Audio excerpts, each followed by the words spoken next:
It is time.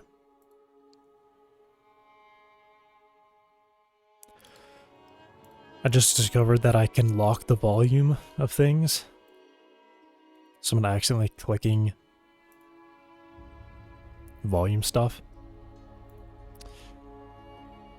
Crazy. Right, so I'm done messing around. This is all very cool stuff, I think. But ultimately, I need to like literally, I need a tree. Okay, I need trees. It's not going well.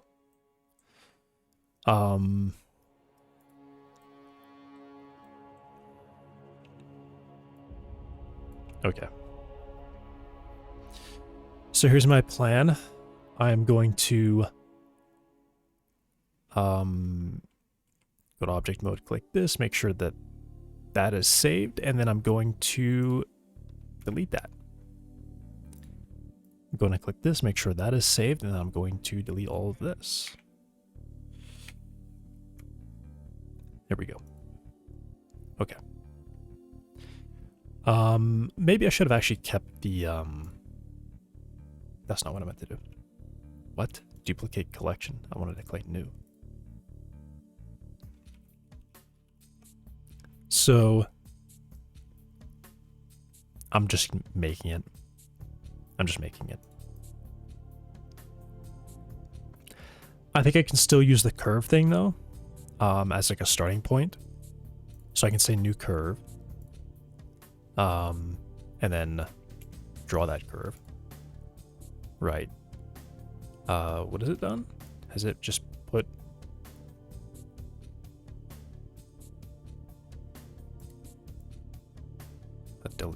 delete that. Is it just like a default? I guess so. Okay.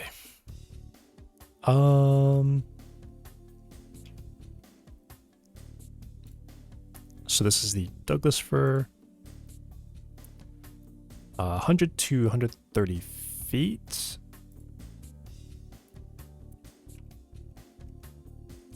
Odd. All right.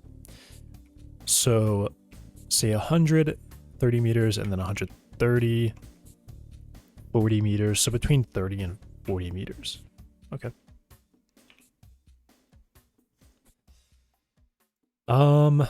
So I will do, get out of edit mode. Get out of edit mode. I will add a grid.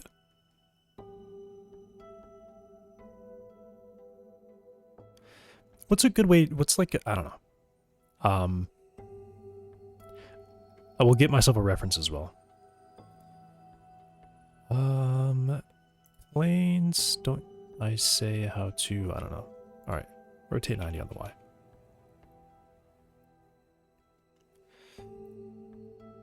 Apply rotation. And then we're going to, it's currently 2 meters, say 0.25 on the Y. And then it's still 2 meters. So bring this to that on the Z. And then 30 meters on the Z. Whoa. Okay. So this is a big tree. I'm guessing when they said that, they meant it was like that tall. What? Oh, it's what is it? M? No. Oh. Press the button again. What button did I press? That's not T.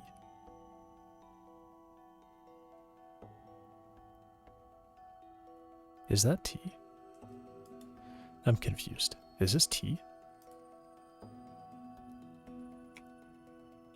I literally don't know what I'm typing. C. G. G to move, okay. G.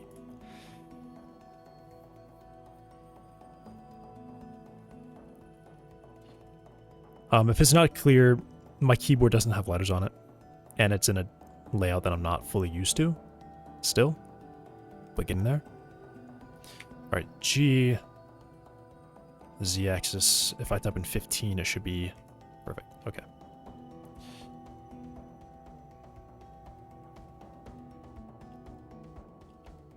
Wow, this is,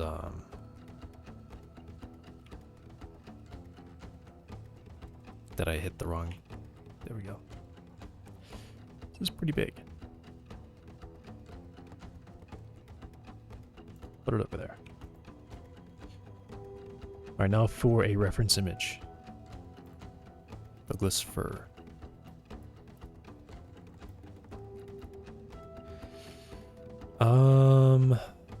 There's like a certain... I'm really looking for this one. So I'm going to Google search that one.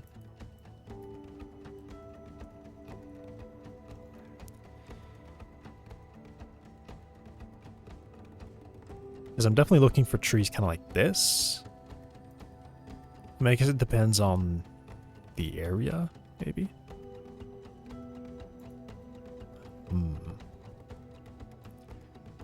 Like, this is what the tree would look like if it was, like, alone, right? But these trees are not going to be alone. There are going to be a lot of trees around them. And it's better for gameplay as well if the trees on your level are just the trunk and not leaves. I want smaller brush to obscure vision.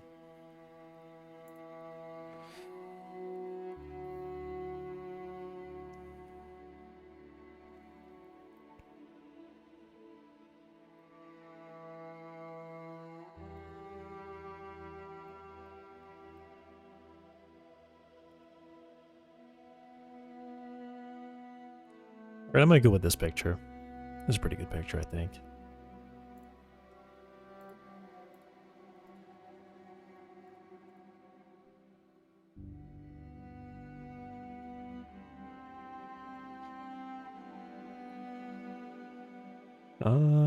I guess I can go in the plants. I'll call it Douglas fir.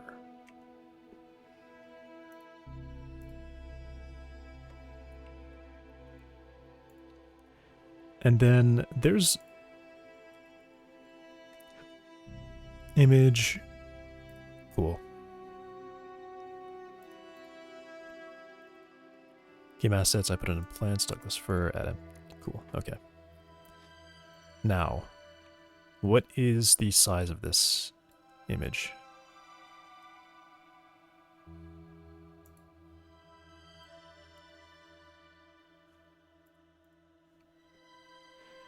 It is... what? What do you mean 0.1 meters? Oh, location. 1, 2, 3, 4, 5. I mean, I guess if this is my ruler and I want this to be like the 100. Well, I mean, this is 30. So I need a new one that's...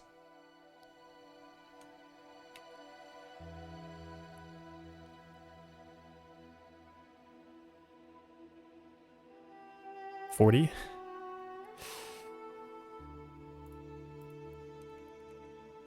Let's make you 20.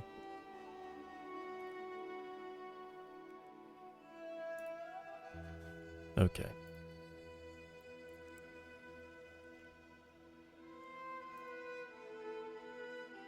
Whoops.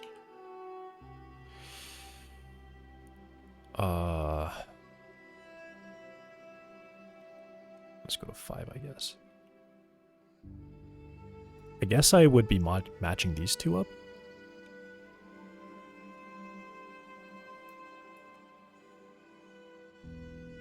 What about 8?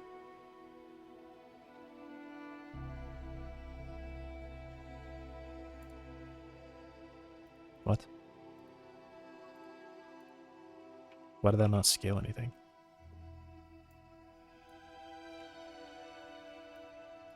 Interesting.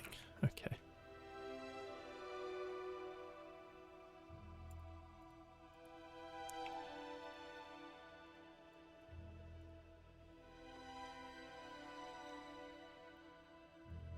Oh, these two are going to be like their exact thing, isn't it? 10? Okay, 10's too much.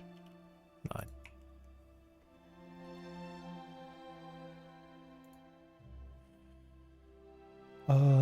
Okay.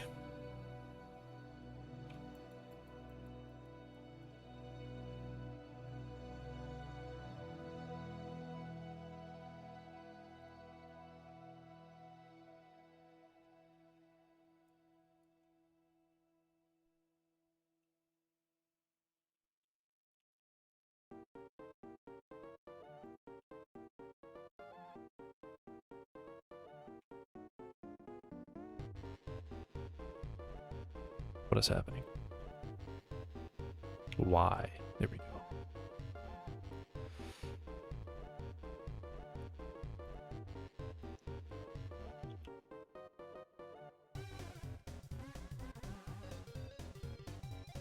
Okay. So I guess these two are like, you know, young tree, old tree, a dense area. And this is like adult tree. It doesn't mean anything. Single tree, right? So maybe I'll make both of these. And this is still crazy huge. I did not think it would be this large. Like, guy doesn't even meet the first branch. Like, it's not even halfway up to the first branch. Okay. Well, these are some really thick trees. I am, however, going to make sure that I'm not gonna like totally screw with the thickness of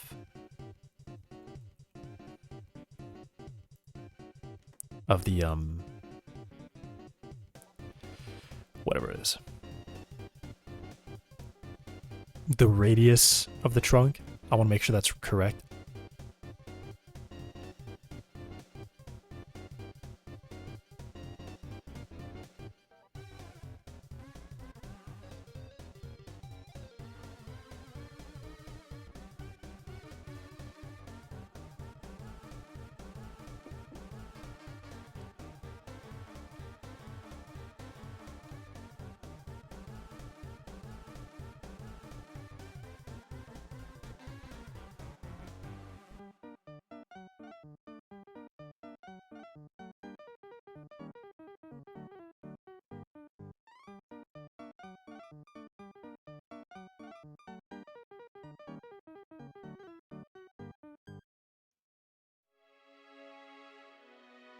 A meter in diameter. Exceptional being 2 meters. A meter in diameter. Cool.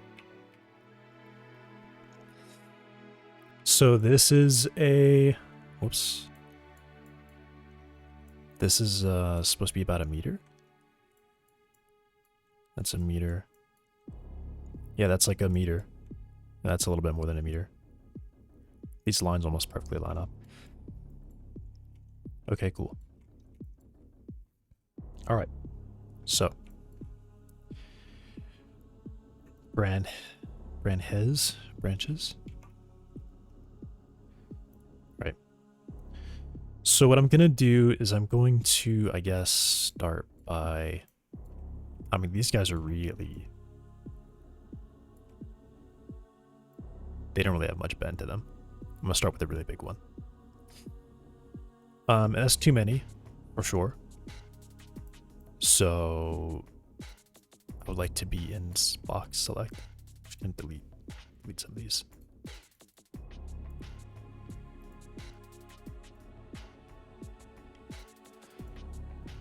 I guess I can have like 2 actually. Sure, why not? That's not what I meant. I think I can, whoa. I think what I can we get serious? I'm clicking that. Okay. I would like to split. That's not, oh no, that's not what I meant to do. Okay, well I'm just gonna undo so I can get one of these back because I want 4.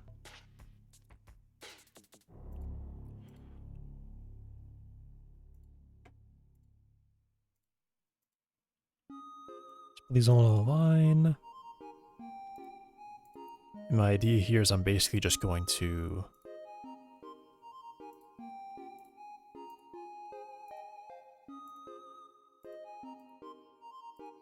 why is it doing that? Whatever.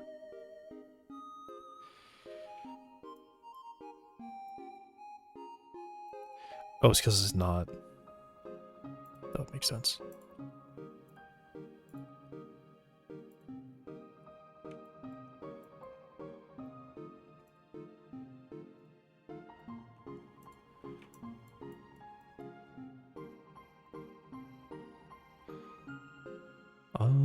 And this is like just under. I'll make it the full height so I can have scaling, because that's one nice thing that I need to remember that I have.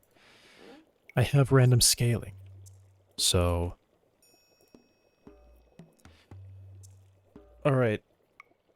Let's figure out how to like give a bend or something to these. So I want the bottom to be perfectly middle. Perfectly aligned. No, nothing going on there. And then, well, I mean, actually, I guess I really shouldn't do that, should I? That would be really lame. That would be really lame if I did that.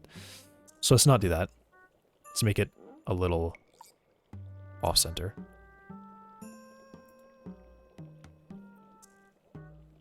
A little off-center. Cool. Well, no. That shouldn't be off-center, actually. This should be centered, but this should be a little bit wavy.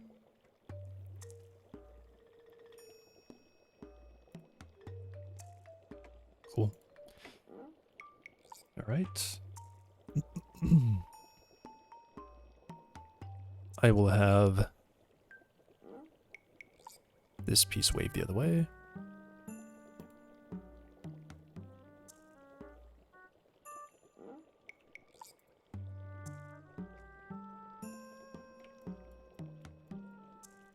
Kind of like a spiral.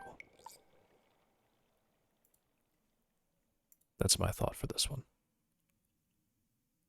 Like a spiral.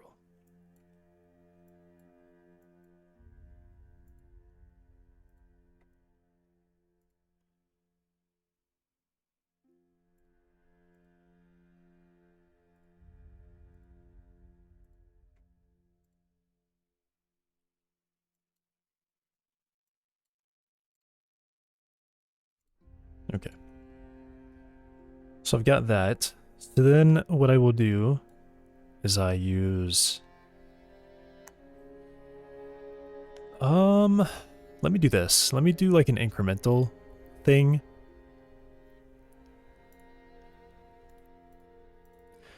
So I'll do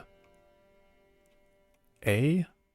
I'll start with the curve, and then I just duplicate this. I mean, I duplicate.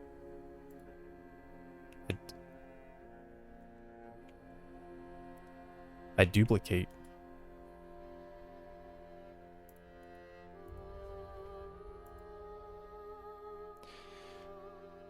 I duplicate.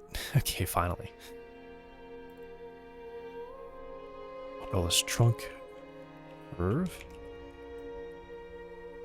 Oh. Can I make it not do that? Can I make you not sort automatically? I don't like that. Actually, yeah. How can I make it not do that? Sort. Thank you. Don't do that. I want...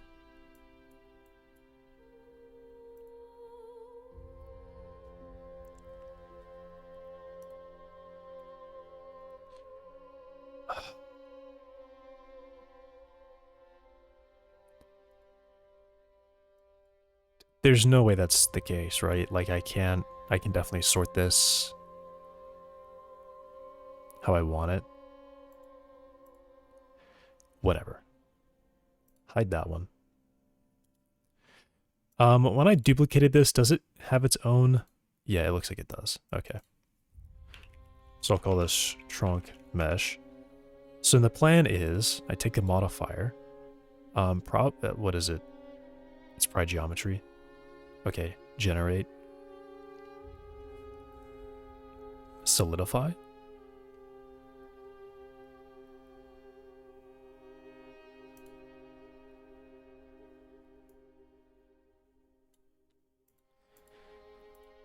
No. Generate curve to tube.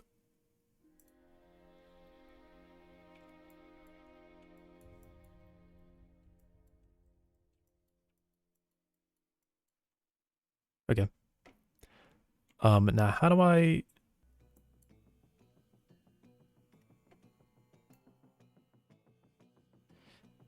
Yeah, so radius is 1. I guess scale 1. Perfect. Okay. So let's make radius... I mean, 0.5 is where I should start, right? But this can be a little bit larger. So I'll go to 1.2 meters, 1.4 meters, 1.3 meters, 1.35 meters. Yes. Don't shade smooth, I want to see it. And we'll go to 9.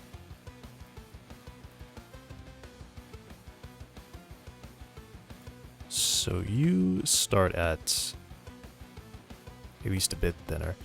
I guess what I can do is I can move this behind it.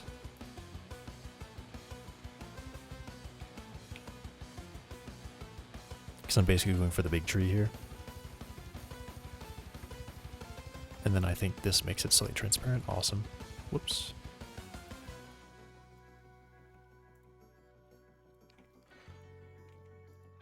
Let's move that.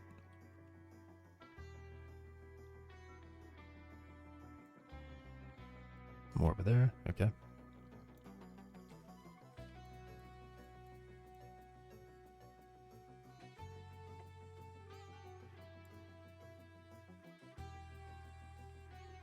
What, 2.5 up there. 5.3. And then this, I don't really know how thin this should be. I mean, I guess I don't really have to go like crazy thin.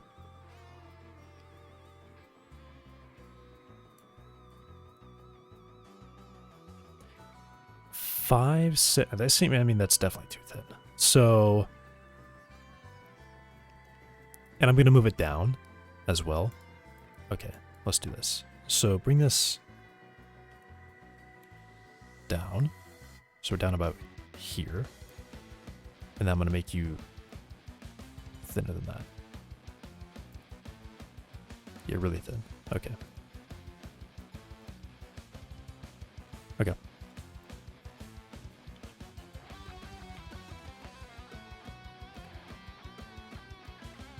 Back over there. Okay.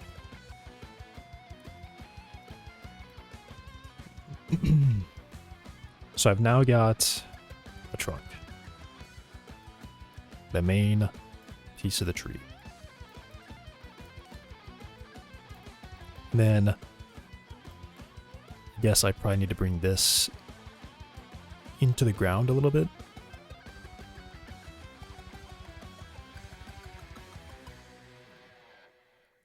So I'll go, I guess, half a meter. It's probably good. Probably good there.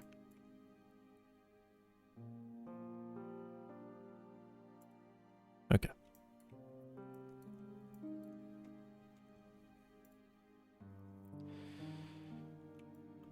Okay, what is mode custom? Oh, okay, I get it.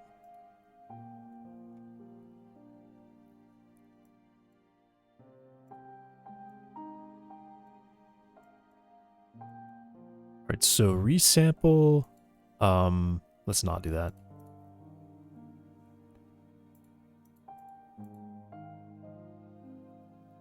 I mean, sure, actually, fine, whatever. UVs. Should I actually then do the branches here as well? Okay, before I do anything committal, I guess, I duplicate.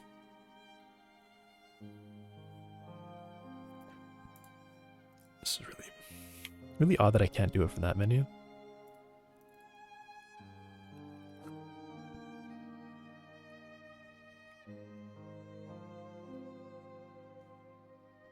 Should I do trunk with branches right away? I mean, it's all gonna go together. I can copy meshes over and copy them out. So I'll just do them together. Okay. Edit, and I think I should just, yeah, cool, okay. I did just realize, though, it's going to do all of them. Is there a way I can make it so it only does... Okay.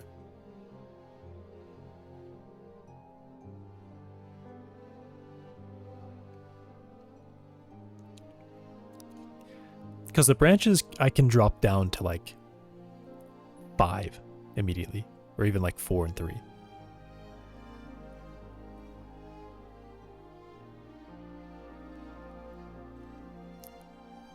Yeah, so I'm not going to do that. And I was even thinking, probably what I do is...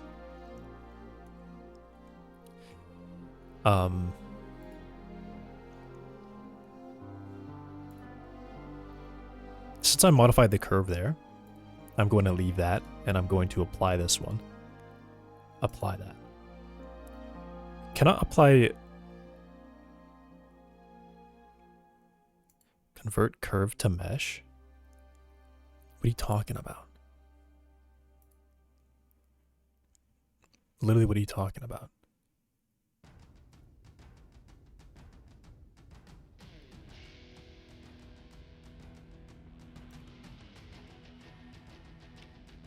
Did that work? Cool, okay. Very weird. All right. So I guess yeah, here's the question now. How can I like drop the number of faces on this? I guess I can start with the top. But the top really doesn't need so many. I think this can dissolve. Well, I mean, okay. What's the button to focus on something again? I need like a cheat sheet or something. Blender, center, camera, active.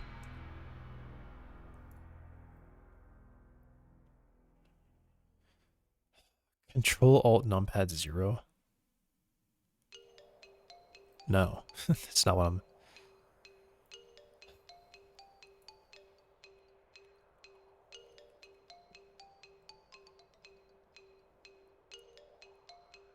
Do you think they're informing the results of the Google searches by what the AI thinks you're asking for? Because I feel like lately it's going the other way around. I'm getting definitely the wrong results. Okay, cool. That worked. All right. So, actually, let me think about this. So I definitely want 9 around here. Like this area should be 9. And I guess immediately from probably about this point onward, it can drop down to fewer than that. We can go less. So how do I make this less?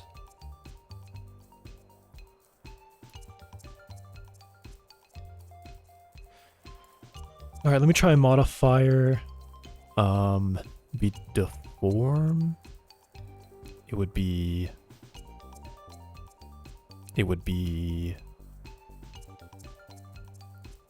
It's definitely gonna be deform, right?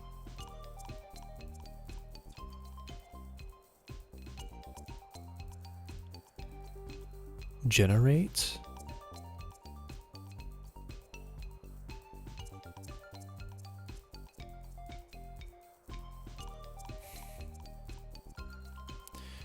What would remesh do here? I'm just curious. Okay, it's not doing anything apparently. Let's generate.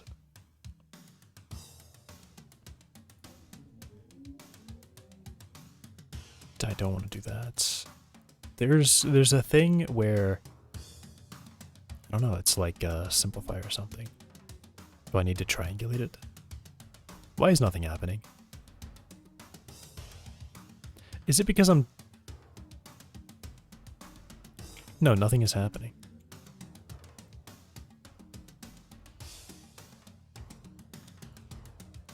What's happening? Why is actually nothing happening?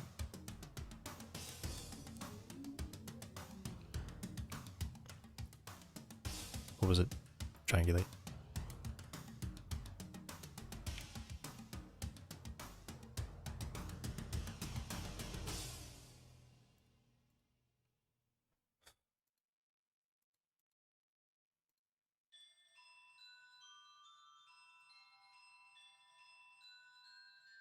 Why is nothing happening?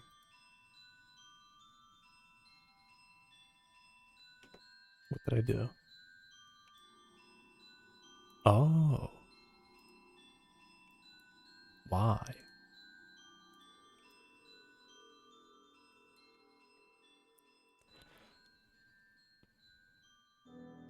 Okay.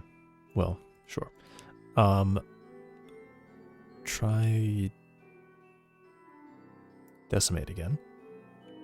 See, what I thought would happen is it would... Yeah, this. Like, why can't I see it?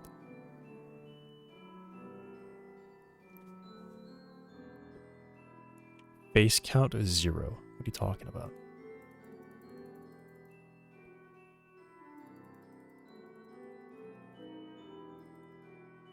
What's happening?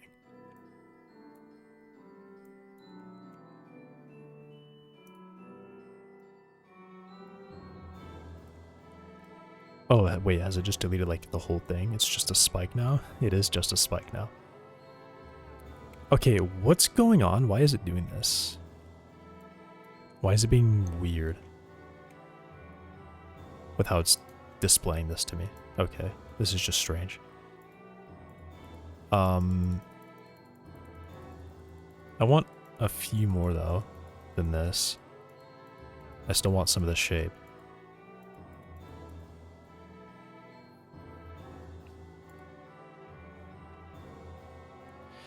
I'm just gonna do a menu. Yeah. Yeah, here's the thing. I'm not exactly sure how I can do this.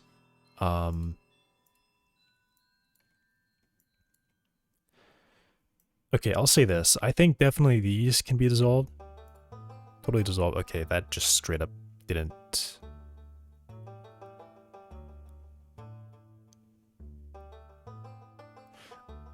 Right. I think what I want to do is I want to do edges. No. Why did it not understand what I wanted to do there?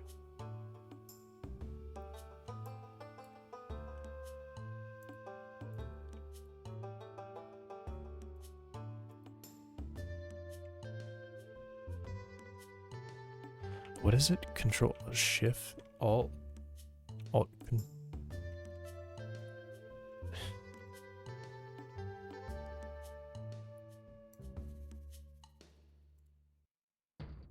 I don't know how I did that, but okay. Yeah, I'm... Okay, there's all the edges worked. Alright.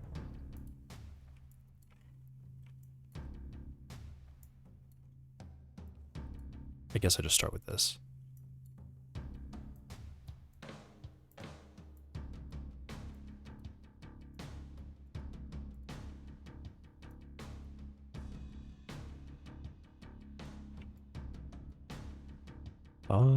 And then I think at this point I can probably start... Okay, well, those two I want to keep there. This one can go. This is really, really straight. So I'll dissolve these. Okay, can't do that many that fast.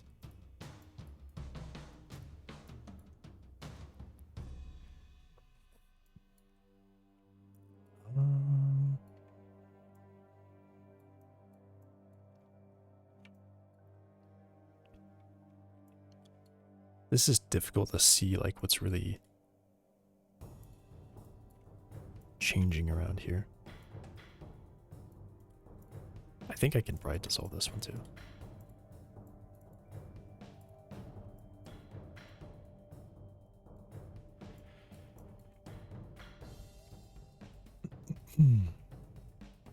Okay.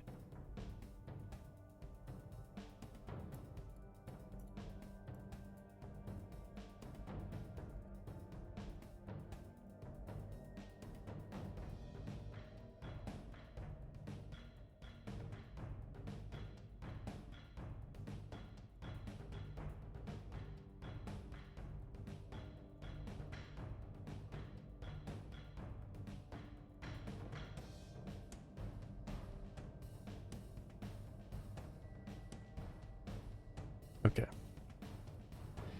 Now I need to figure out how to... Wow, this guy's really dense, actually. Dang. Okay. Now I need to figure out how to make it so that we drop to fewer faces, probably about here. I want to drop to like 7, I think. So how can I do that?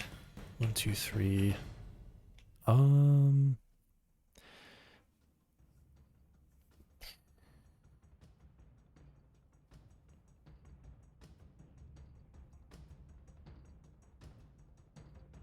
Okay.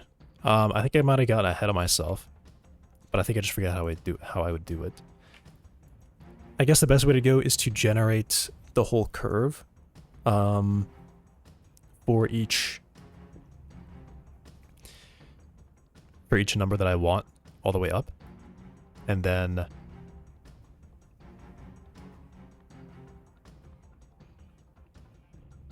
combine them all together.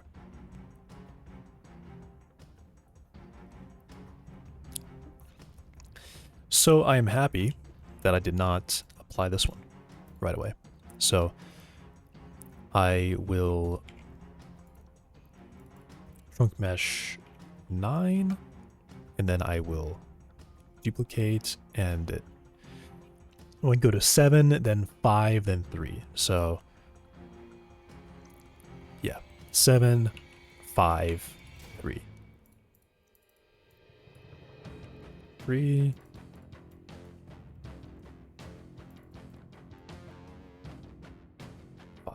Okay.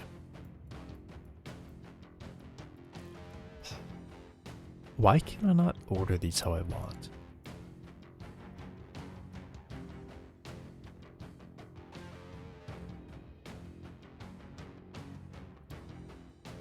There's got to be a way I can do that. I'm not really sure why that's not an option.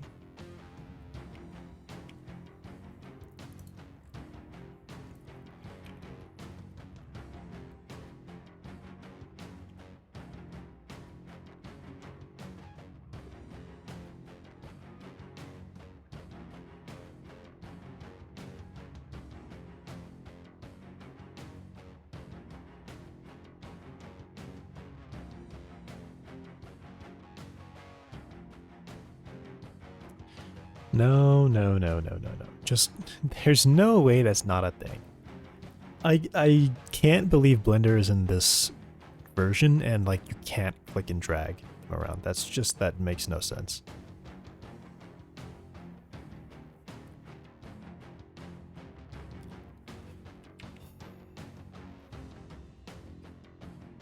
All right. So,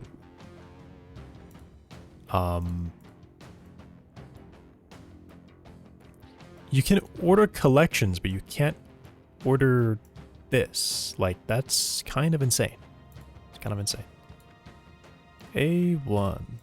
I'll call this curve. It's actually just insane.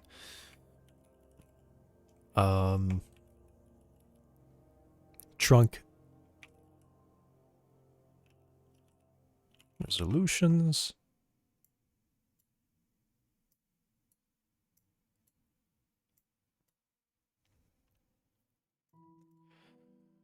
Okay. So 3. Let's go to 3. 5. 5. 7. Okay. So I'm going to take these, and then I'm going to duplicate all of them, move them out here, and then, no. And then I want, trunk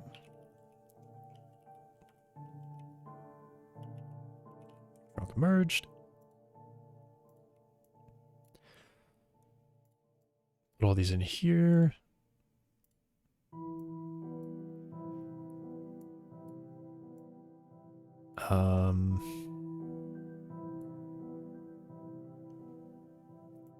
Sure. Okay.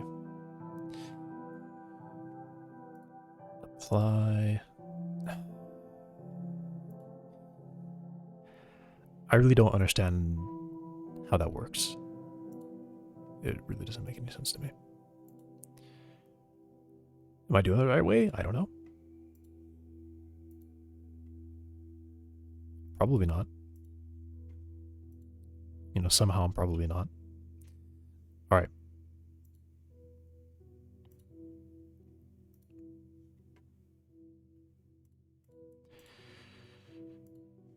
Okay, so let's get, just move this one over to the side a little bit. And what I'm going to do is I'm going to do, hide that. I'm going to,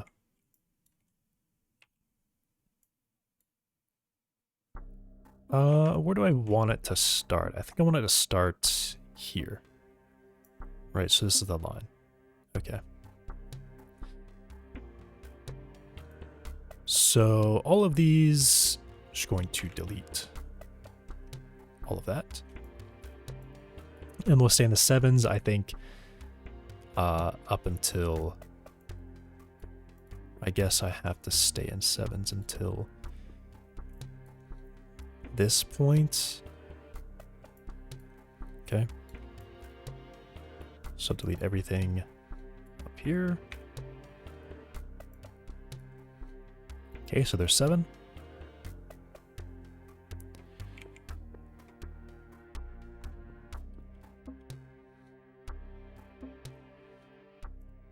And then I guess, I'm not really sure how best to go about this. Oh, and then I guess I should probably dissolve while I'm here.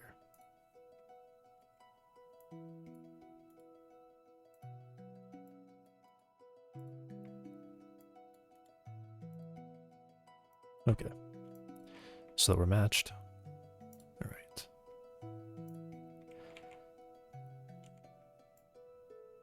Five. We'll start there. And I guess we can go up to...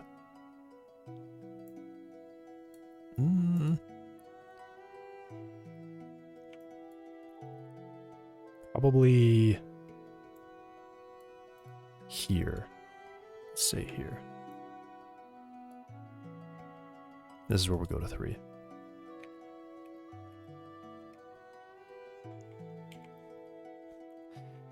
And then, of course, dissolve edges that I don't want. What? I did not click the right one. I clicked delete edges. Okay.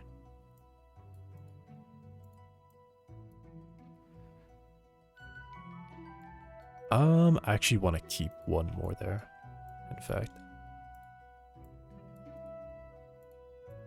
Okay. And I guess there's probably some kind of like rotation thing I might want to do. I saw it in the other example of the low poly thing where they had like some vertex rotations that they were making. Like halfway up, they just rotated everything by like a half space or whatever.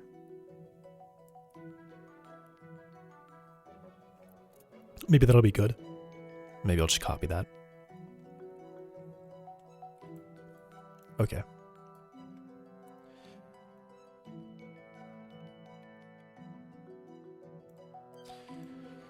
Put that there.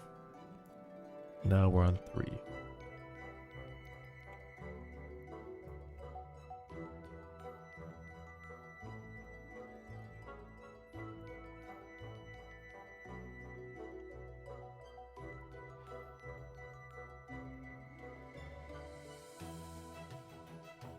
So kept that one. Let's do this. Let's do the other way around.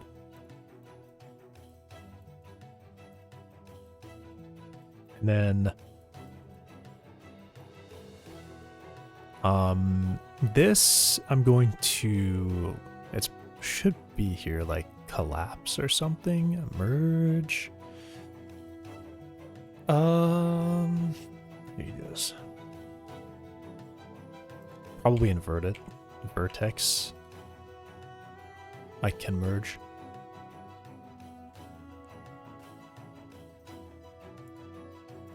Awesome. Okay.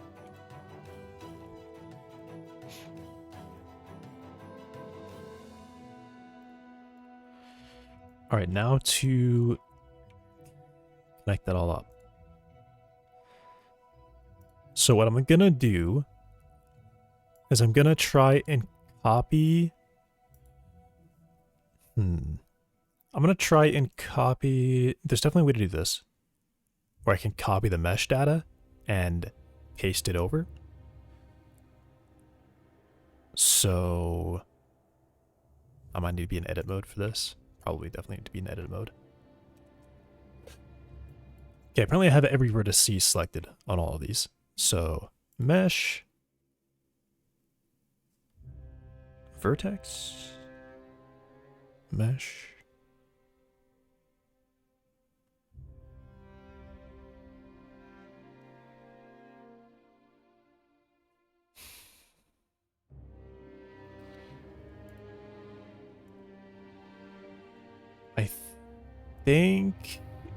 I think the way that it works is I start here, and I do this, and then I would hit tab, and then I select everything over here,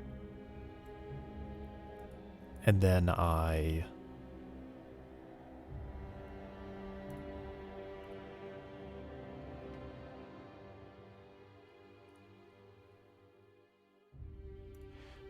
there's like a special way to do this. Data?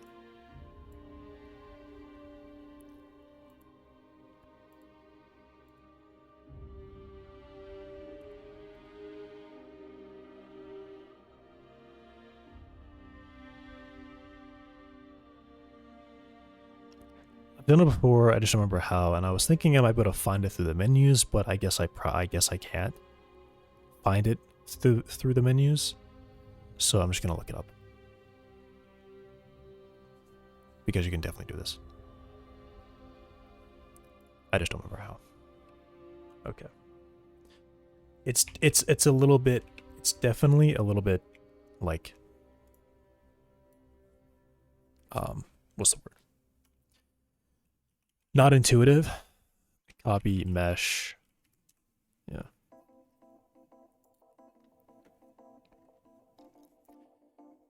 Blender doesn't do that. No, you can. You can.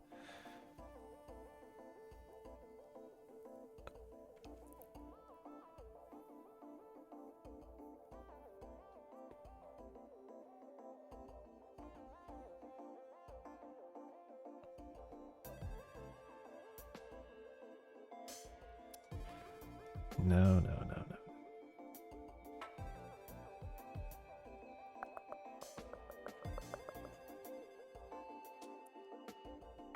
Was it this one?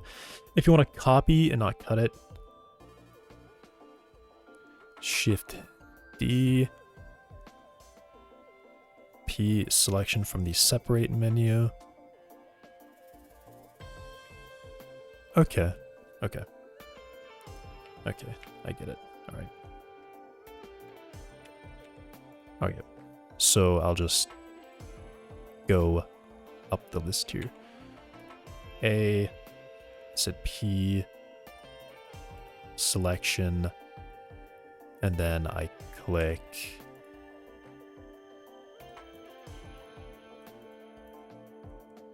Can my shift key work? Okay. And then I do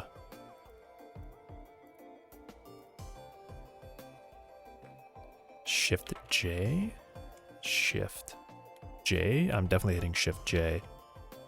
I'm definitely hitting Shift J. I'm definitely hitting Shift J. Okay. Did I miss?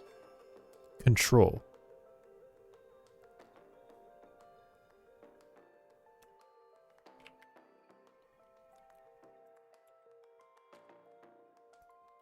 Do they say in edit mode?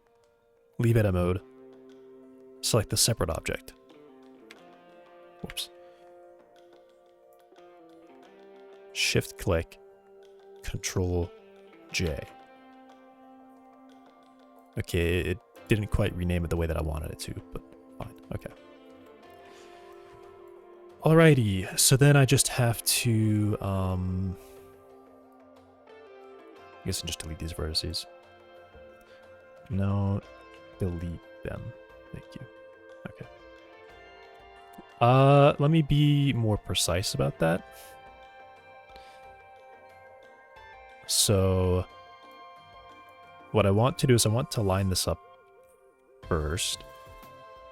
So I get it really, really close. Okay, that looks really close.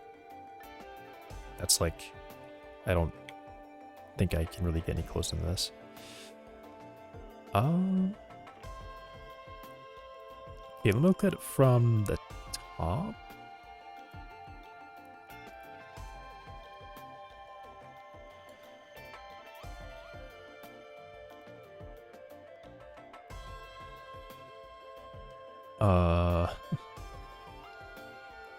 What? Okay. Okay. Let me move you back, and I'm going to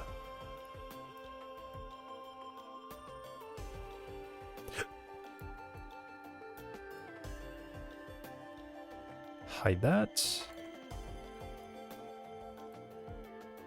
Hide that. Okay. Just want this to be lined up with that.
I'm back.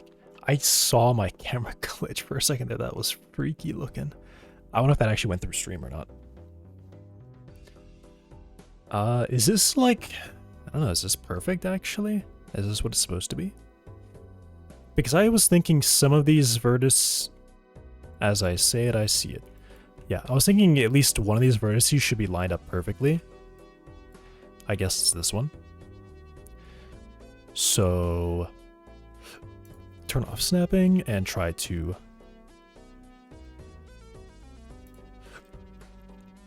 cool. Okay.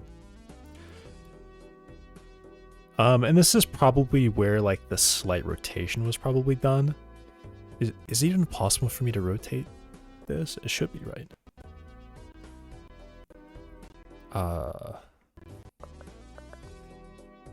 That's not rotate. That's not rotate. Rotate. So I don't even know exactly how I would rotate this. I mean, I kind of can't. They're gonna line up somewhere. Oh, right. Okay. Also, I thought maybe I should look this up. Reduce side count part of a cylinder blender. How would you do this? I want to go like part way through. I don't know, is this a good tutorial? Is this a good video? If he just pulls out a modifier, I'm gonna be upset. There's like a, you know... A 3D model I downloaded from... Wow, that's really dense right there. He's just gonna use decimate and turn on angle, isn't he? Video description. To lower polygon count, firstly we can show the polygon counts for this model. We can... Oh, right, I want to do that too. Let me turn that on. Where is it? Statistics. This is just what I've selected, isn't it? Oh, no. Yeah. 185 faces. Definitely too high.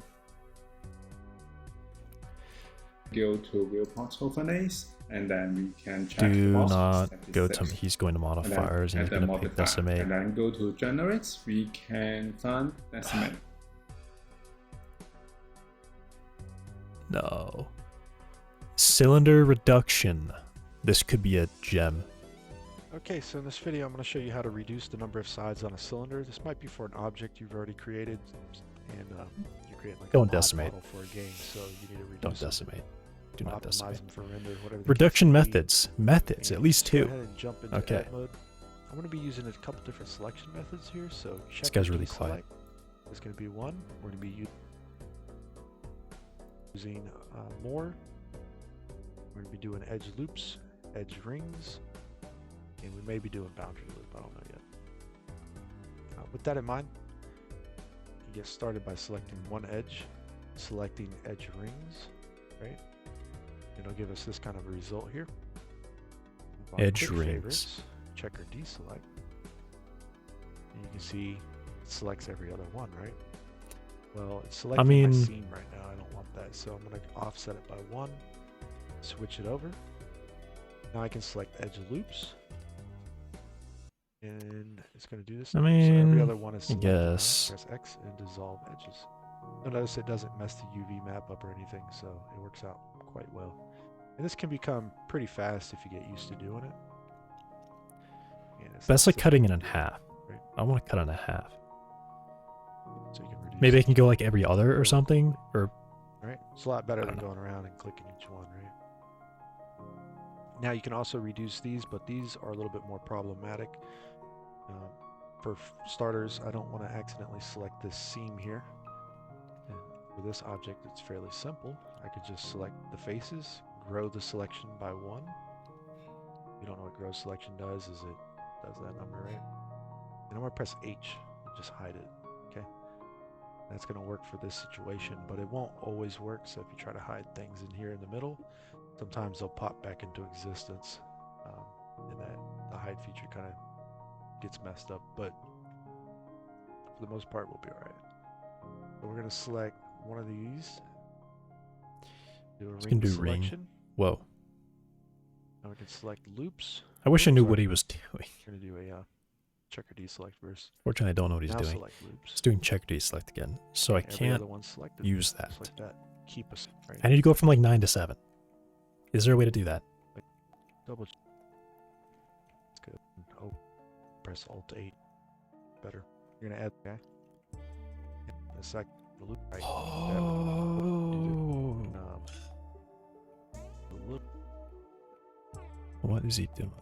This loop that you can. The description below. Tutorial. I hope it's other than that. Thanks for watching. And Okay. Well.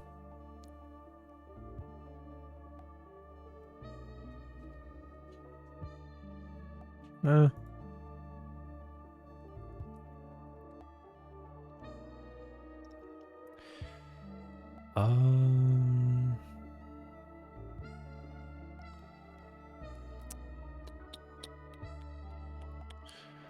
One thing that I could do is remake the mesh. So I could, I mean, I don't know. Maybe this is fine.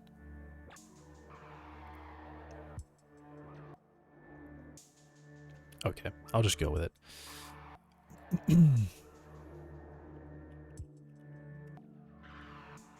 I'll just go with it.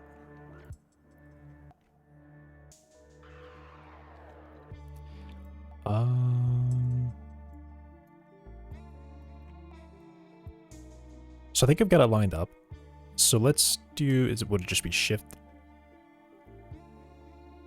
Control H?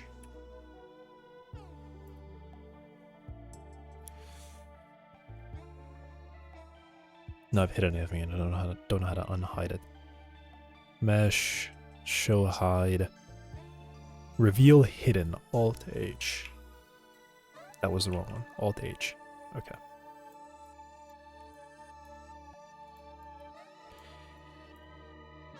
And now I've got a bit of a, I mean, not really a problem.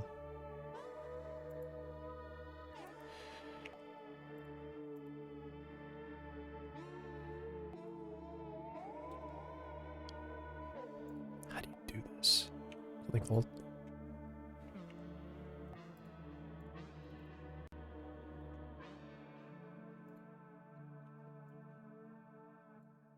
Did I do that right? Is this 9? That's definitely 9, right? Okay.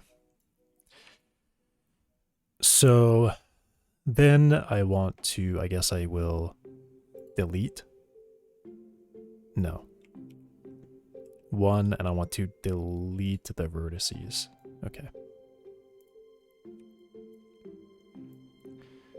I'll go up here. It's probably this one. I mean, yeah, it's definitely this one.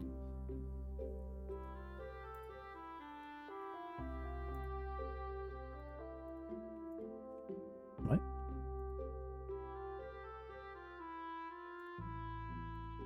No. No.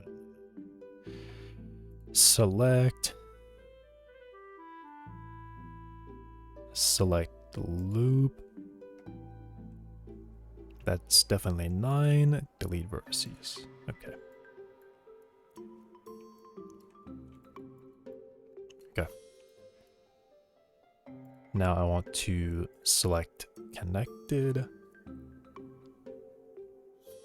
Select linked.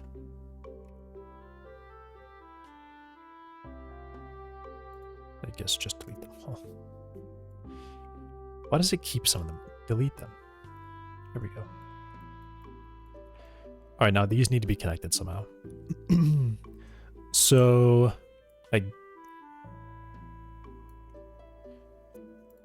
mean, I guess I can start.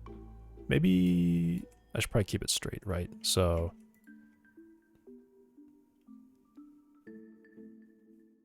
what? That's F? Okay.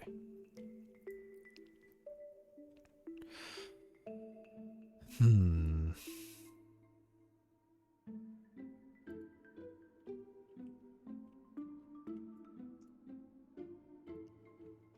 Okay, so I'm going to say these are going to do this. Okay.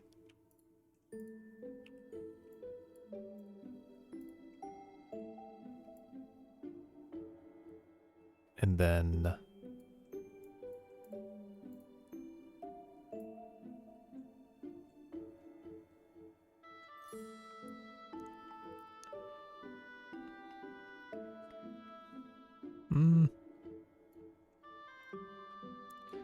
I guess I can just do this.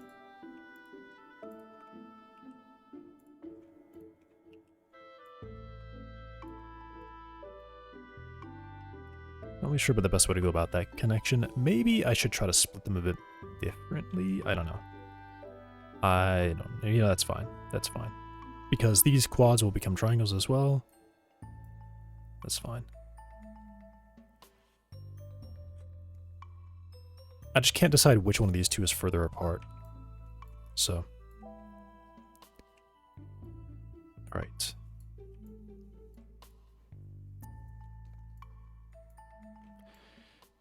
Do I have the add-on that will, like, figure out what I'm trying to do here? Because I know there's a specific add-on that's gonna notice what I'm doing.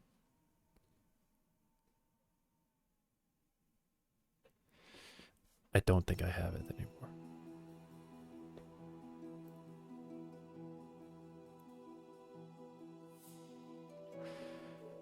There's definitely one that I remember that was good because it would notice what I'm doing here and it would connect the faces correctly. Because I think right now if I press F...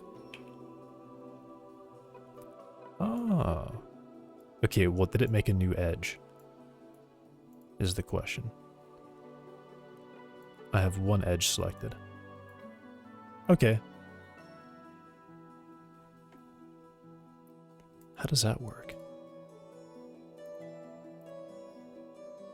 It's not here, though.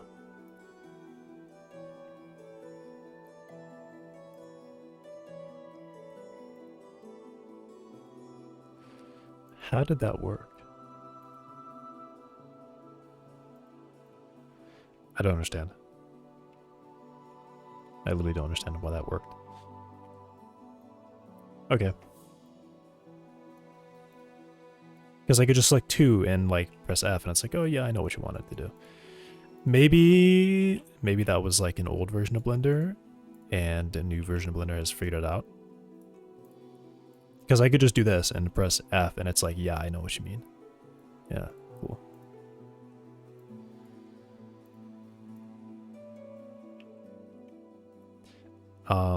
So that looks weird. What did I hit a button in the middle of that?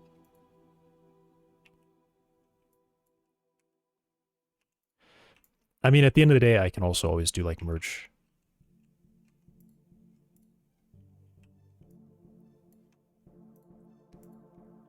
Whatever it is. Merge vertices to be sure. Okay, so now that drops.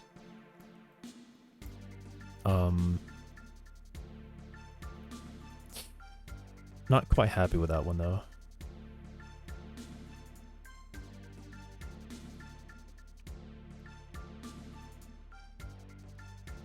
Because these have like different shadings. So I want to dissolve that edge.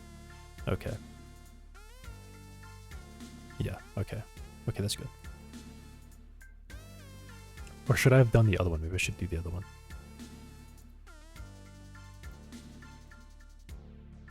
I think they're equally distant apart. I don't know why I think one of them is going to be different. Okay. Now, for the saving, and then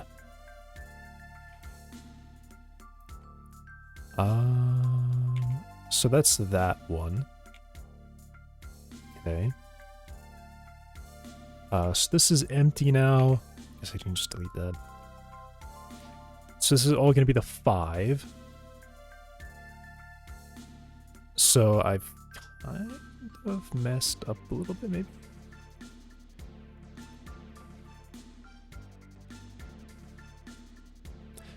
Okay. I've already messed up a little bit because the bottom one I don't really have the same face there. Or maybe I would use the 7 to line up. That's probably what I should do. And it doesn't matter. It really doesn't matter. Either one works.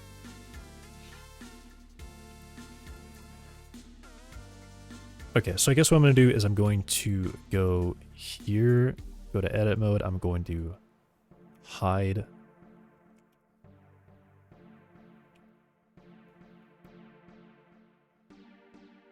Yeah. Hide all that. Okay, it doesn't stay hidden for some reason.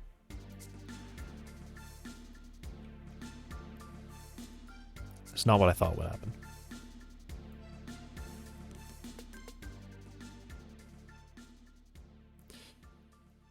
Okay, well, I know I'm going to line it up right here, so.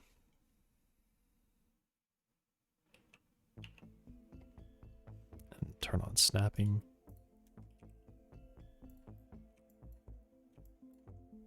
Yeah, because this is already really close.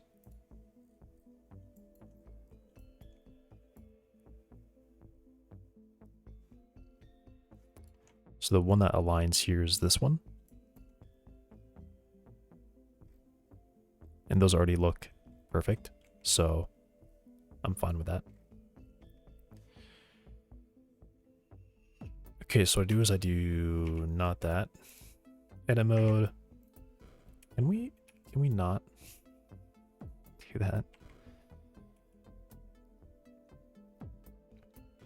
What was it? P selection.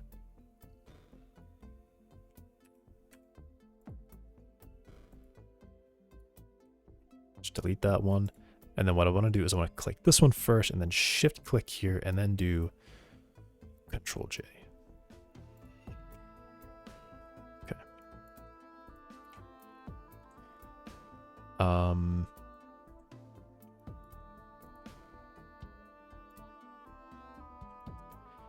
Then I guess I want to start by hiding that. And this should already be split, so I should just be able to click, select, linked, delete, delete. I don't understand why it does that. Clicking delete doesn't show delete. So I have to right click and then it shows delete. Interesting.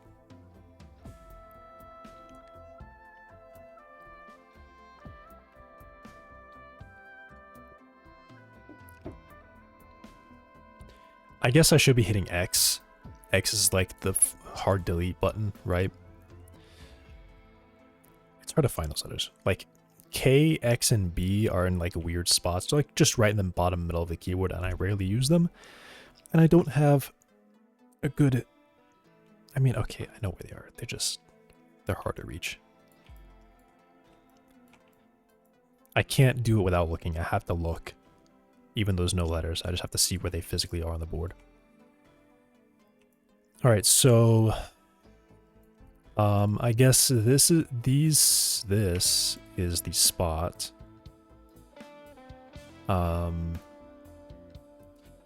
Is at what is to select? L. What did I press there? L. Shift L?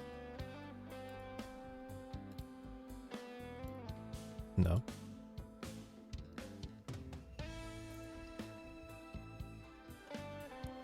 Would it be E? No, E is extrude. Right. So don't do that. Okay.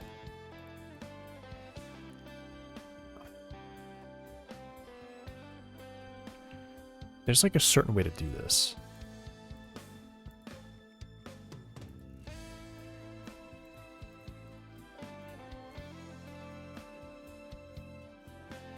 Was it control? How was I doing this? Shift Alt. Okay, X. Okay, we'll have to. Never mind. I do have to keep right clicking it. And that's not what I want to do. I want to delete these. Okay.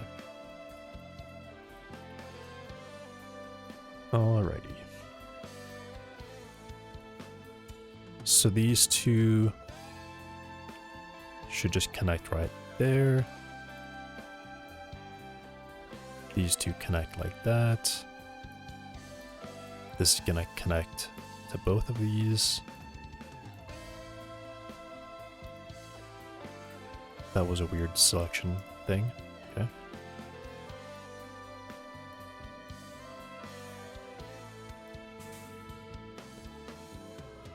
And this will also connect to both of these.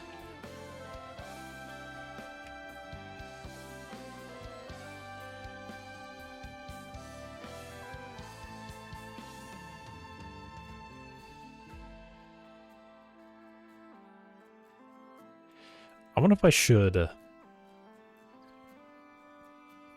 fix the buttons so these are in like the same positions they normally are on like a QWERTY keyboard, because F is a key I'm pressing a lot, but it's a hard key to press with just my left hand. So I'm actually gonna change it. Actually, I'm gonna change it. Okay, save. Let's change it because it's where you would normally be on QWERTY. Maybe.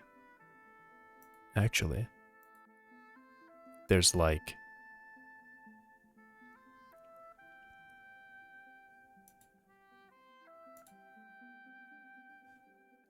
never mind. Fill with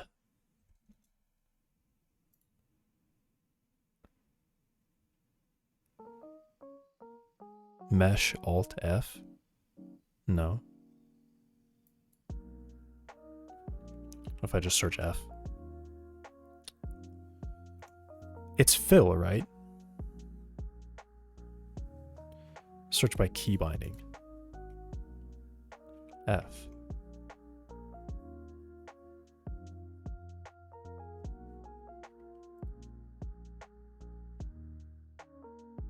Make edge face.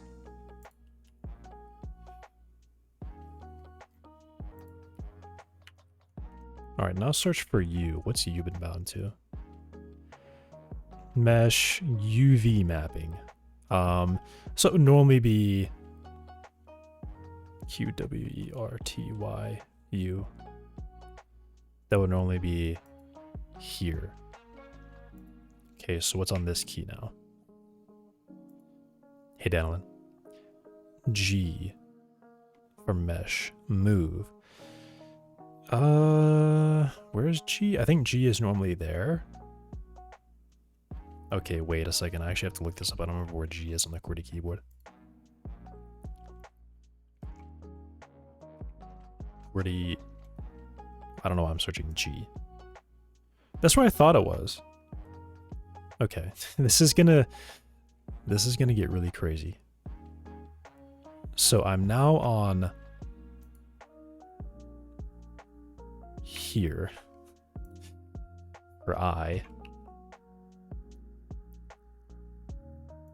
Mesh inset faces.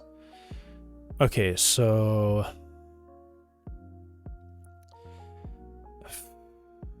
I'll just leave that one with nothing for now, and then we're done. Okay.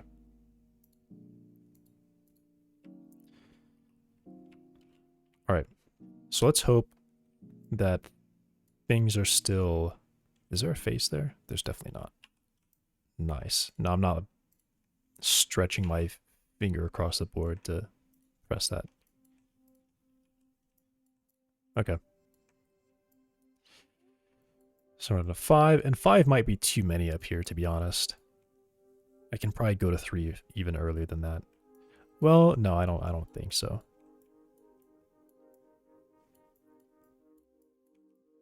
I don't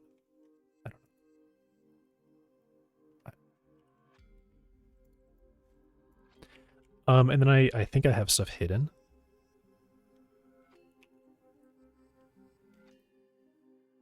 Okay, so this was... Whoa. What is it? There we go.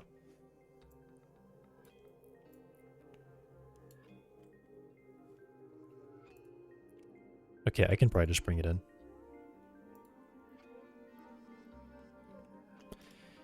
Did I just... Uh-oh. So I want... Yeah, see, that's what I hit last time, and now I don't know what I've done. Okay, so let me look up what this does. Because I don't know what I'm doing there.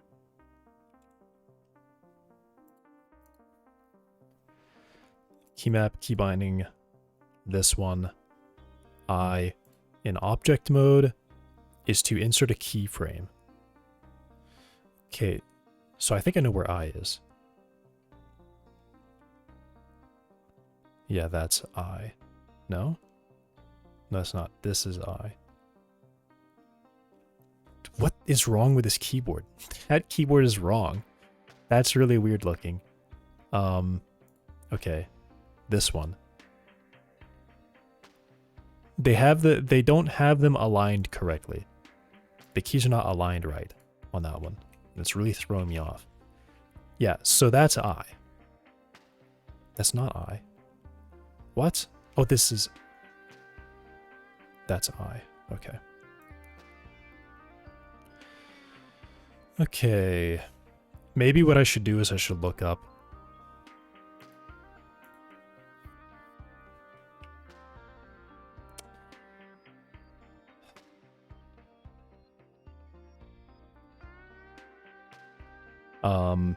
Blender... Rec... Keymap. I just want the keys to stay in the same place. I want them to actually use the hardware keys and not the other thing. Restore all key maps to default.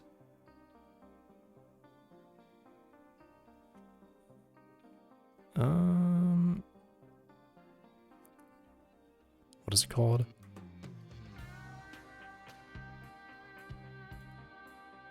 I mean, I would prefer it to be here.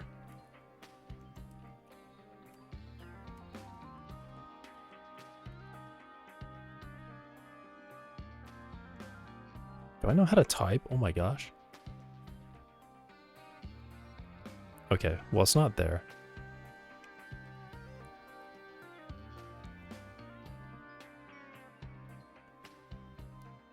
(2020). Why does it say 4 years later? Oh, there's the actual date.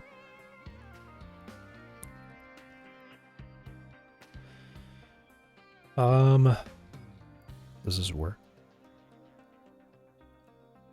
How the add-on works. Oh.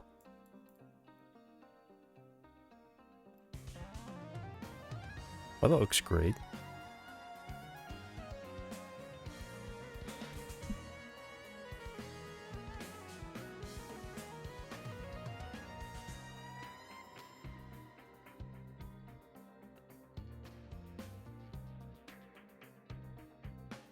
I mean, if there's anything bad, it would be really obvious, right? Like, you can't have a 200-line script and there actually be something bad in there. Or I can add on. Well, I don't understand.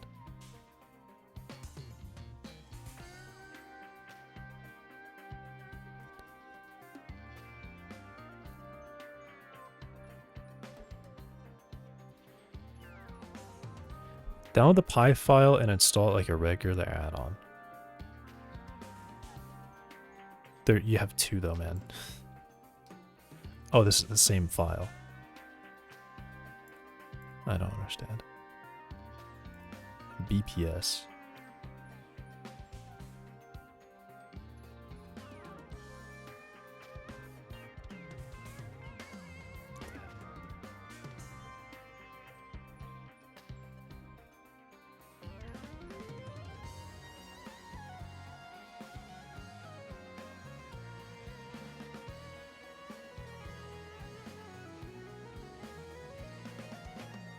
Oh.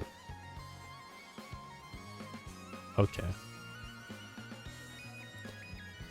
So 6 years ago, 4 years ago.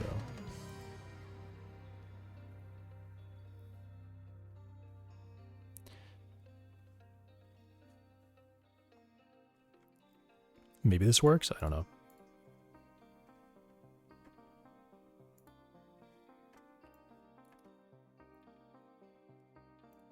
Where would I put this? Downloads. Maybe.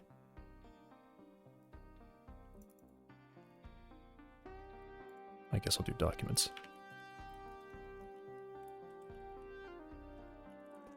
Blender add-ons. Okay. Add-ons, install from disk.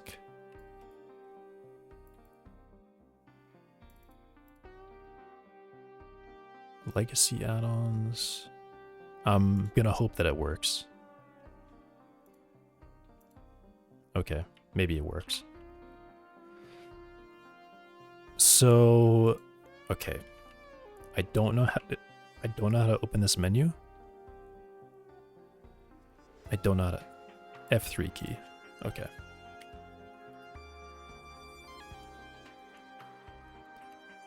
Restore all key maps to default. Thank you. And then okay, and then that one. Okay.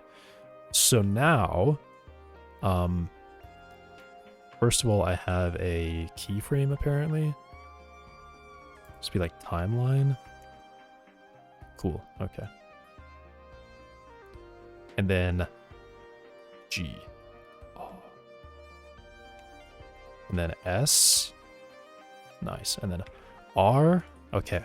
All the keys are back to where they would normally be. Okay. Oh, where's Y? Y is there. Awesome.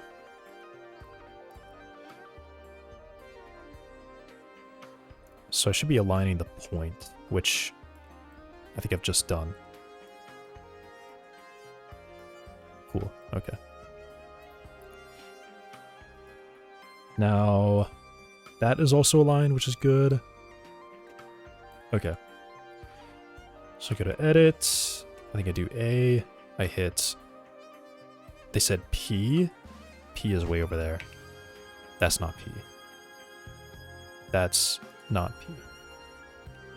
There we go. It's at the very end.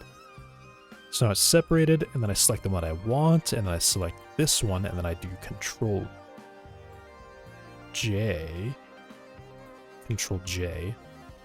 Okay. And then I can delete that. Alright, here we go.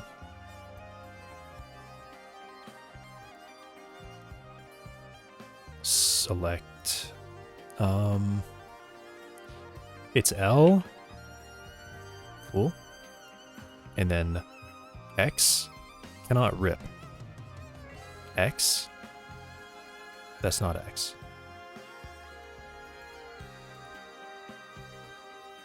X. Oh, wait, if I click X and then...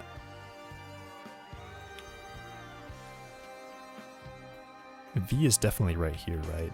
Like, am I...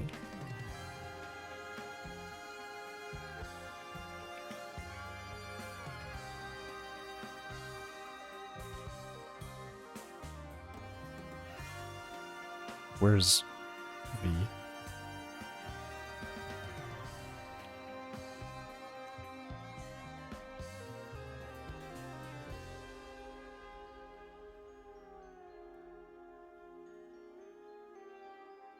Yeah, I'm hitting V. Oh, I'm still in the wrong mode. Got the wrong brain. Where's V normally? V is over here. Shift V. Shift V. Alright, I got there eventually. What was it doing? Alt Shift? Alt Control Alt? Alt Shift Control, Alt Shift.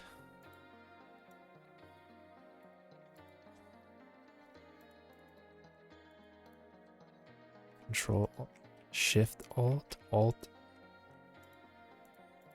Like, what's happening? Why is nothing Shift? What a freak out. 1, and then X. Nope. X. V. All right, this is gonna train me to like actually be able to flip between.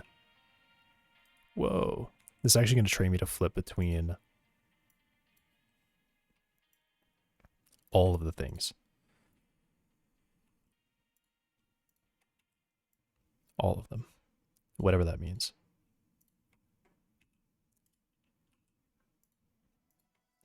I saw a video once of someone like typing in like, I think it was a crazy number. Like I didn't even know how many that many existed. I'm gonna say just a large number. It was large, like 12 or something. Like several different keyboard layouts, typing mid-sentence, and it was just swapping after like a certain amount of letters, so he knew when it would swap, and he did know what it was gonna go to. Maybe that was part of it. Maybe part of it was that he knew, but he would hesitate for like literally a half second or something, and then continue typing at his normal typing speed.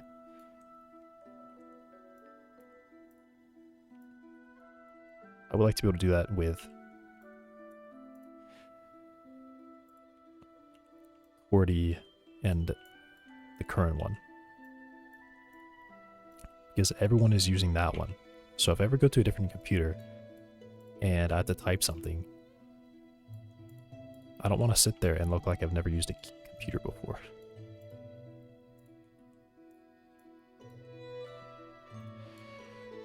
Okay, is that all merged? And maybe I can join this or dissolve this up here. I'm gonna do it.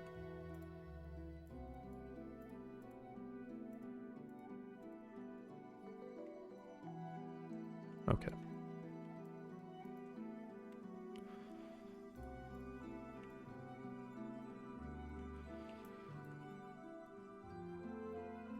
All right, now what happens if I do shade smooth? Why does that happen?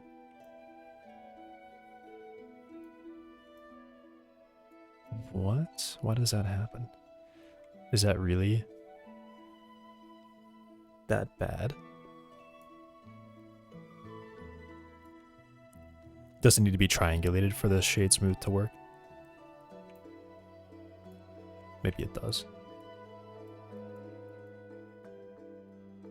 I mean, this is really high off the ground from you, so you're not even gonna see that anyway. Like this is gonna be your perspective. If I can get, like, this is gonna be your perspective. You know, it's just big. Okay, so I need to move this because the center point is here. Ooh. Why?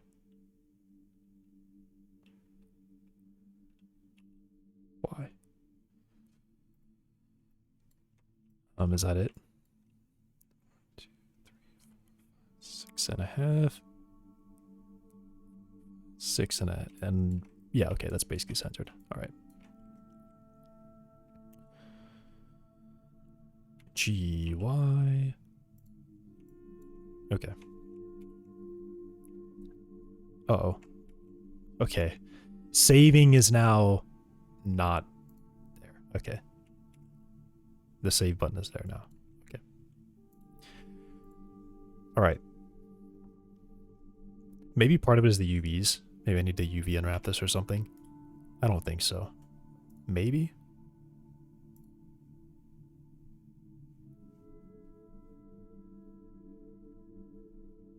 Oh, I definitely should delete the face at the bottom of this.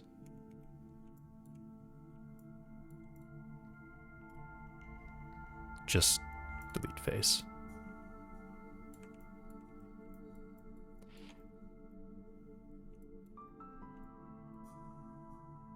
And okay.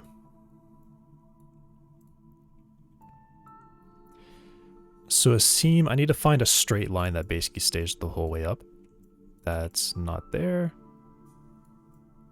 How do I not have one? Wait, what? Where's the straight line from this one? There it is. Okay, cool.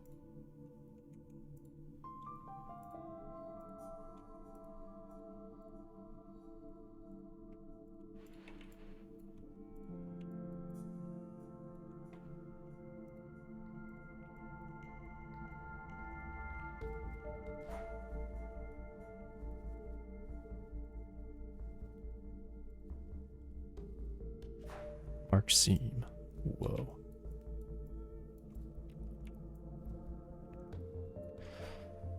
How do you do...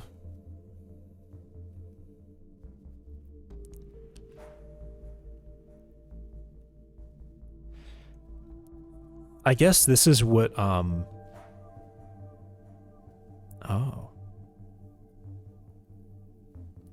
This is probably where, like, some kind of procedural material would be best, because those can map onto it. I think there's a way to do this, where essentially I will produce a texture that is, like, perfect for this model. So there is no seam. I think I still need the seam for the UV, but I should be able to make it so I can produce a texture that is just perfect. I don't have to worry, I don't have to like fiddle around with UVs. I just unwrap one time, UVs are the way they are, and then I have a texture that is just good for this. Do I need to be in? I do. Okay. Smart UV is probably the way you want to go, and then maybe I should go to UV editing so I can see it. What are these faces? What are these faces? These aren't real faces. That's probably why it's weird, because I have a face in the middle. Okay, that would probably explain that. So, dissolve.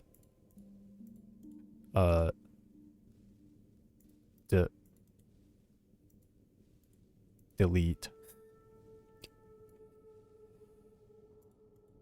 I don't know how those got there. I actually really don't understand how those got there.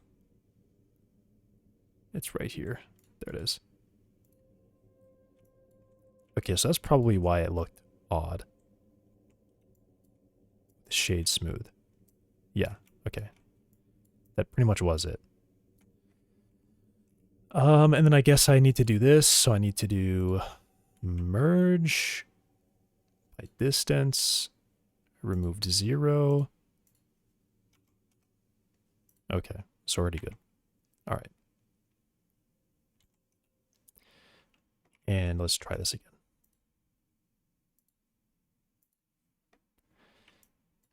And I definitely want to flip this around. So, no. 180. 180. Okay. Cool. And then probably what I should do is scale it so that this is like, maybe this is the point where I look this up, how to do that. Because I probably should know how to do this now before I continue.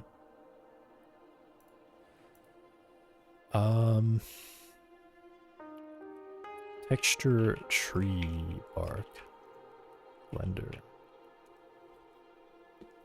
I'm really looking for exactly this. Tutorial. Exactly this. I will show you how to create this procedural tree bark material in Blender. So about a year ago, I made another tutorial on how to make procedural tree bark, but I really wasn't too happy with the result, and ever since then, I've been wanting to create a really nice tree bark material. But it's been a year of creating procedural materials, and I really think I've improved my skills over the year.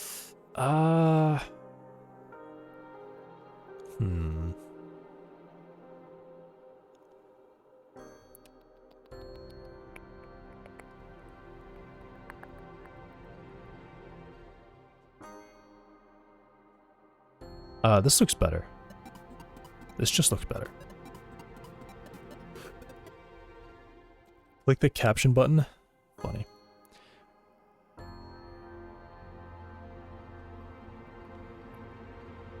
So the theory is that the UV...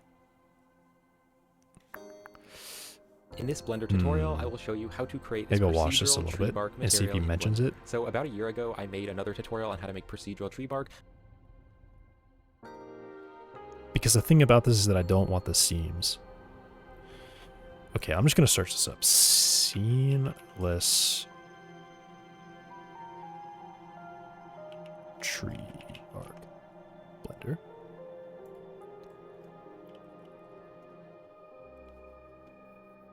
Okay, so it's the same video again.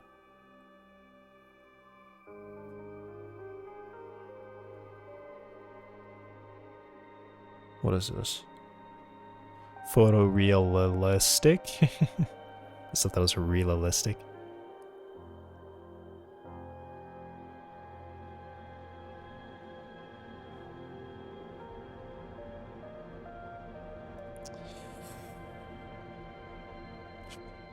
Okay, I'm just gonna watch a bunch of these, I guess.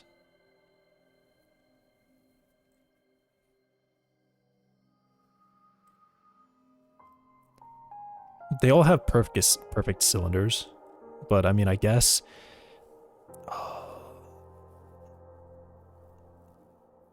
What is this? Apparently, I've already watched this.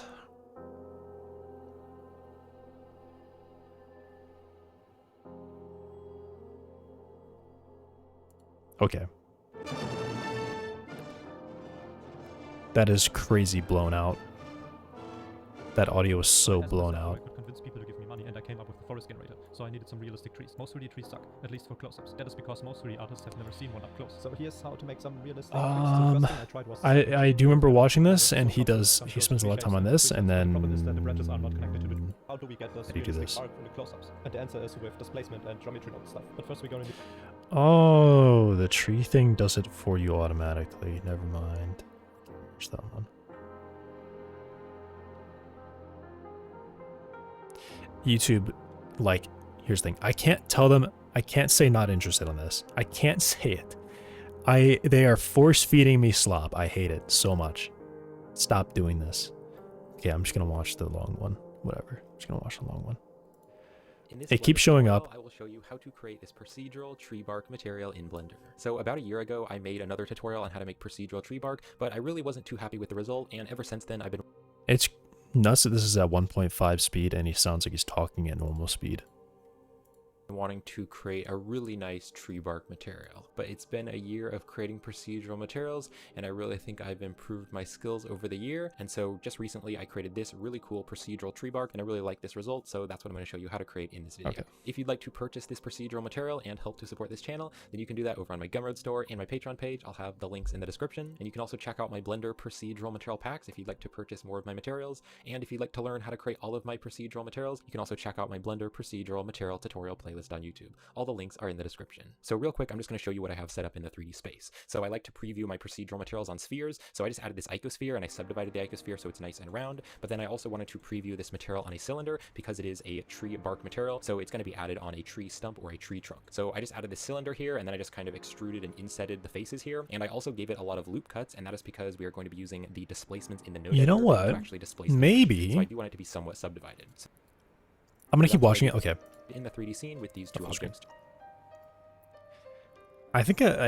Okay, so I haven't really considered the art style, but I think simple colors make sense. Eventually, I'm going to need to revisit the grass, just like the terrain textures, because those aren't final, but I've been using them like they're final. At some point I have to revisit those. But I think what may work best for this is just using a color and then just me physically painting pixels onto it. Does Blender have oh gosh. Blender, oh, in fact, I should probably just like favorite this so I can come back to it.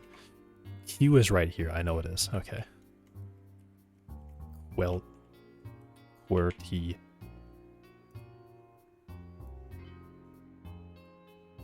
Okay. Blender nearest neighbor shading.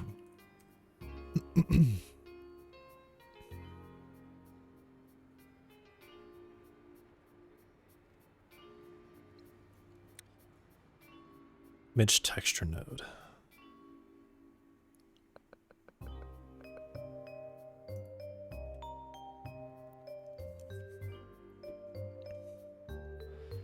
See, option in the image texture node. All right, I'm gonna start with this. So I'm gonna scale this up until it's about. Does that matter? I think it does matter.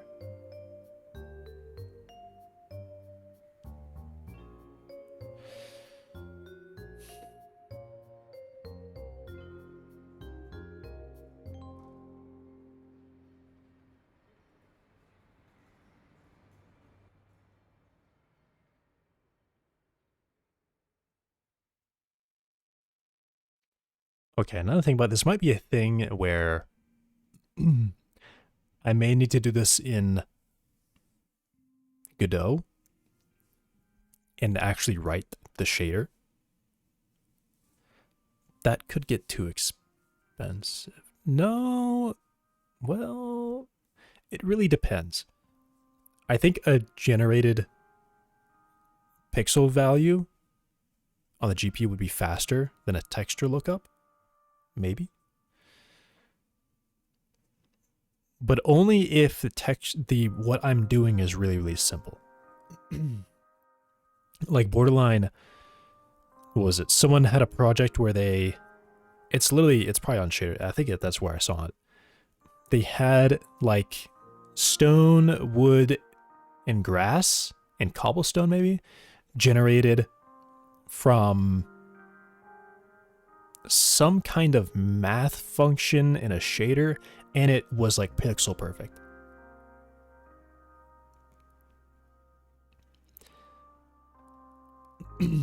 So I could just like generate some kind of like noise. I mean, if I try, I can't really make random. Yeah, random's not possible in shaders. You have to write your own random number generator. But some kind of noise function where I just generate like 16 by 16 pixels, essentially, and those just loop over the whole tree bark.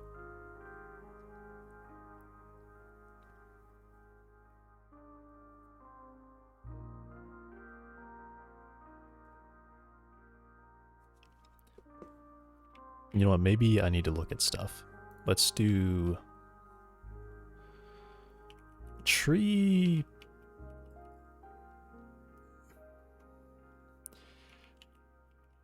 Pixelated tree model. Yeah, this is hard to search for. What is this?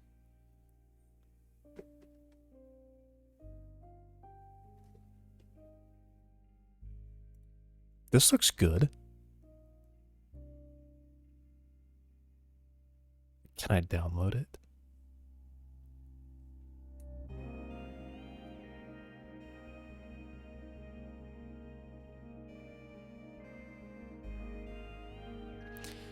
Right, I have to log in to download this. But this looks good. Yeah. And I'm guessing I'm not going to see... Okay, I see seams. Do I? Actually, I don't know.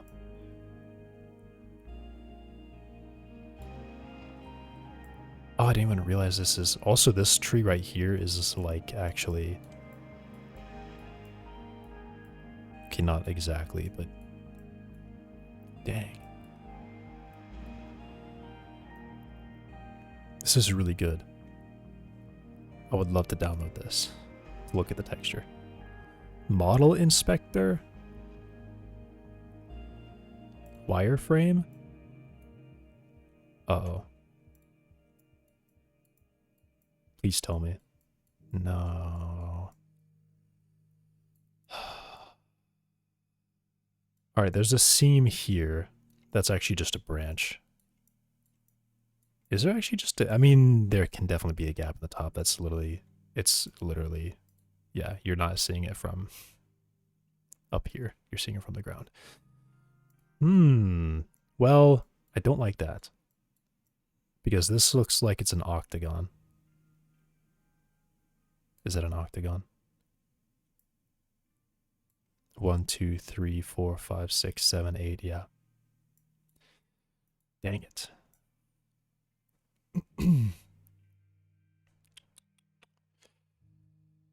Yeah, dang it. I was hoping to see it. I mean, it looks really good. It does look really good. But he kind of cheated on the texturing by just making it really high, making it a single vertical cylinder the whole way up. Because, I mean, you know, he took a shortcut here by leaving it not connecting that, which is fine. But, like, in theory, about this far off the ground, you can drop down to way, way less vertices, or way less faces.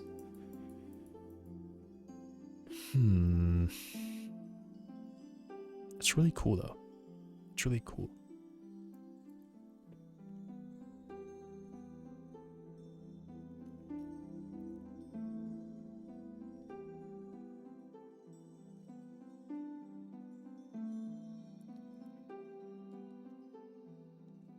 UV checker? I mean, yeah, it's gonna be like perfect UVs all the way up.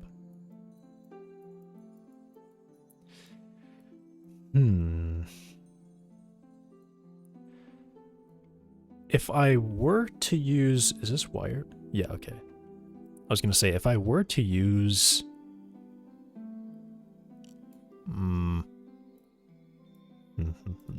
2D? Okay. Oh, can I go 2D? What is that? Base color?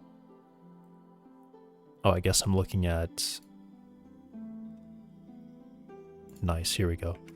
What is this? Why does it do that? Why do you do that? Can we just... What is this?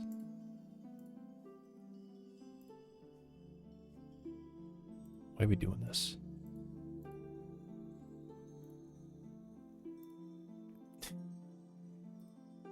Can I not have the point light?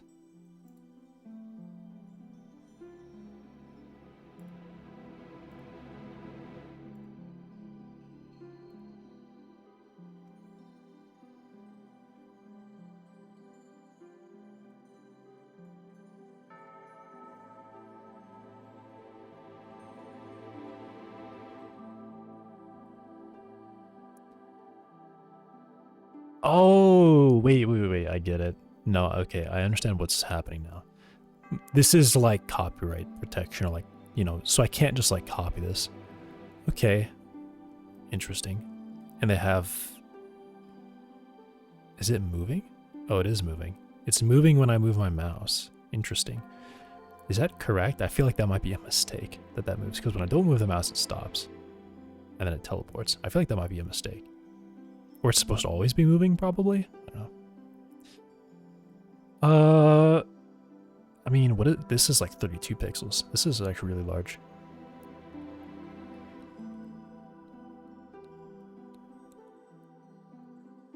Yeah, this is 32 by 32. Interesting. They actually use a really large texture, and yet they blow up the pixels to be even larger. Can I? Okay. Here's a question. How do I do that? How do I do that? Because probably... okay. I've thought about it. I'm gonna do kind of pixel art stuff. But I need to figure out... Just to preview them.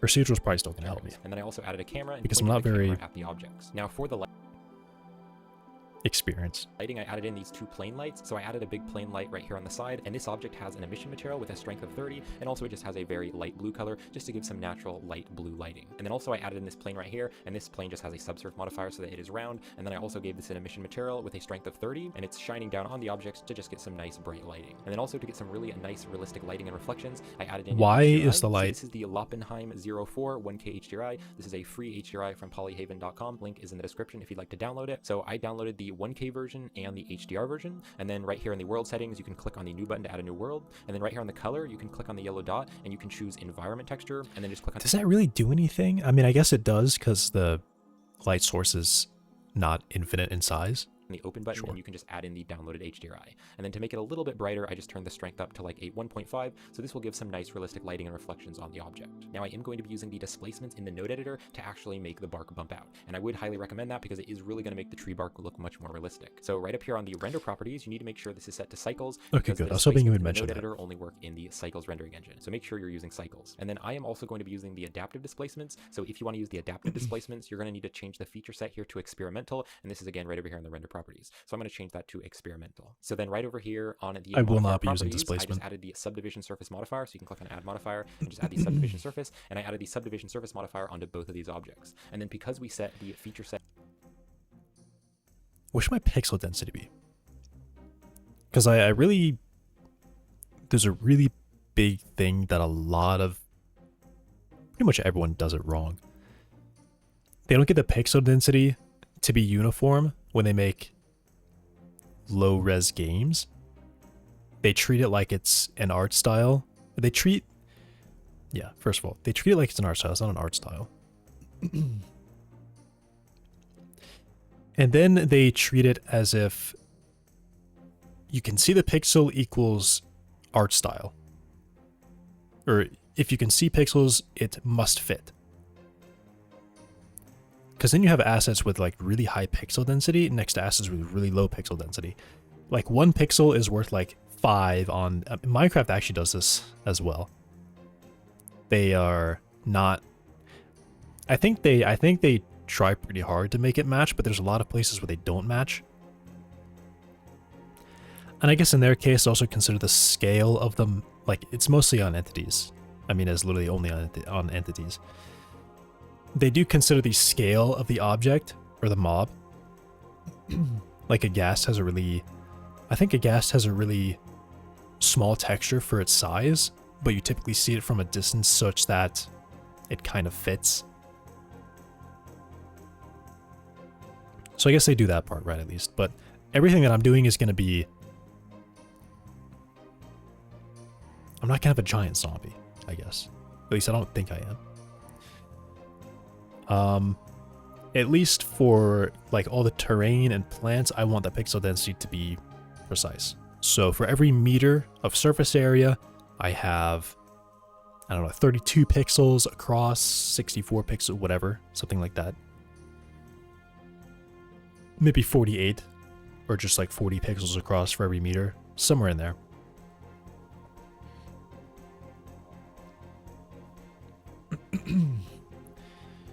Just so that when you're walking and you like, or like, you just decide, I want to look at the bottom of this tree where it touches the ground, and you can see the scale of the pixels of the grass and the dirt, and you can see the scale of the pixels of the bark, the scale of the pixels of a flower or a bush next to it, and they all look the same. It almost looks like you took... Ideally, it should look like every image that you can create just by looking would have been drawn by hand. So every pixel matches, ideally. I could also achieve that with a shader on top just to like hide some mistakes that I might make, or inconsistencies where meshes have like double alignment, so a pixel can be 2 pixel edges can be off by like a hair's width, and you can notice that. A shader would definitely hide that. But at the very least, I want to make sure I have it right. To just want to mention experimental. Now that it's set to experimental, right back here on the modifier properties, we have the adaptive subdivision setting. So I just turned that on. And this way, where you're closer up, it's going to add more detail, but then if you're farther away, it'll add less detail. So on this tree trunk object right here on the cylinder, I turned on the adaptive subdivision, and I just set the dicing scale to 1. I think that's pretty good. And then on this object right here, I turned on the adaptive subdivision, and I just turned the dicing scale to 5. And that's just because this object is already pretty detailed, it already has a lot of geometry, so I didn't need to turn the detail up too high. Alright, so now I'm going to click on this object, and then right over here I have the shader editor, so I'm going to click on new to add a new material. And I can just rename this material to procedural tree bark. And then I want this object to be on the other object, so I can just click and drag this material and drop it onto this object as well. Alright, and then there is one more thing that we're going to need to do to get the displacements to work. You need to go right over here to the material properties, and then in the material properties you need to open up the settings tab. So you can see right here on the displacement, it just says bump. Actually, if I think about it, this is probably where I want to go to shader toy and just find bark shaders, pine bark shaders. But of course I want to be accurate. So they mention here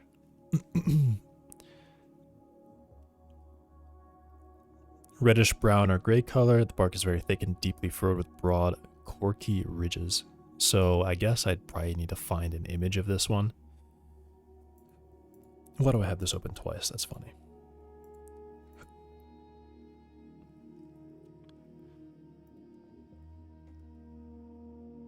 What do they mean when they say this? What does this mean? Quirky?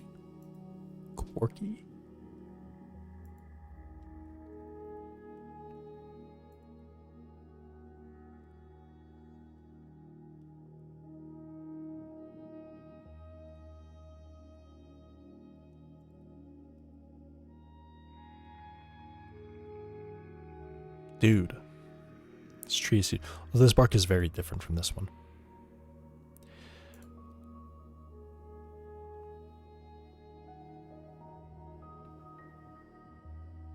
Interesting. Okay, back to this. So this is going to tell the material that it can use. I'm really all over the place. So I can just make this smaller and we can start making the procedural material. Just one more thing though before we start, I am going to be using the Node Wrangler add-on to preview the different nodes. So if you don't have the Node Wrangler enabled, you can just click right here on edit and then you can open up the preferences. Hello, right over there on the add-ons tab. You can go Huguin. over to the search and you can search for Node Wrangler and just check mark the Node Wrangler add-on. And I'll show you how to use it in the video. So let's start by creating the base texture for the tree bark. So I'm going to press Shift A and I'm going to go here to the search and I'm going to add a Voronoi texture. I can probably So skip through this quite a bit. And I'm going to add the Voronoi texture and drop it here. And then I want to preview it. So I'm gonna hold down that's Control triangles, Shift right? And select the Voronoi texture. That's using the feature from the Node Wrangler and it's Close going to preview drop down, kind of what I want. Because if you've looked at bark materials, it kind of looks like there's a bunch of squares or a bunch of rectangles. Which are but the distro? rectangles are kind of scaled upwards or stretched upwards. But then of course they're very I'm using natural and Arch. organic and random, and they have a bunch of noise and they're kind of bumpy. So this is what I'm going to use for the base of the texture. And then also I'm going to plug that up to the vector. Now, as I said earlier, the main texture of tree bark seems to be stretched up, so I want to use this mapping node to actually stretch the texture. Texture coordinate object. Is this the secret then?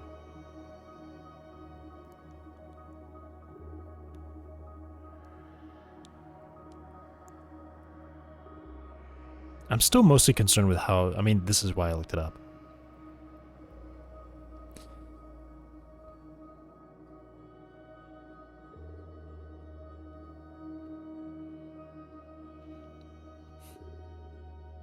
I have to have some kind of UV, right? Like there's no avoiding that. I have to have like a properly...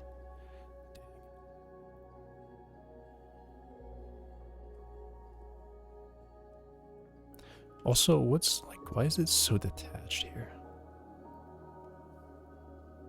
It's really detached.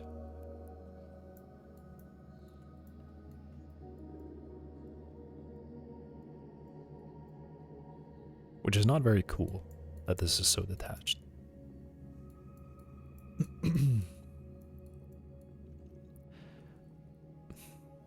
I guess what I would do is I'd probably manually Yeah. I probably need to get all these... Oh, dang.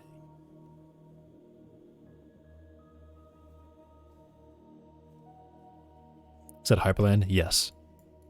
I probably need to get, first of all, probably the vertices aligned to like centimeter positions, because I think they're definitely not.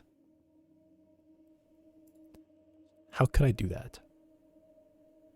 Snap vertices to grid. Okay. So let's undo that. Let's undo that. And then let's go back to modeling. What is my grid? Okay, so I think if I do this and I zoom in until I have centimeters, 10 centimeters, centimeters, and then I do snap grid.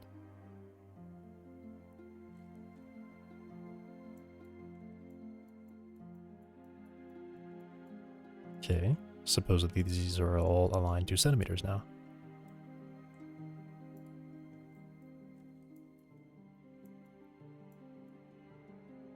Okay, cool. So that was first step. And then now I can probably try this again and maybe it'll be better.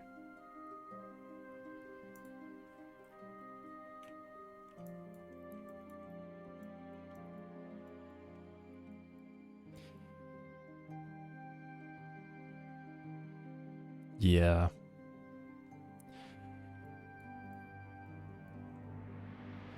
This is a little bit better, maybe. Okay. Wrong thing. Rotate.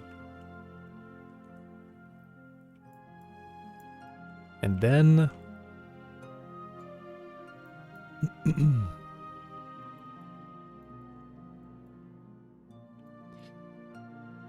yeah, so then these aren't aligned, which is not what I expected. The last day I used Hyperland, I messed up some partitions, had to reinstall. Oh man. That's unfortunate. I'm pretty much all set up. I don't want to touch anything because I know that that can happen. I could just like force myself to have to reinstall things. Okay, so I think what I do at this point is I probably just go through this and manually map all these out. So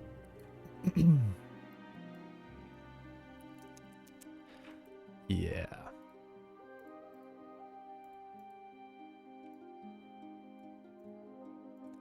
It kind of like just didn't even respect the seam either. It just made it just split these off anyway.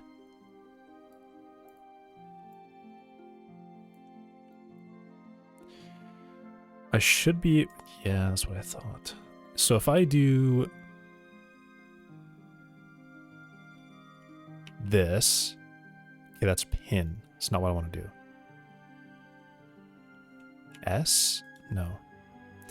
Use arch install, so it's fine. Well, yeah, I don't know. Oh, what's the button to rip? Shift spacebar. Okay, that didn't.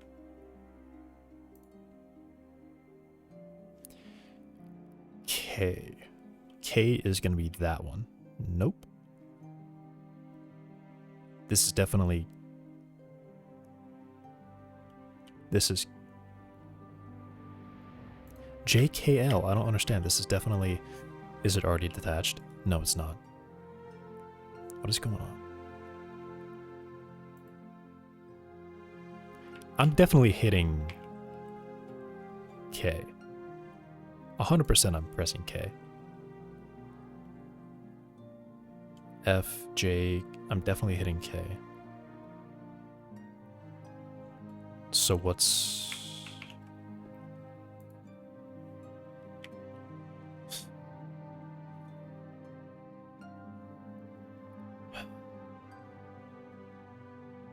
Unpin. Rip. Why is it doing this?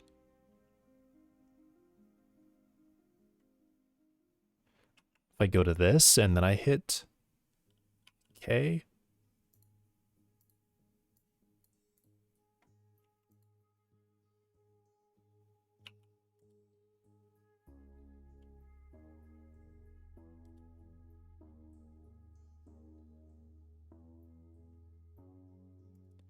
Split? Oh, was that F? So it said F apparently does this, and then I can...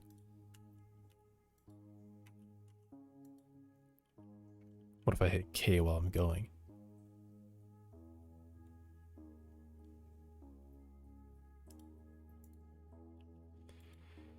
Oh, why is it attached again? Alt M. Alt M is... Oh, I think what it does is when I bring it back, it... Right, this is something that's going to happen. Is there a way I can turn that off? Because when the vertices get close enough, it will just combine them without telling you that it's going to do that.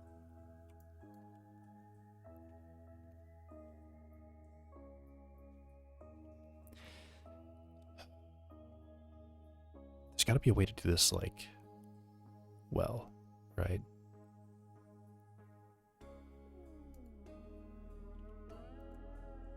Because this is really close to just being...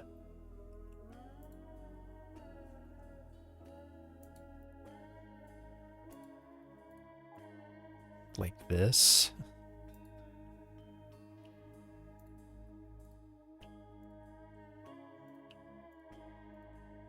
Right?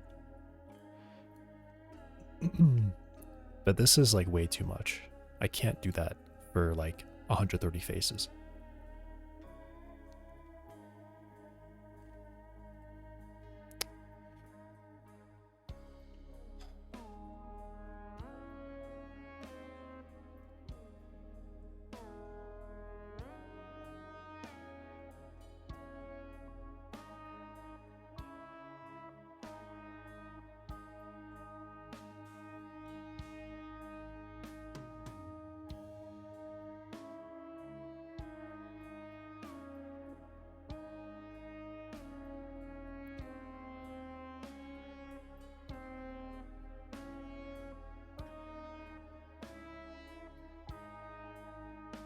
Shift tab.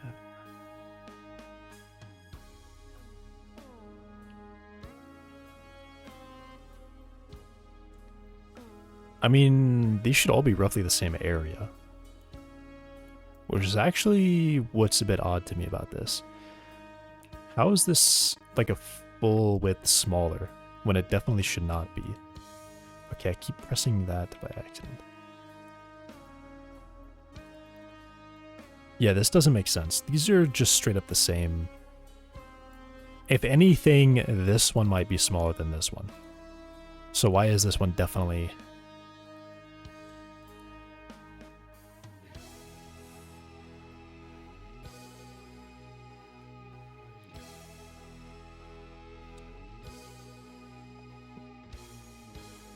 I may have already messed up too.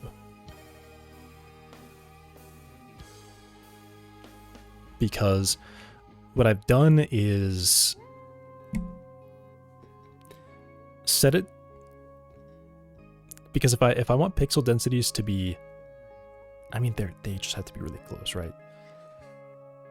Ideally what I would have done is I would have made it so the surface area around is spot on to a value that is divisible by my pixel density, or that can divide my pixel density. I haven't done that. But I guess it's also progressively getting thinner as it goes up. So maybe there's that.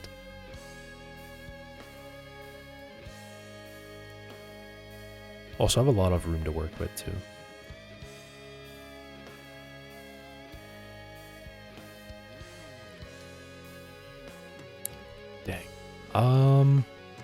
Let's go back here.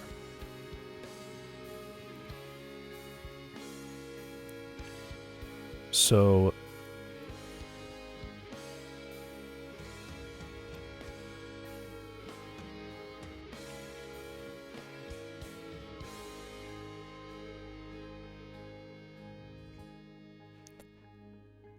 Is there a thing that will tell me the surface area?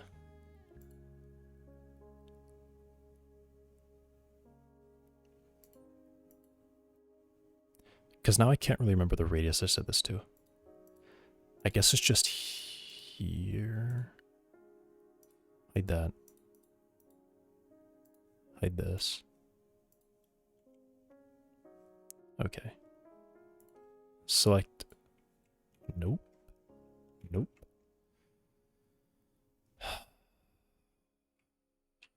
Okay.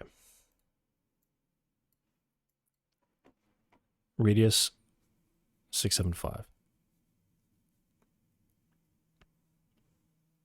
What do I want to go with? I need to pick it now. If I'm going to start doing any texturing, I need to know it now, especially for this model.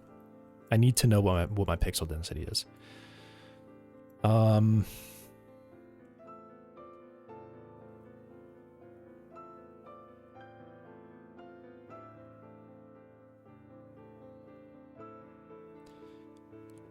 What are we going to do with the zombie? Alright, let me do this. I'm thinking like a number like 40, somewhere between 40 and 60. Per meter. What does that look like? I guess, okay.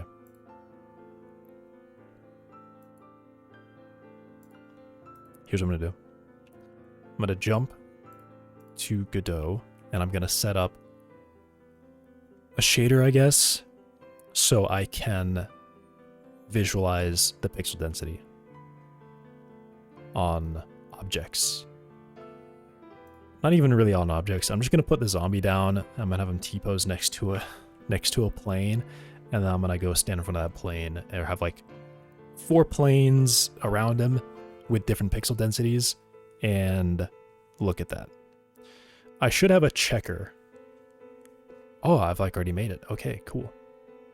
I've definitely already made a checker pattern, a checker shader for a race flag. Okay, first of all, how do I move around? Right click. Yeah, here it is. I've already made it. So this shader is going to be perfect for this, because I can set the size, and then I set how many on the X and Y. So this is, wow. So this is 6 vertical, 12 horizontal. Perfect. Okay.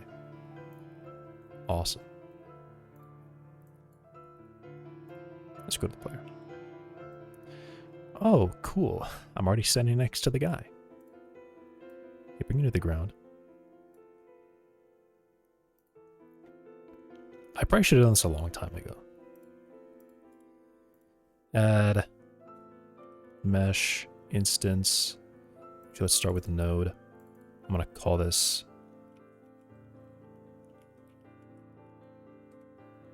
pixel density. Put you, I'll just leave you down at the bottom. That's fine. Mesh.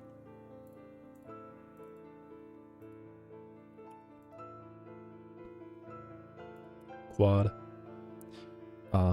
No. Plane. There we go. Base Z. Where are you at?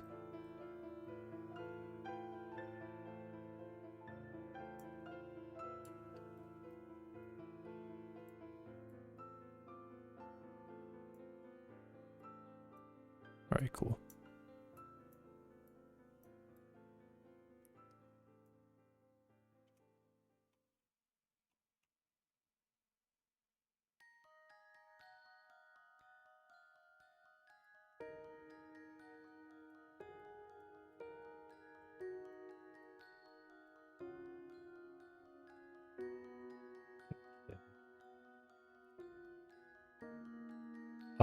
I guess a meter by a meter is probably pretty good. I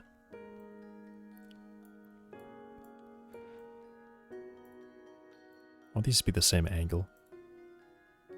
Just 180. I'll make you also 180.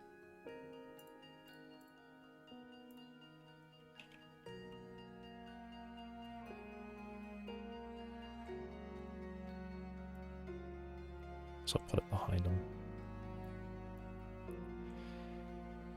Okay. Now for the material.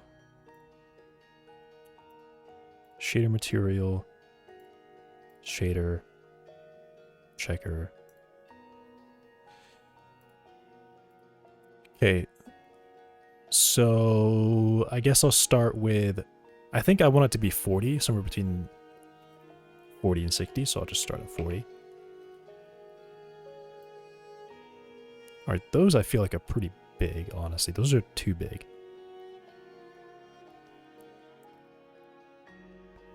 Those are too big.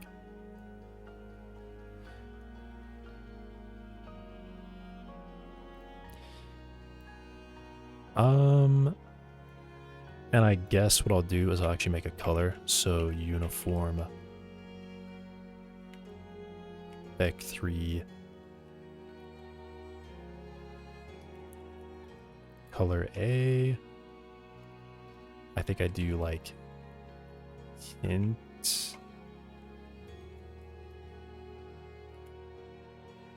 Source color. And then I don't actually think I do that. I'll find out. Color A will be black. Oh, it's actually fine with that. Okay.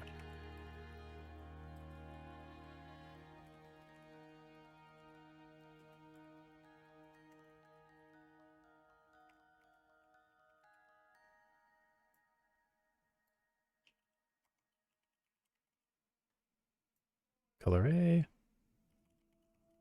Color B. Cool. And then on you,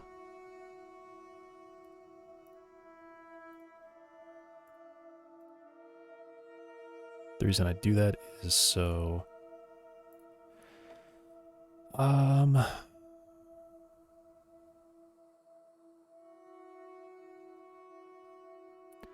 I guess I'm kind of green.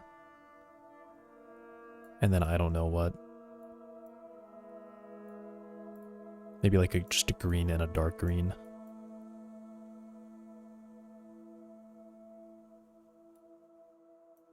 Just so it's not like too harsh.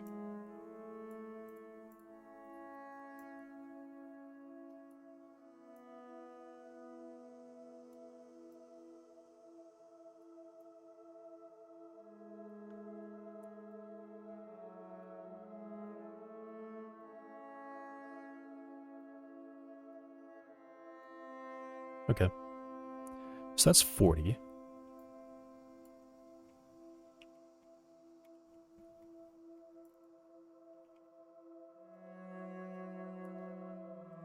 I'm going to duplicate this 40 41. Funny. Okay, so I guess what I want to do is I guess I'll see what 48 by 48 looks like.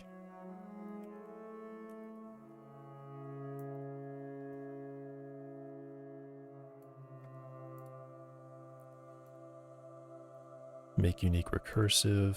I guess not the actual shader. Yeah, just that.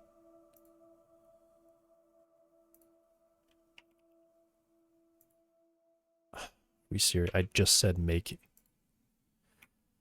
Oh. This one. Now it's unique.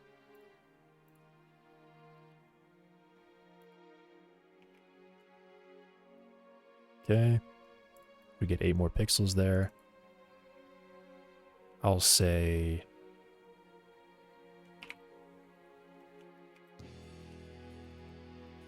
60 by 60.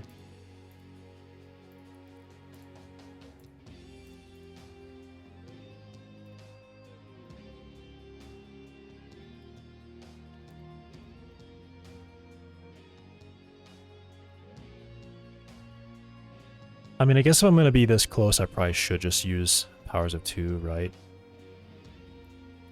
How do I...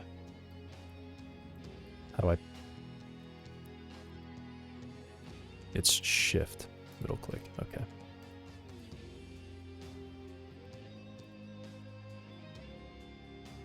I probably should just be rounding it.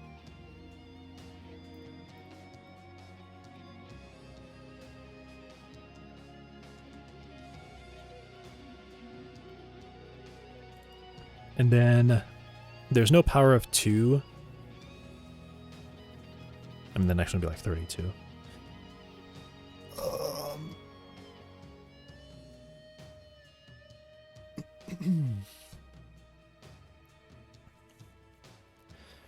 What is 48 plus 8? 56?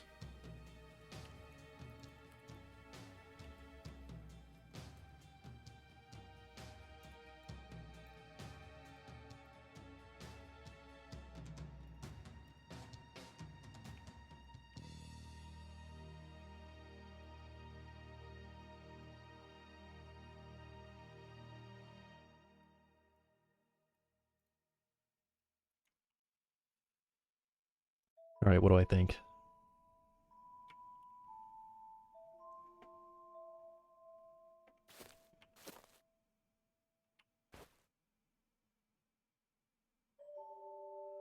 That one's 48. This is 64. That's 56.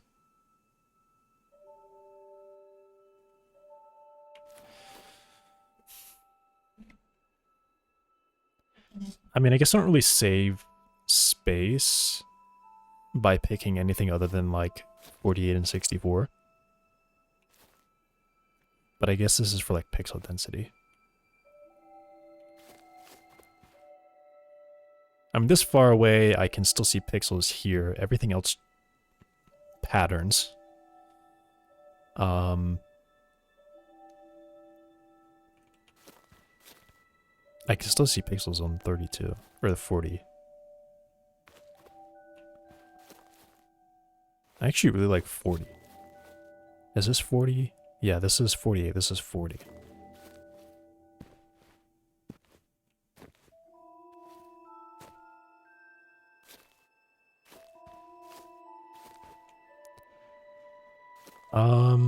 Let me see if I find the distance where 64 I can already I can still see it. Okay, 64 I think is merging pixels. Now at this point I see very thin things. 56 I can also see, I mean, yeah, this is what I would expect to see, right? I can still see individual pixels there. There's some weird pattern happening, but still mostly there. Okay, so 56 is gone. So 48 is left. 40 is still good. Okay, 48's gone. 40 should be pretty much right behind it. It pretty much is right behind it. Yeah.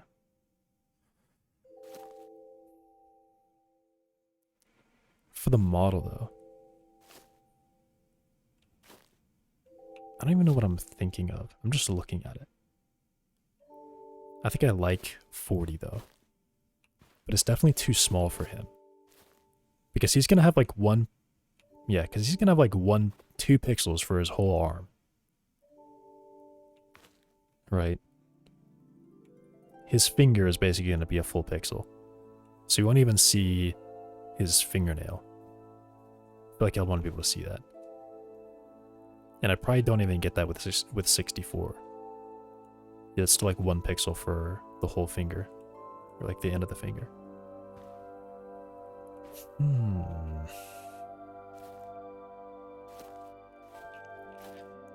I mean, okay, so I guess for the models, they need at least more than 64, which this is 64. But for terrain, 40 or 48. 40 is probably it for terrain. I don't know.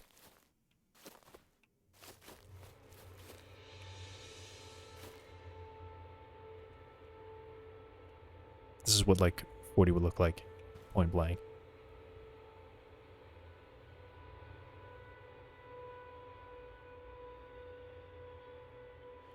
It's like exactly 16 across or 17.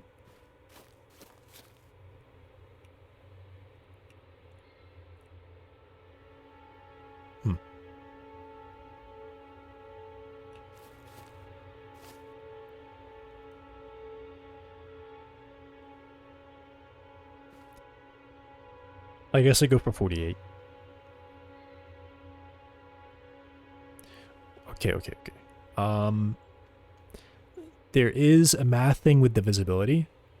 Is 48, I mean, like reason would tell you 48 has more divisors than 40, but they're also so close and the numbers are actually small, so maybe they don't.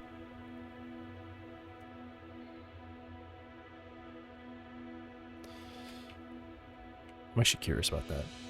Let me see if I can find that. I'll leave that open. What is it?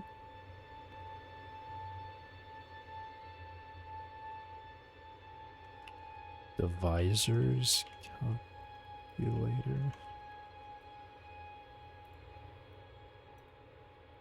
40. 8. What about 48? 10. I mean, yeah.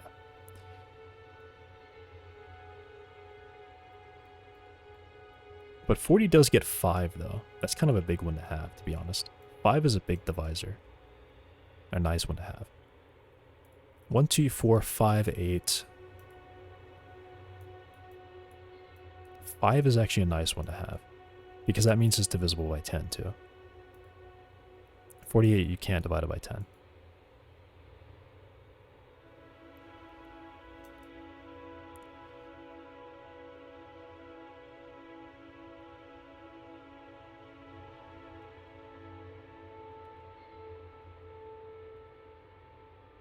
Okay, so then do I like 40 more than 48? You know, I feel like for a tree, there's also the idea of, I mean, okay, I have to also consider plants. Because I'm going to have the same thing for plants as trees. 40 might just be a little too big for plants. That does limit me. I'd have to have very large plants. And then I also have to consider that these guys are going to have probably double that, so they're probably going to be at like 80 pixels per meter for their density.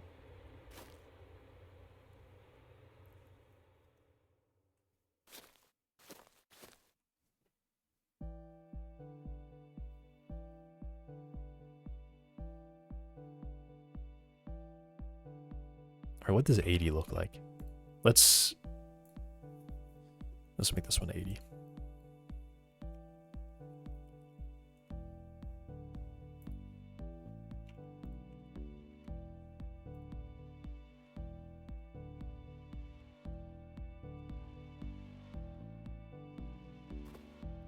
And I'm gonna move it behind him.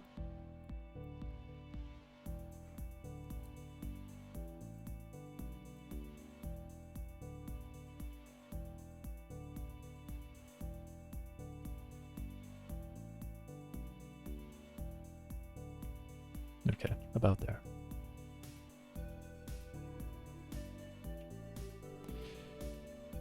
All right.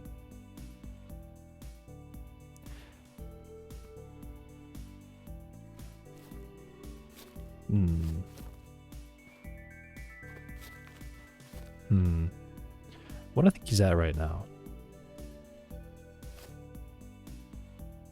He's got like 5 pixels across for his nail. And this is 1. This is about 1, it looks like to me. I mean, all of these look like 1. Because they're all too large. So maybe this would be closer to like 128 on him.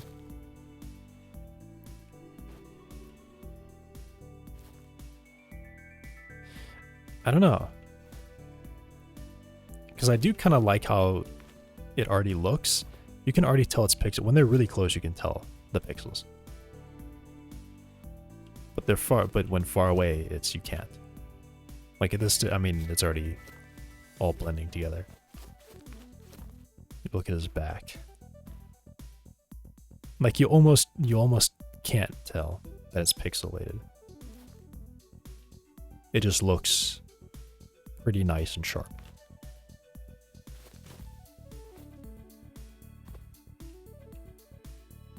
What is his texture size?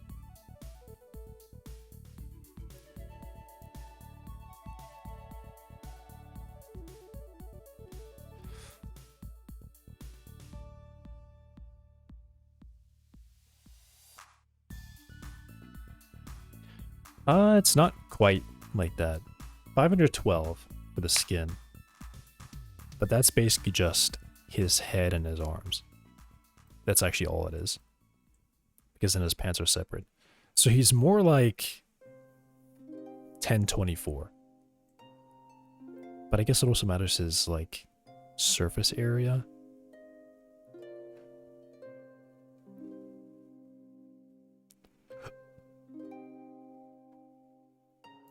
Alright, I want to know what he's at.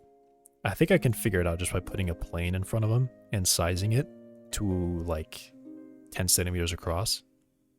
And then probably see what he has. Okay, I want to make unique recursive. Okay. Move the material.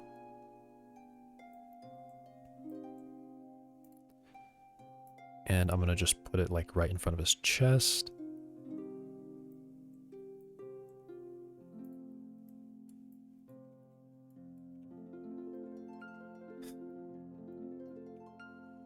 Oh my gosh. Oh, okay, it's because I'm like at a zoom level that's really buggy. Right, I forgot about that.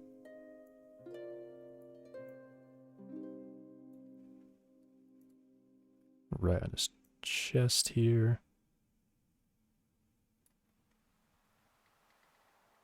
Okay. And then I guess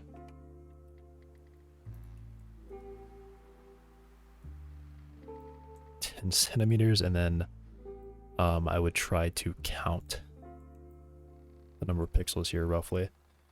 Alright. Let's find like a really straight line. There's a straight line.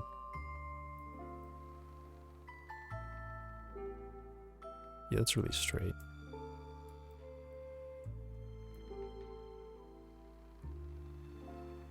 Okay. What's he at roughly? 1, 2, 3, 4, 5, 6, 7, 8, 9, 10. 1, 2, 3, 4, 5, 6, 7, 8, 9, 10. About 40, but this is 10 centimeters. Wait, I gotta start over because I miscounted. I put my mouse in a weird spot. 1, 2, 3, 4, 5, 6, 7, 8, 9, 10. 1, 2, 3, 4, 5, 6, 7, 8, 9, 10. 1, 2, 3, 4, 5, 6, 7, 8, 9, 10. 1, 2, 3, 4, 5, 6, 7. 37 pixels across 10 centimeters. So I just multiply that by 10. I get 370 pixels per meter. That's really dense. 370 pixels per meter. I was thinking like 80. I mean, I guess if I was looking at it from before, it did look like he has about 5 pixels in the area that 48 would need to be multiplied by 5 to reach. What's 48 times 5? I don't know.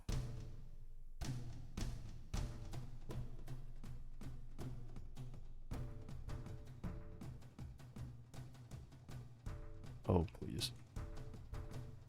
240. You know, now that I think about it, I kind of forgot that I multiplied by 5. This is like, it's like multiplying by 10 and then dividing by 2. Dividing by 2. Or divide by 2 and then multiply by 10. So, I mean, I could have figured that out, to be honest.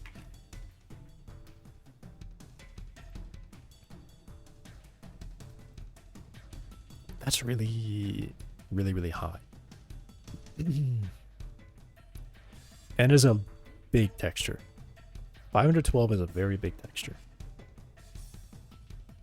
But I guess it kind of fits because it's, you know, it's a model that you're going to be looking at probably pretty closely, more often than not. Well, you don't want to look at it closely. That's for sure. Because then you're being attacked.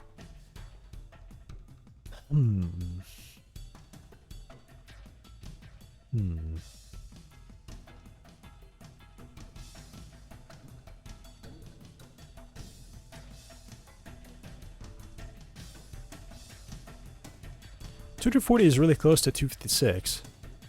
So maybe I could use... That'd make the pixels twice as large.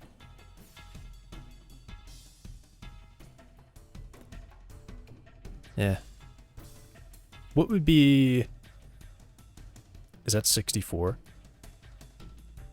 Yeah, 64 times 4 is 256, right? So I can make the pixels 4 times larger. That would still leave 1 for his thumbnail, though. I mean, you're not going to be seeing that, right? I don't know. I don't know. What about the teeth? Look at the teeth here. It's like 3 pixels across. Oh, man. Here's what I want to do. Here's what I would like, preferably. UVs are aligned to pixels every time.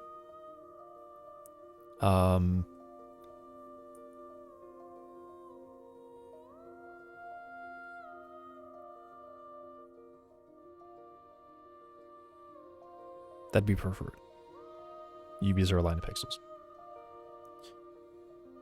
But then I'm going to end up with seams no matter what. I'm just going to have seams.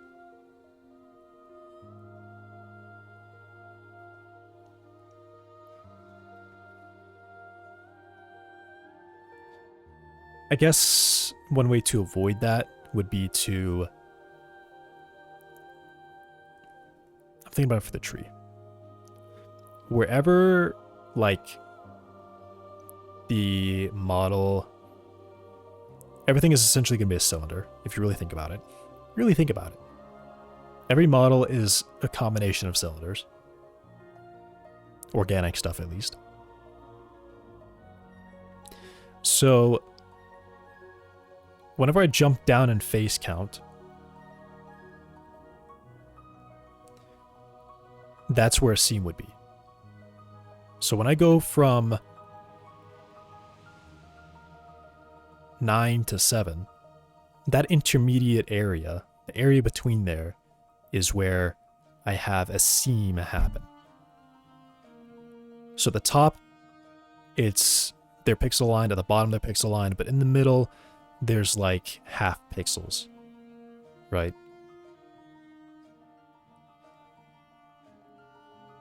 And that should make a seam. I guess an idea is that if along that seam you blend, is that a way to do it? How could I do that? So along that seam, on the edges of it, the polygons where they're getting like partial pixels, there's even a thing where the surface area is actually dropping, or like the area is dropping. Can I make it so that can I do this? Okay. I've looked at it. I think I'm set on 40.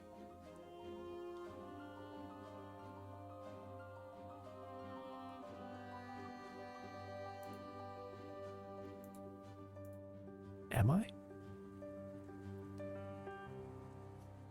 I'll do 48. I'll just say 48. I'll keep it. I do lose the multiple of 5 though. But oh well. 48 times 4 would be 192, so it's about 200 pixels per meter. Which I think the other guy was like 300. He's currently 370 pixels per meter. So to do 192 over 300, about 370, somewhere around there. I make the pixels twice as large than they already are. Really? That's not so bad. That's actually really close to like twice as large. Okay, that's pretty good. All right, so I can say 48 for everything that's not a zombie. Everything that's like a world object. And then 192 density for everything that is something you interact with. Not really like that. Guns, Zombies, ammo. Although honestly, those can just be colors. Those don't need a texture, really. Okay. Where do I write this down? I need to write this down. Then I'm going to do 48 pixels per meter.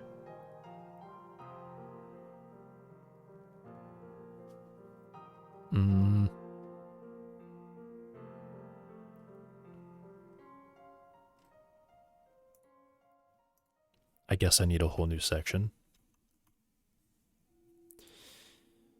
What are these? Heading 1. With a new line in between.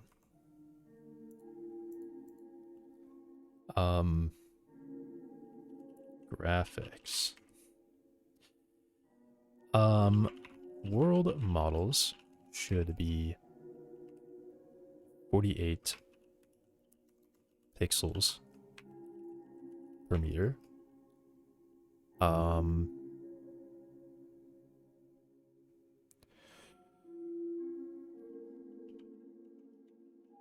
Creatures and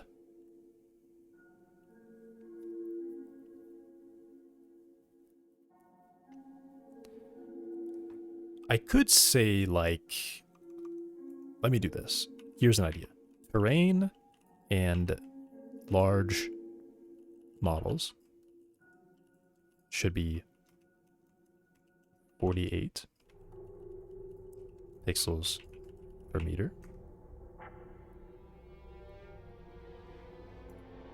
Maybe I should make this a section that's like pixel density. Pixel density.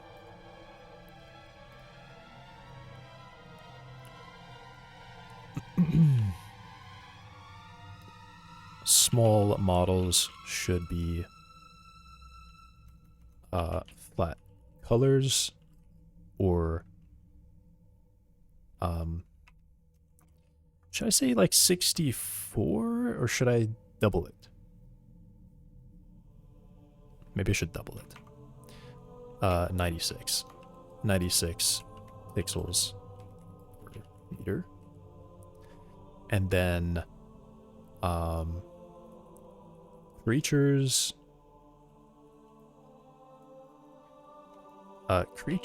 and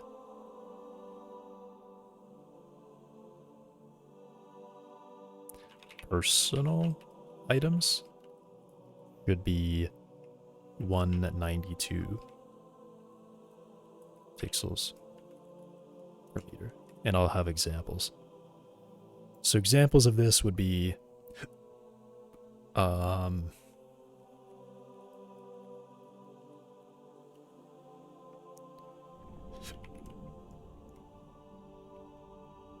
any ground or ground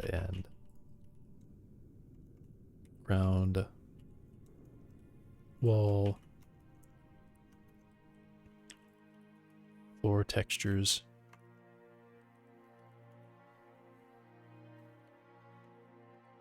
ground, walls, floors,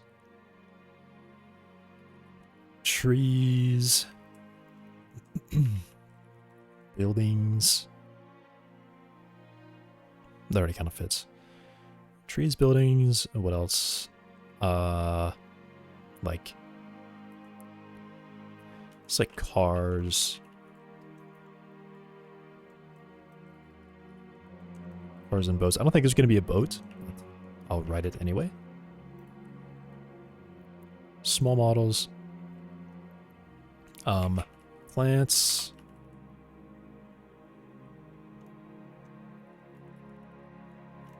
Actually, yeah.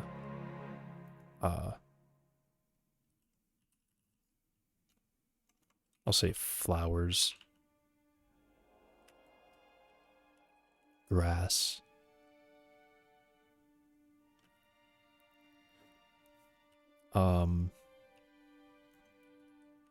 Rubbish. Rubbish and trash. The same word, whatever. Trees and rocks. I don't think I need to include buildings. I'll leave buildings anyway. Let's say trash.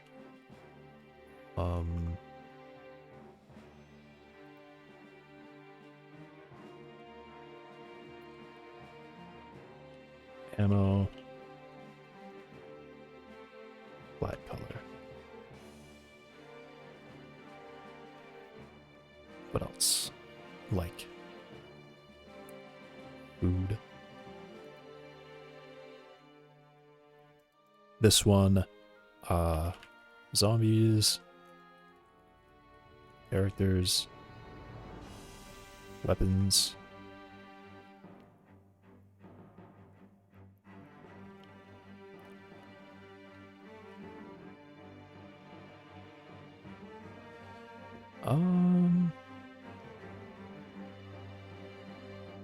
Should the flashlight be an item you have to pick up?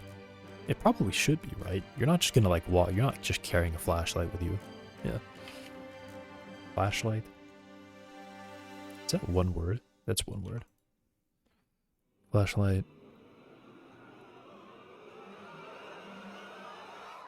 What are the personal items?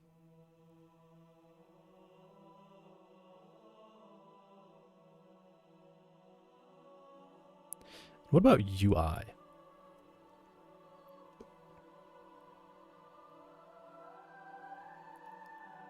I'm not sure.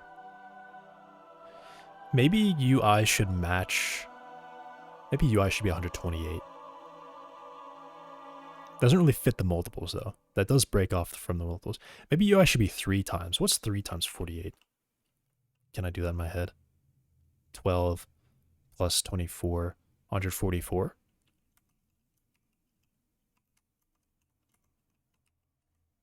Cool. 144 what? Though? That's the question. Across the short distance of the screen, I guess, would be 144 pixels.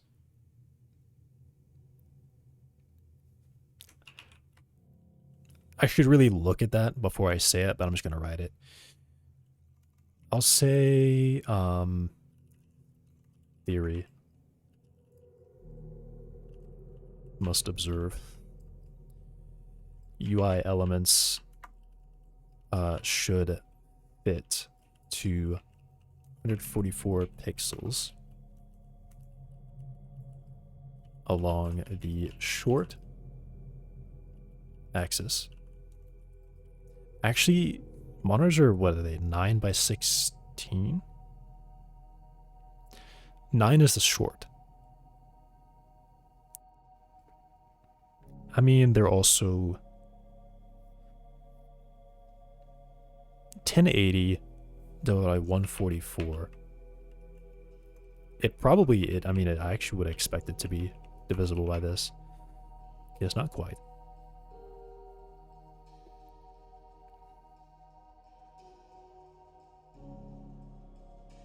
It is a half of it, though. So I guess that actually means...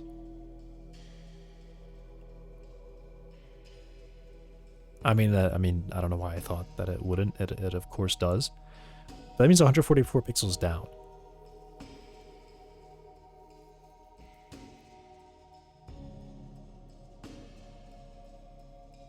What? Am I crazy? 144, this is a number that matters. 144 times 9 over 16 over 9. This is the number that matters. 256.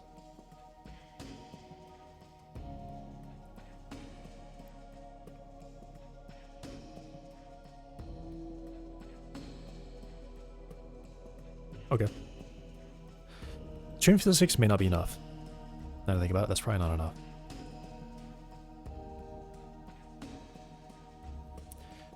I can visualize this in Godot. I could just make a mesh that's like the size of a monitor. And then make it look like that. Or I guess not really, just frame it so it fits. Whoops.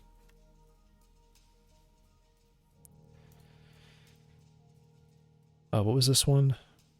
This is just a 10 centimeter thing. I'll hide it. Duplicate the screen.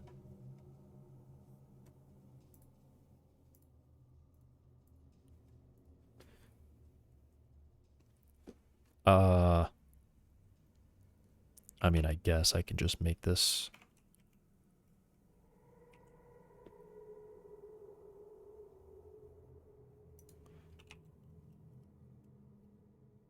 I did the wrong way around. 1.6.9. And then, wrong thing.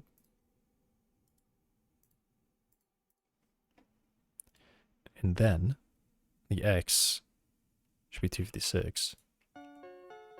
Should be 144.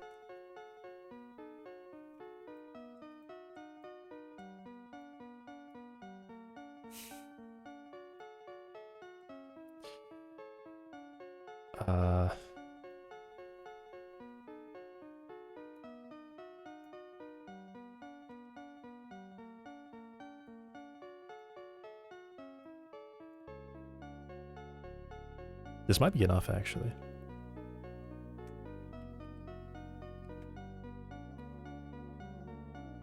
Oh yeah, that's a lot of pixels, actually. That's enough pixels, I think.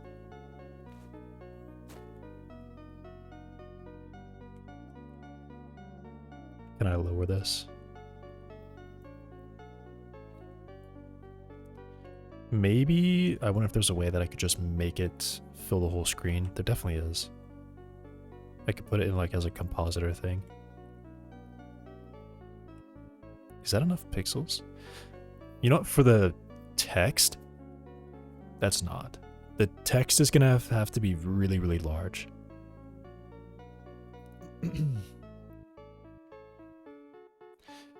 Okay, yeah, the text is gonna have to be really large to fit that. Because looking at it now, the 1 has like 2 pixels. So I probably need to double that. Just do times 2. At least start with doubling it.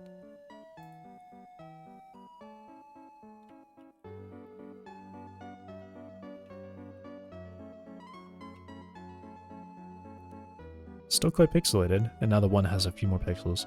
That's probably enough. I mean, I guess if I think about the icon, though. What does the icon get? Oh, wow, I really lose a lot of resolution with the icons, actually. I didn't think of that. Why did I make those icons? Without thinking about what I was doing. Because I really just didn't think about what I was doing. I just straight up made them. Now I can't fit this. This is pretty well fit, actually. Yeah. The icons would be like 4 pixels.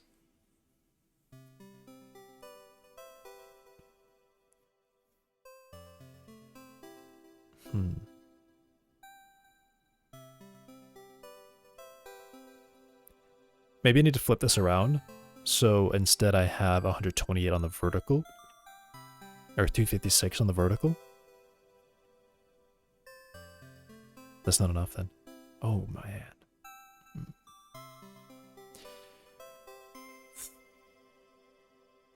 What about 640?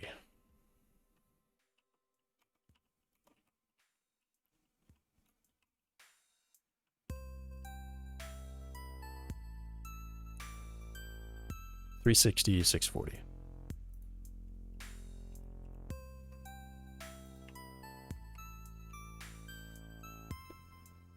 It's definitely getting to the point where I kind of can't even tell the pixels.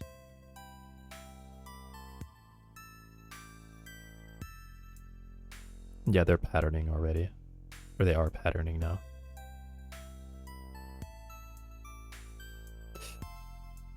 This is so silly what I'm doing.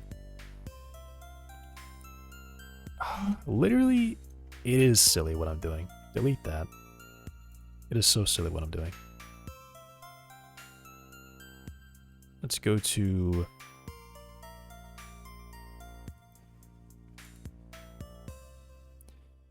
UI. This. Perfect. And now I just add child node. Control. I could probably do color rect. And then put a material.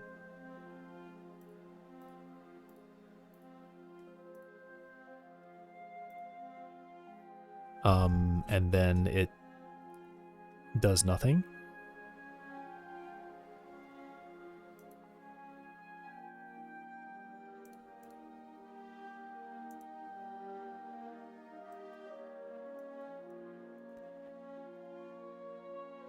Change type. What about just control? And then it's the full thing and it's hidden. Okay, what about panel or container? Panel.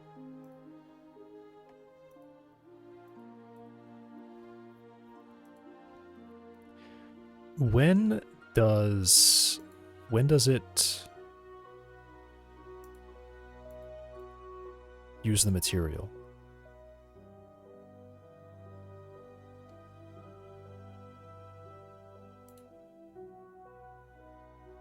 Texture.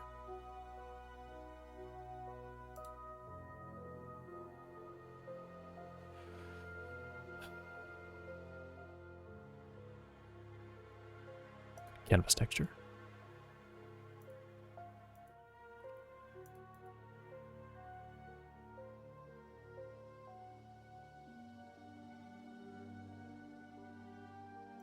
Image texture.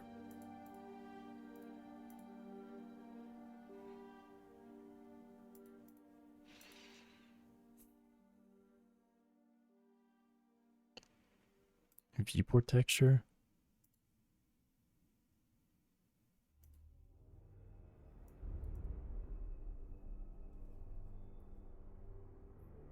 Flat? I don't understand.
It's going to be lunchtime for me, actually, so I'm going to get food and be back.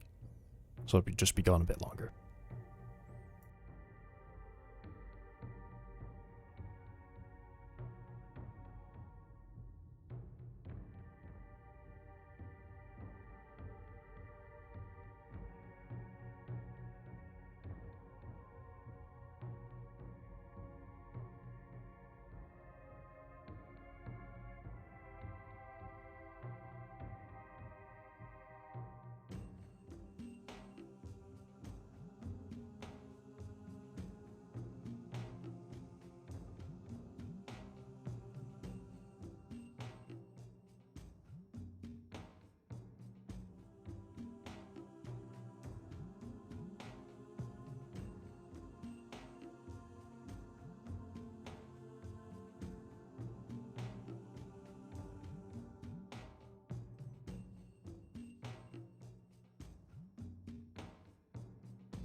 I'm back. I've got food, so I'm going to eat. It's also really cold.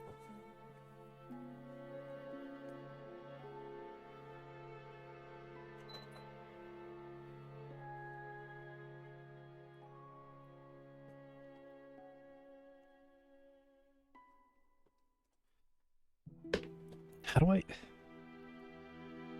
do I make this like render this? I've definitely done this before, where I just have a shader to render. Maybe it's it's 2D node.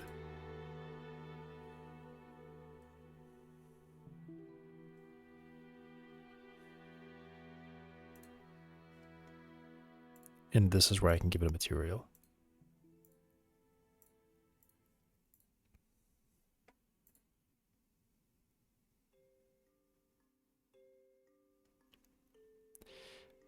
It just doesn't have a size.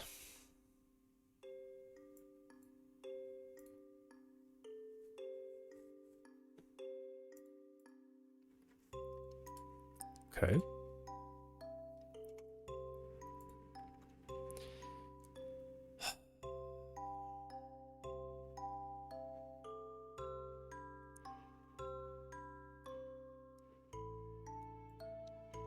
Oh, I guess this actually works.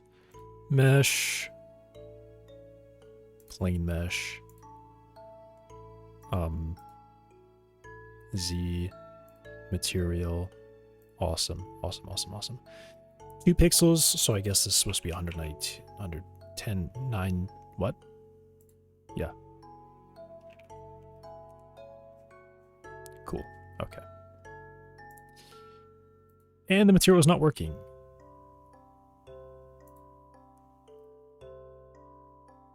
What? Oh. Material here.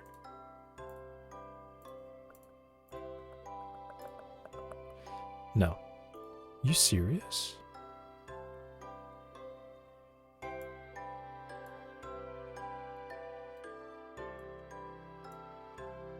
What?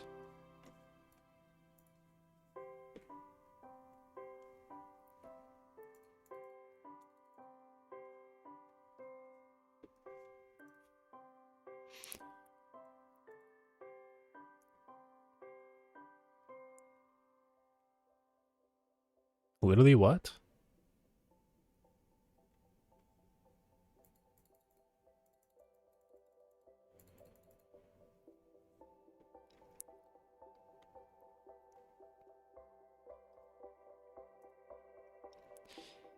Quad mesh?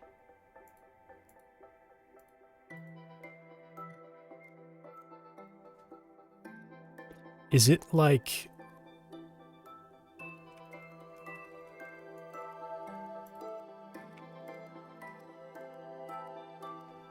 rotated the wrong way?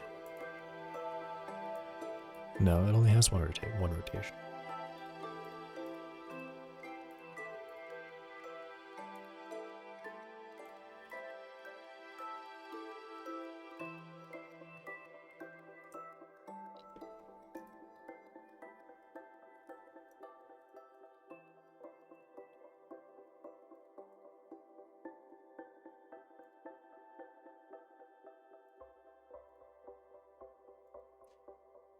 Oh, it's because it's a spatial shader.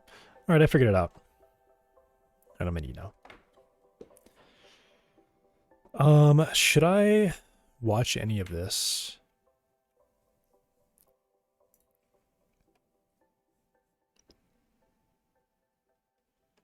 I'll watch it. Because I might make the texture this way. Oh, actually, you know what I actually want to look at?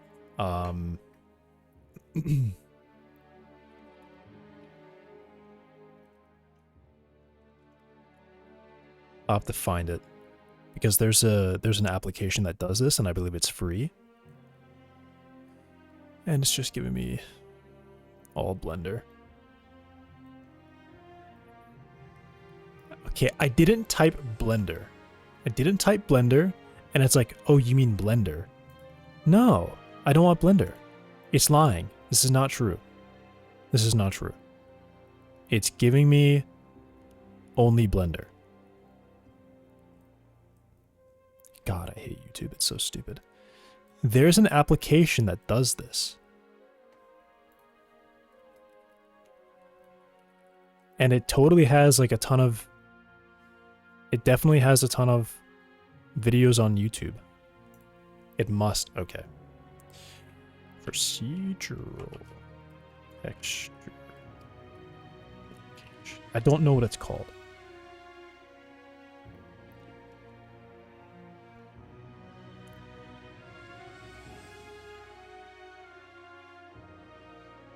Texture creator.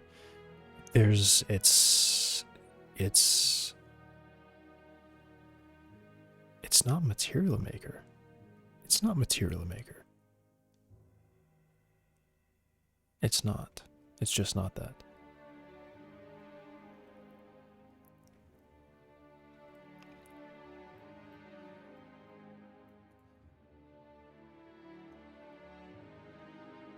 Texture.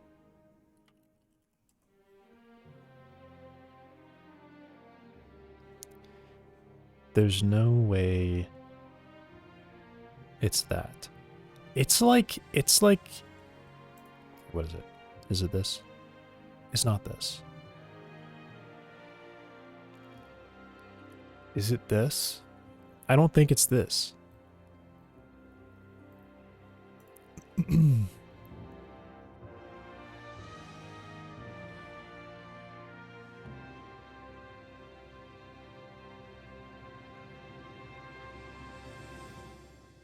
If I try software instead. What is it? What is it?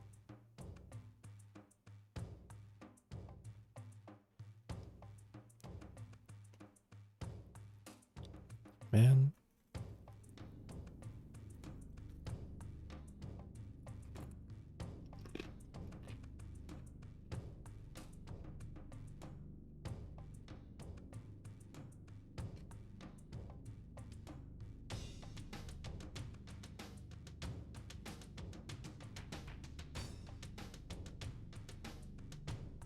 Godot.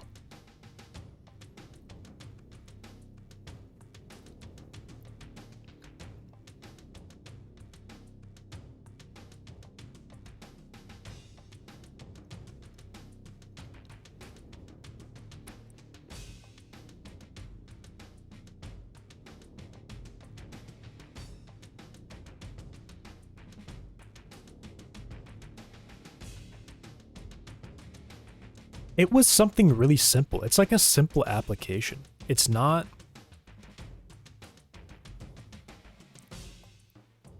anything crazy. Because if I'm just going to be using...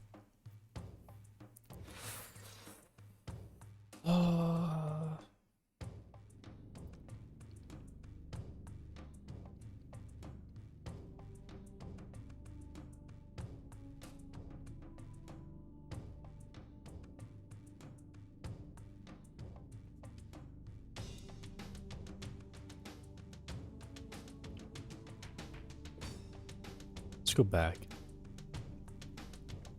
I'm really just like not eating. Seamless texture. Here.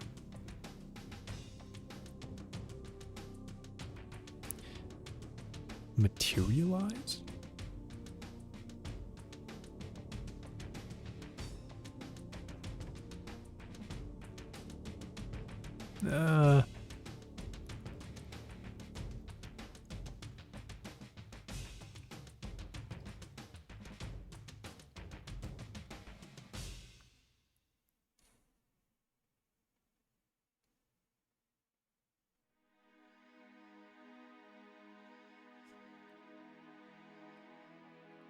This is how I found it. YouTube, you suck. Stop. This is how I found it, and it was like a long time ago. it was an application that was not graphically interesting. It was like literally like super old school like Windows 7 UI. And it was like everywhere. Every time I searched it, that was the application that popped up.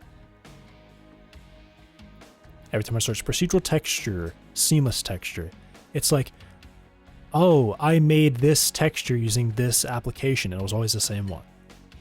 And I just don't.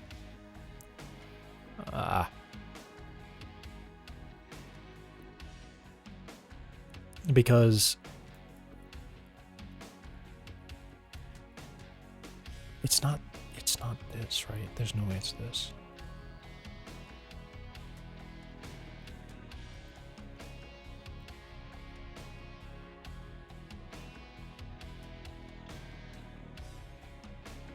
It's gone. I think it's just lost.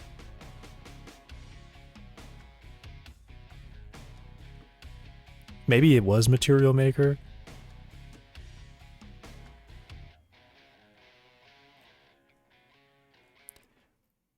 Like, this can't be part of my search results because I searched Material Maker and this is not my search result. I did not search for this.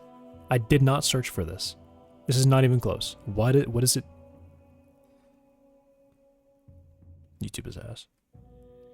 They've like fully gone into like entertainment results instead of like search results. If you search for anything that's like academic, it's just gonna feed you things that it thinks it feeds you entertainment videos. This is borderline like what it's doing here. It's like, hey, he watched this video before, maybe he wants to watch it again. No, there's nothing similar to what I've searched in this video. Nothing.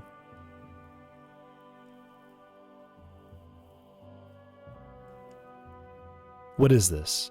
Polymer? No, this is not what I'm looking for. AI does not, like, I'm not searching for any of this. This is not what I've searched for. I literally typed in Material Maker. It's like Polymer Clay 101 for beginners. 20 small business ideas to start in 2026. No, man. No. That's not what I searched for. It's making me mad. Is it really? Like, it wasn't, I don't think it was node based either. Like, crazy as it sounds, I don't think it was.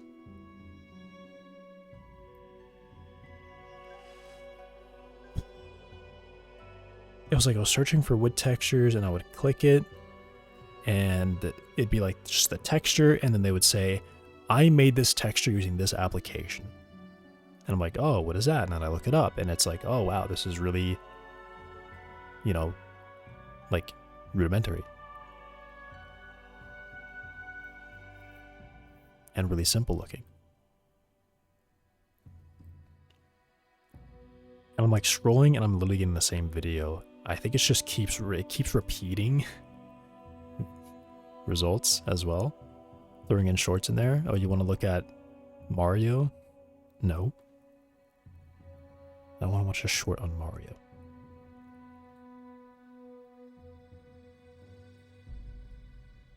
It was probably materialized. Honestly, it was probably materialized.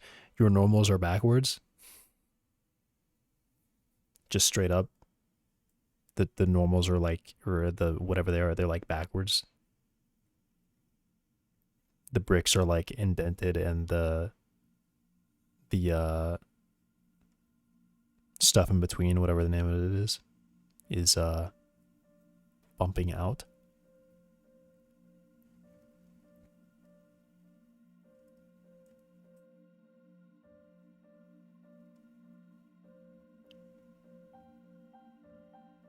I mean, I feel like I'm gonna, I don't know.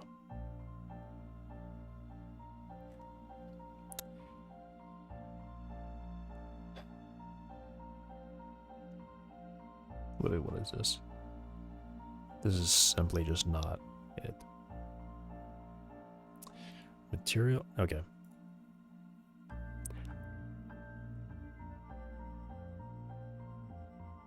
I add tutorial and it gives me 3 playlists. Hmm. Hmm. Hmm. What do I do? I want stylized.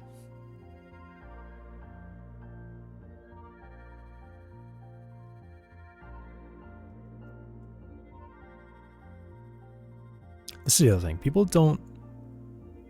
There's not enough, like, real stuff. It's always stylized.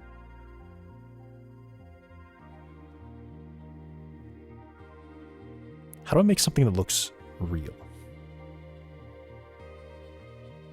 Stylized.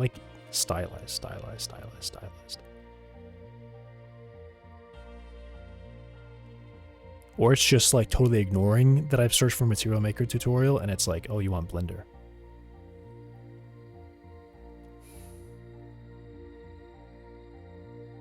Okay.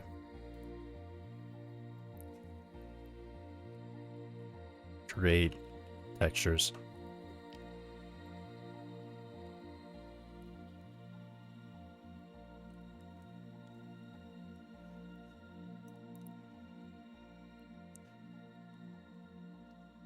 Maybe images? Nope. Okay. What about videos?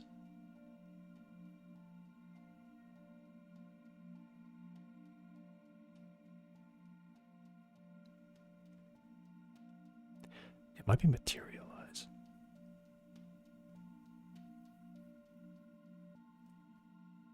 But the thing is, it's a texture thing. It's always been a texture thing. You can create... It was like bricks. Like... Maybe I searched that. Maybe I try YouTube again. It's just, I'm looking for something that's also video. And it's best... I feel like YouTube is best because they're going to slap it... the name of the software, like, in the thumbnail or in the title or something like that.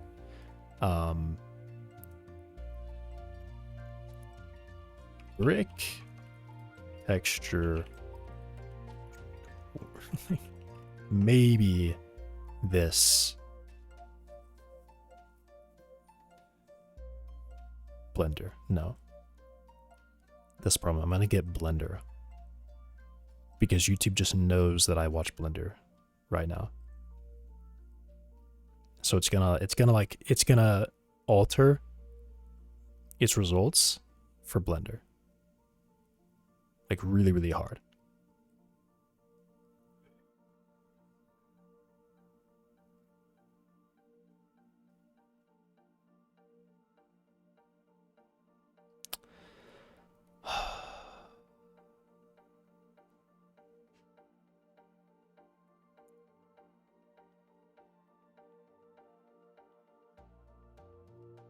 Dang.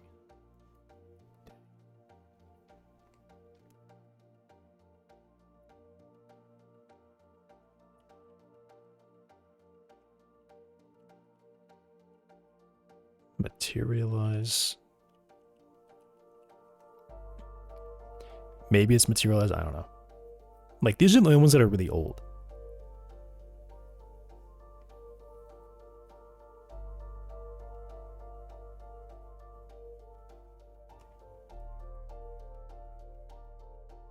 I'm thinking it might have been materialize.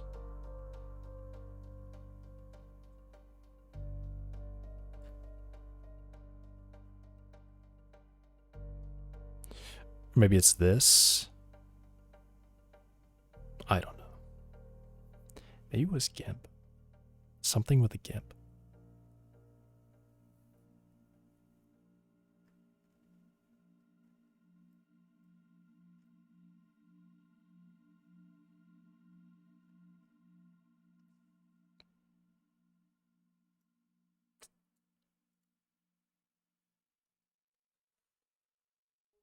All right. I'm going to go back to this. If I can get back there. Yep. I'll just play this. Selected, I'm going to press Control T, and that's going to add the texture coordinate and mapping. Now I want to use the object coordinates, so I'm going to take the object and we're going to plug that up to the vector. Now, as I said earlier, the main texture of tree bark seems to be stretched up, so I want to use this mapping node to actually stretch the texture up. So right here on the mapping node, on the very bottom one right here on the scale, I'm going to turn the Z scale to just like a 0.2. And now you can see that all those squares are actually going up and down. And that is starting to look a bit like tree bark. Of course, it isn't very natural or organic. It is very straight, and so I want to add much more randomness and add more noise. So what I can do is I can add another texture here in between the texture coordinate and the mapping to actually distort the Voronoi texture. So I'm going to press Shift A. Let's go to the search, and I'm going to search for a noise texture, and I'm just going to drop the noise texture right here between the texture coordinate and the mapping. So it's going through the vector, and so now the noise texture is actually distorting the displacement of the Voronoi. Now I want to turn the detail all the way up to the max, which is 15, so there's lots of detail, and then I also want to turn the scale up to like 8. Now there is a problem with this, and that is that it's distorting it way too much, so you can't even see those square shapes at all. So what I want to do is make the effect less strong. So I'm going to press Shift A. Let's go to the search, and I'm going to search for the mix RGB, and I'm just going to drop the mix RGB right here after the noise texture. So I can now bring the noise texture down, and then I want to take the object from the texture coordinate and I want to put that into color 1. So then this noise texture is going to go into color 2. And make sure you put the color into color 2, not the factor. So now if I change the factor, you can see it's going to change how much is being affected. Now I actually want to click on the mix here, and I want to change the mix to the linear light. So change it to linear light. And now when I drag the factor, you can see that the texture isn't being moved around as much. And so we can actually kind of preview what it's doing better. So if I turn this factor value all the way to 0, it's just using the object coordinates. But if I turn the factor all the way up to 1, it's just using the noise texture. So I mostly want it to just use the object coordinates, and I just want it to use the noise texture a little bit. So I'm going to drag the factor way down and make it very small. And I'm going to be using a value of 0.08. So in the factor right there, you can type in 0.08. And now if you look at that texture, you can see that it is mostly keeping the shape. It is keeping the shape of those squares or those rectangles, but there's a little bit of noise here and there, which is kind of distorting it. So now it looks much more random and organic, and we have a really cool texture here. Now right here on this noise texture, we also have a roughness value. And I do want to turn the roughness value up, because if I turn it up, it's going to add even more detail and roughness, and I think it just makes it look more like bark. But I don't want to just turn the roughness up evenly so that there's more roughness all over the place. I want some parts to have more roughness and then other parts to have less roughness. So I'm going to take the texture coordinate and bring it over, and then I'm going to select this noise texture here, and I'm going to press Shift D to duplicate it, and we're going to stick it down here. So I can now take the object from the texture coordinate, and I'm going to put that into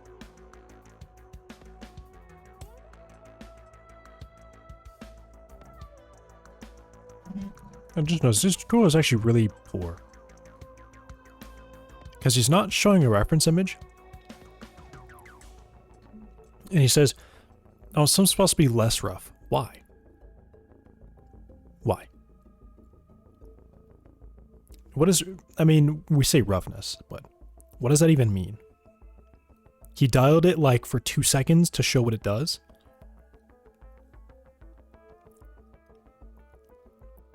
I would think his first thing is, I want to get the shape of the bark first, and then distort it. And then you point to the reference image and say, I see here it's kind of smooth, and I see here it's kind of rough, and that's what this roughness slider that I have seems to do that. Like, the vector. So I can now take the color. He's of not this noise very, texture, and I'm like,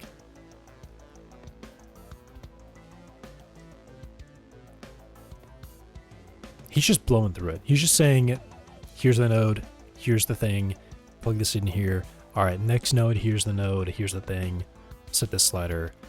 I'm going to put that into the roughness. So this way, instead of just evenly changing this with this factor value, Like, he's not saying what we're doing. color from this noise Like, texture, this could some turn parts out to are be gonna the have more moss, roughness, and then other parts for are all gonna I have know. less roughness.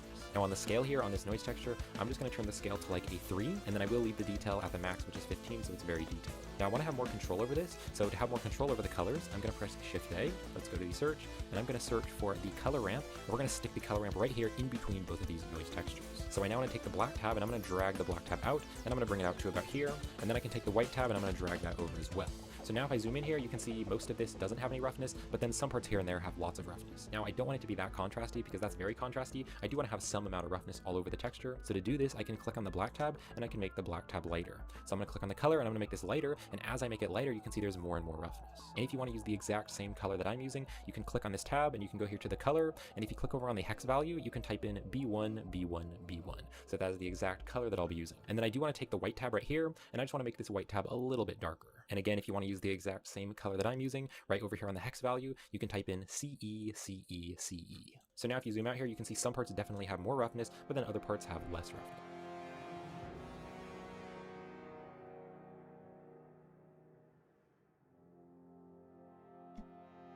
No, he literally doesn't know what he's doing.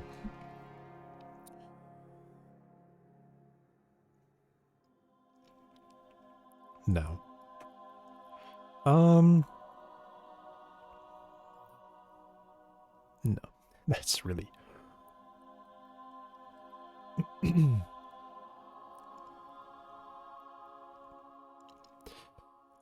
All right, well, forget all of it. I'll just make it up.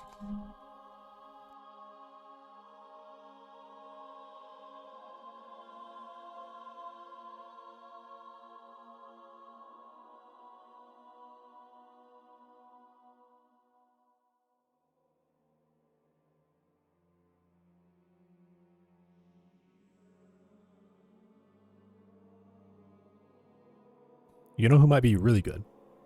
Who might be really good?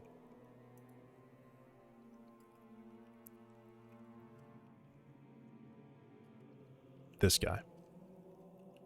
Because at least what he says a lot is use reference. I feel like there's no way he's going to do anything and not have like a reference image next to it. Right?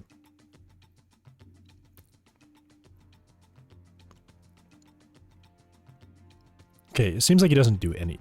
This is not like... I've seen these videos, I know what these are. This is not what I'm looking for. YouTube, like, go away. I can't tell it to go away either. I can't tell it to go away. And I can't click on the video because I'm not sure if I can click on it and then say, like, hide channel. I don't know if I can do that. Because I would, but I can't.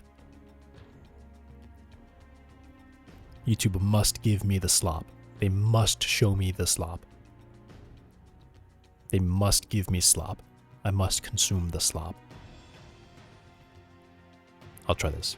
In this video, you'll learn the basics of texturing in Blender, the very same techniques that are used in AAA games and Hollywood movies. You'll finish with a practical, customized brick wall and a set of skills that can be used for virtually any 3D surface. And best of all, this tutorial requires no plugins and no paid products, just a default Blender 4.2 installation and 2 textures which are both free. So if you're ready to level up your skills, fire up Blender and let's begin.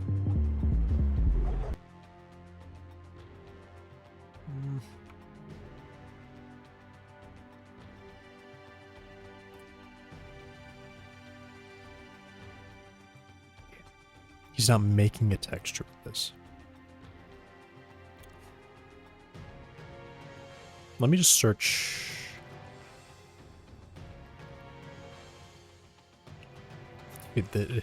This being his face is so crazy.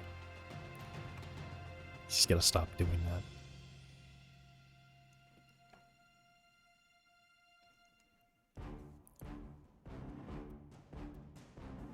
Gotcha.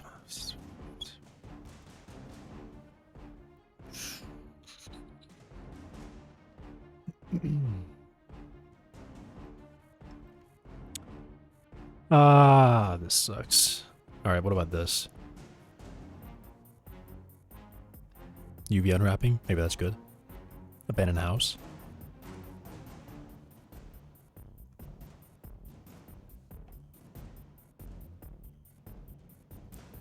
You know what? No, because they're not really abandoned houses. Let me try this The one. time has come to... Well, he does UV unwrapping, but does he... Wait, does he texture? Like... Okay, it's texture.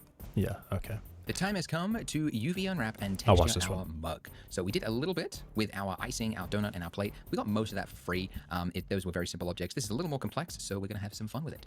So first things first, we need to apply a texture to it so that we can see the UV unwrapping and see that it's working well. So I'm going to hit N to bring up my properties, and I'm using the polygon add-on, and I'm going to apply the ceramic texture that we're going to use. So the free one that we're using for this tutorial, you can find by typing in donut 5. That'll bring up all the ones we're going to use in this tutorial, and the one we're using is this one, this rustic gold ceramic texture. So I've already downloaded it, so you'll see download. It'll look like download like that.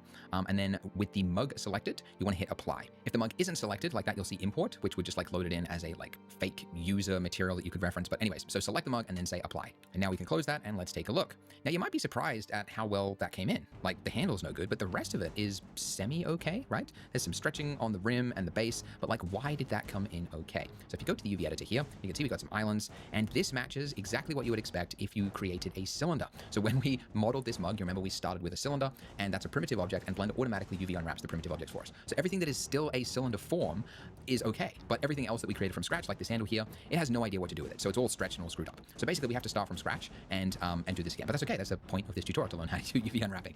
So as I explained with the icing, the best way to think about UV unwrapping is to imagine that this object was made of paper, and we have to lay it flat onto a 2D surface, which is what this is over here. This is the 3D object. This is the flat surface it's being laid on. So it's like we are turning this into paper, and we have to lay it flat. Where would you put the cuts on this object in order to make it flat there?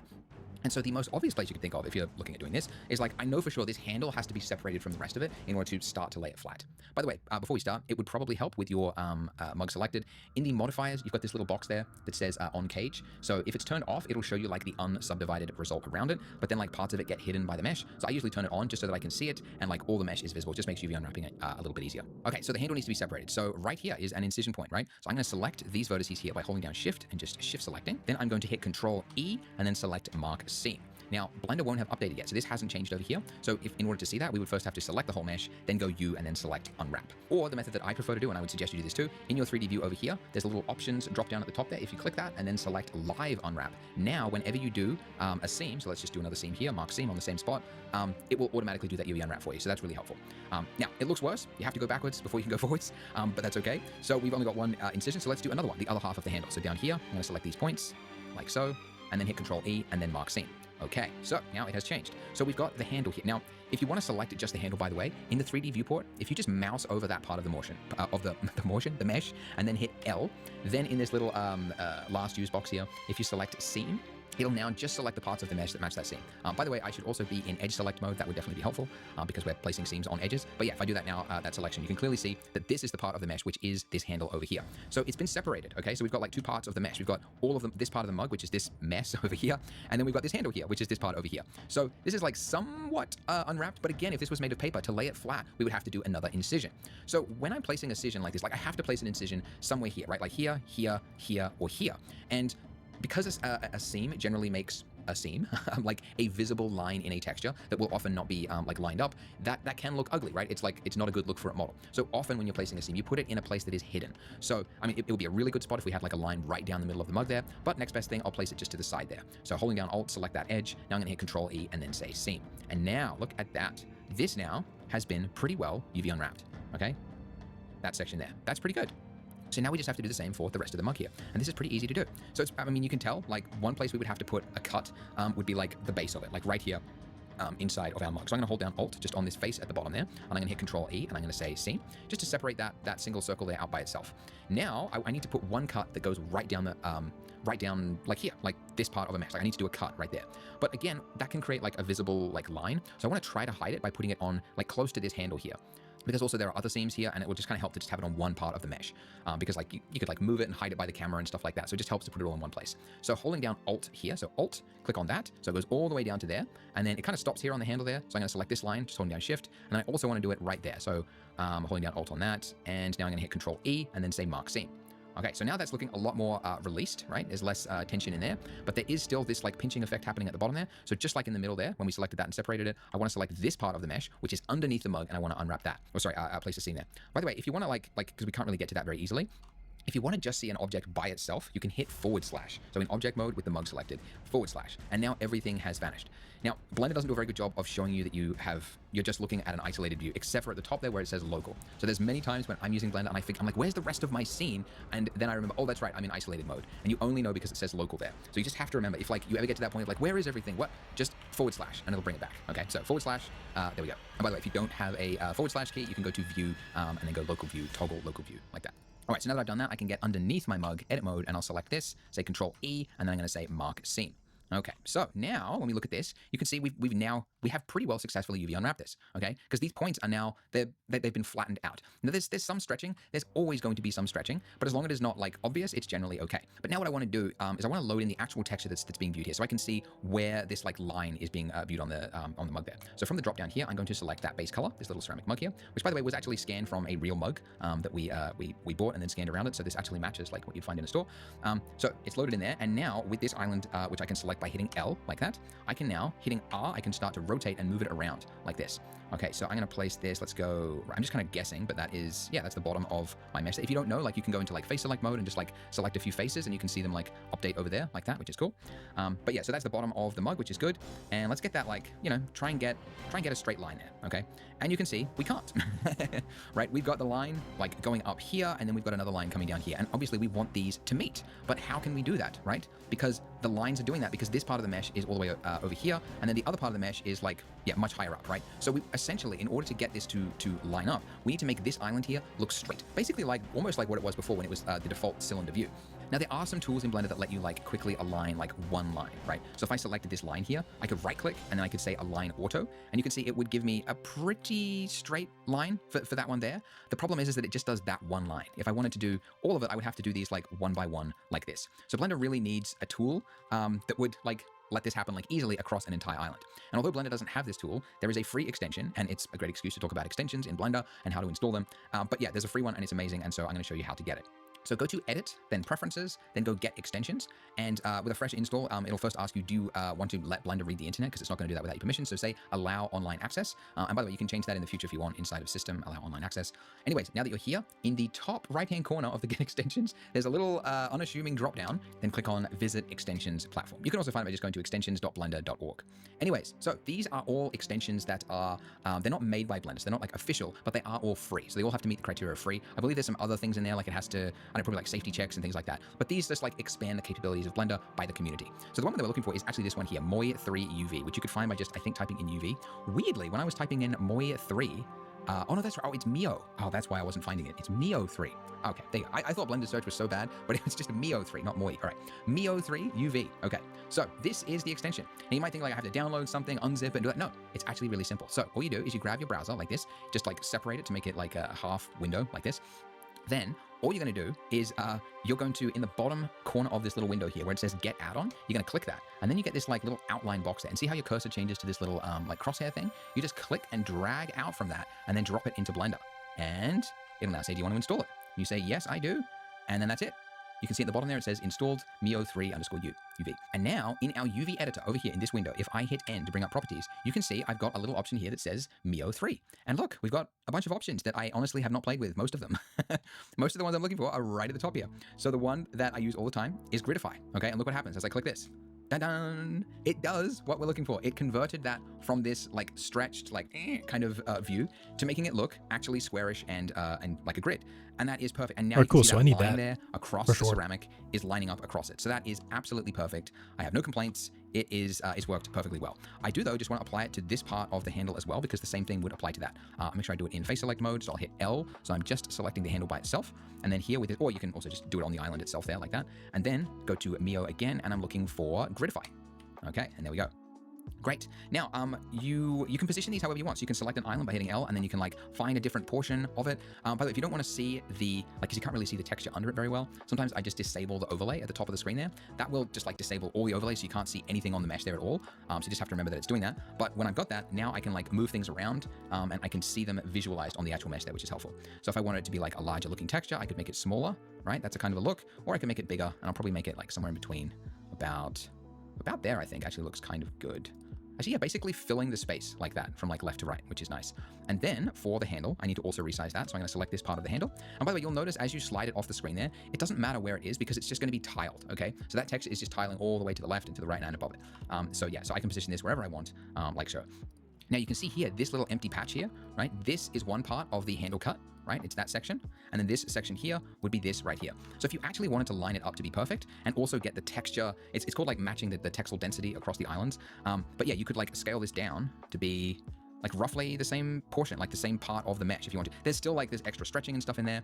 The other thing I sometimes do is like, I look at the size of a square like this, and then I go like, what is the size of the square over here? And it's like, all right, that's pretty close, but I can see it needs to be stretched like further this way, right? Because this is more rectangular than this. This is more kind of squarish. So I'm going to select this whole island, and I can hit S and then Y, like so.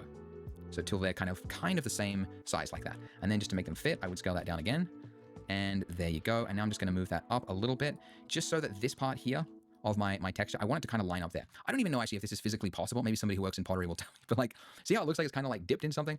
I don't even know if that's like something that is like painted or like branded or something. Like, can it go halfway up the handle as well?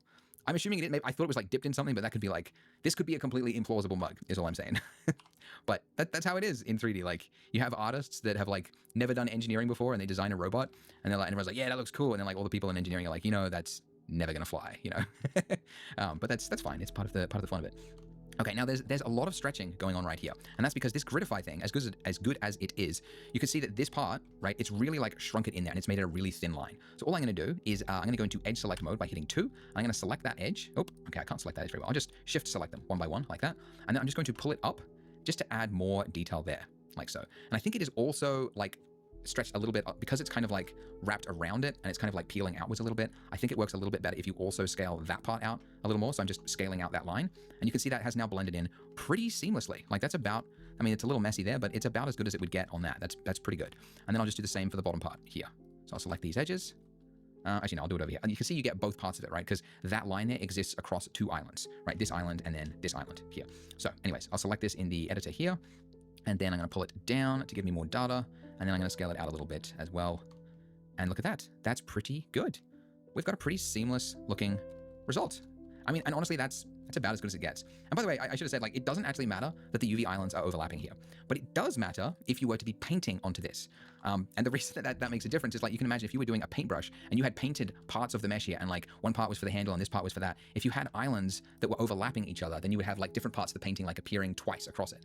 So there's kind of like 2 styles to UV unwrapping. This is the simplest one, which is just like if you've got an image that you've got off the internet or a texture or whatever that's just being tiled across it, or even not tiled. Like, it doesn't matter if things are overlapping because, you know, the texture is different enough, your eye's not going to spot it. But if it's painted, yes, they do have to be separate parts. And another thing as well, if you're UV unwrapping for a It's game good for asset, that. it's even The, more complex. This UV unwrapping thing. Anything else though?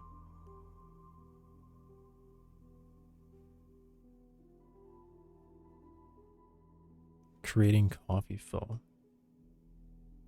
Maybe I'm interested in how he does this.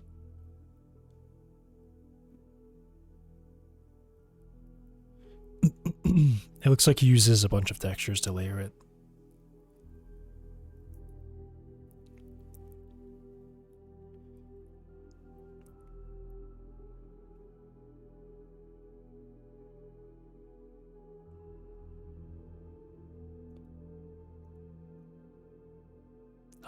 Is it broken? Hit escape, okay? Okay. I'll be right back.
I'm back. Okay. That's like exactly what I wanted. Because it was like warping them a little bit and moving them around. He says to go a weird way about installing it. I don't think I need to do that. Also, this has been stupid. I don't understand why this doesn't work. It's just straight up not using the material at all for some reason. Don't understand why. I really want to... Gosh. I don't know. I want to figure this one out. I want to figure this one out. Immediately. Godot material shader. Oh no, I figured out why it was. It's because it's not a, it's a can. Right. The shader's a spatial shader instead of a canvas item shader. So if I add,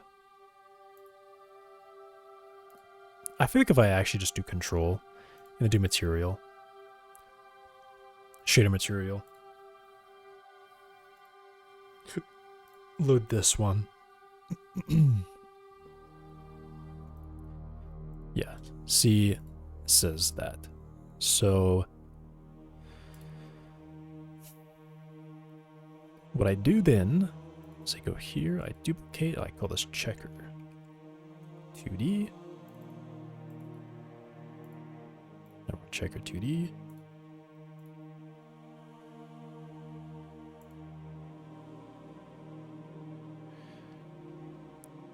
And then canvas item. That should be all I have to do, right? Albedo. So what do you want? You want color? Yeah, they probably just want color.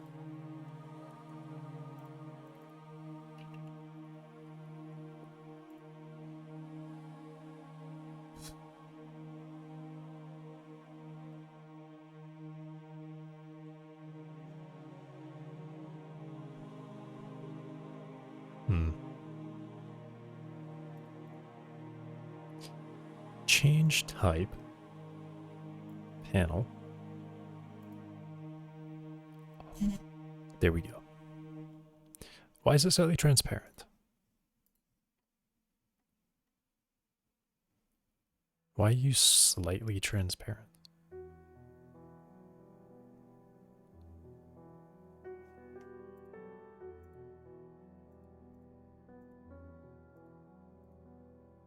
That's really weird.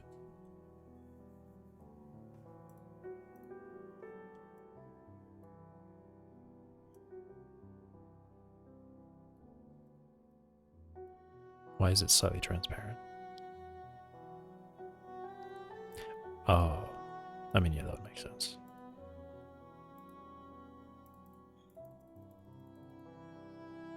What? Empty. Flat.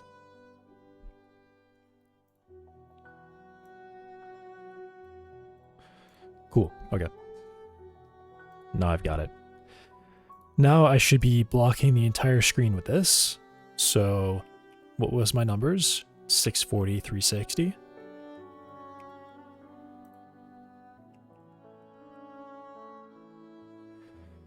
I guess what I should think about is how many pixels this is actually on the monitor.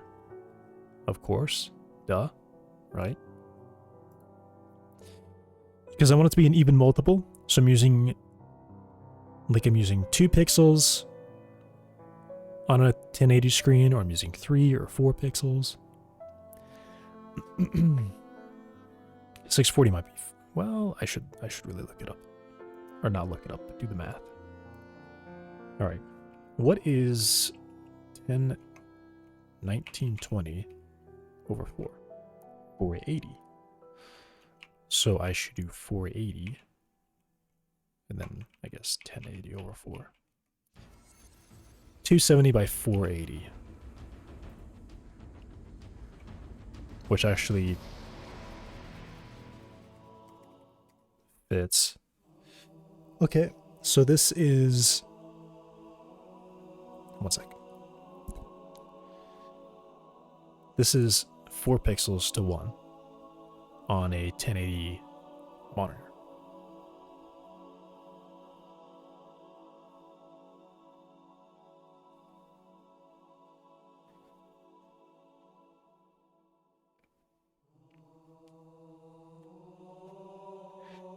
And ideally, this would also math correctly for a 1280. So it doesn't really actually work.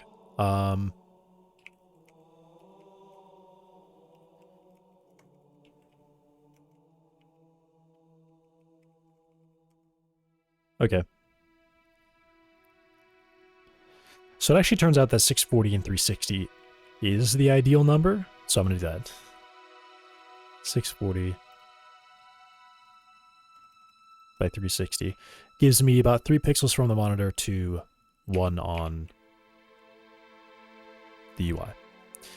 So 1080 over 3. Yeah, okay.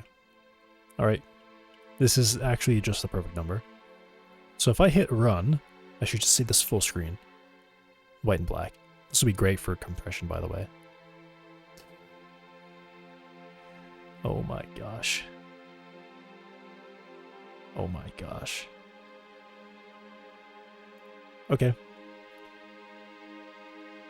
Well, there we go.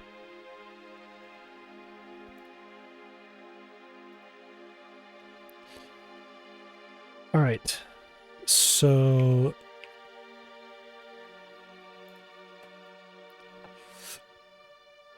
should fit UI elements should fit to, actually I'll do like this. 640 pixels across the long axis of the game, of the window. 360 pixels across the short axis of the window. And then I'll just say 3x scale for 1080 screens, and this is 2x scale for 720 screens. Which is also interesting because whenever I play on Minecraft, I always set UI scale to 3, which means 3 pixels per pixel on the screen. Unfortunately, though, text chat also scales by that factor, and it scales weirdly. So you have to set like text zoom to be like, I don't even know what the percentage is. You can't do it exactly enough in the UI so that the pixels actually map to like 3 pixels. Or the text maps to like 2 pixels or 3 pixels. You have to do like, you have to go and edit the config file and type in like a bunch of 3s to make it 1 pixel again. Which is really dumb. Text scaling should be like another like 1x, 2x, 3x, 4x thing. It should not be a percentage of your UI scale, which is just ridiculous. Because it is. Okay. That is no longer theory. This is factual. Your elements should fit to 640 pixels along the long axis and 360 pixels across the short axis.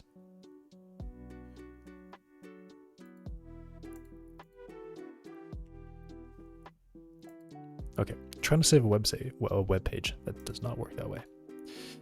All right, cool. I'm assuming that was all saved.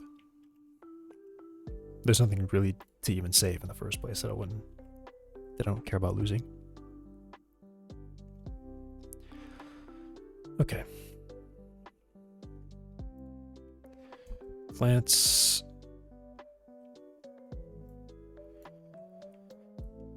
All right.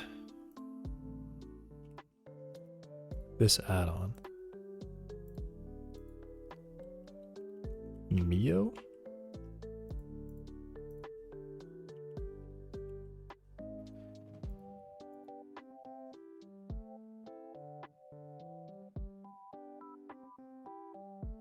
Okay. I clicked the button, right? Yes, okay.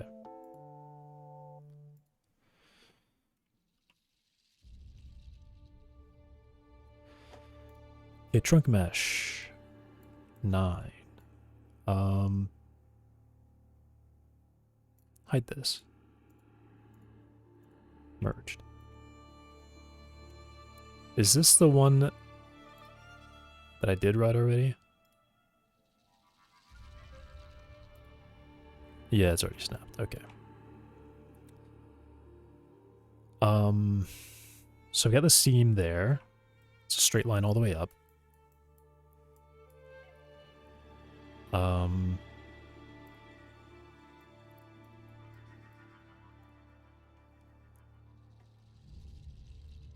He was just using unwrap. So it was like you? You.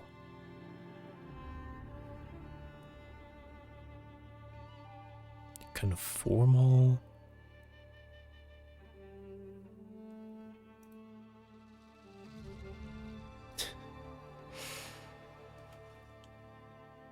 This might actually be really close to being it, actually. That looks pretty good. And then he says that he presses N, which is that one. No, that one. That one. This one.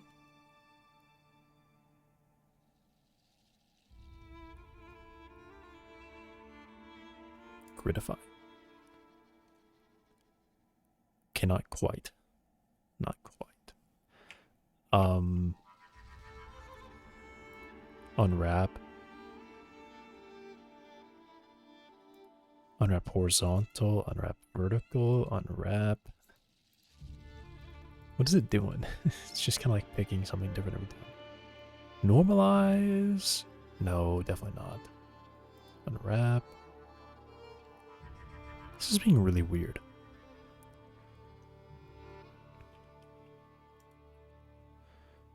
Unwrap angle based. Unwrap conformal. Minimum stretch. Smart unwrap.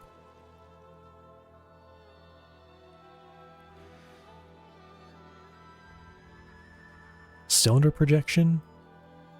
Whoa. Sphere projection? No.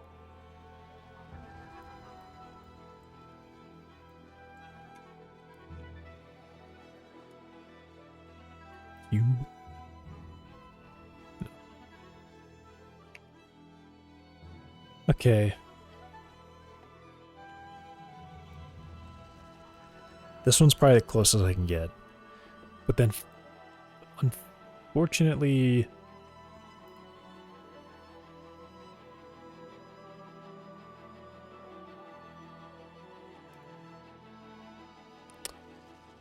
Yeah.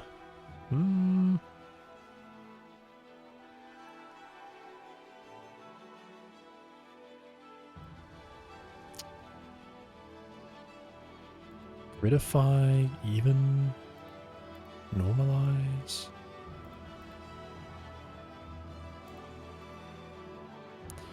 Like, I don't like that it starts stacking the islands like this. This is really weird. Alright, what if I did this one straight?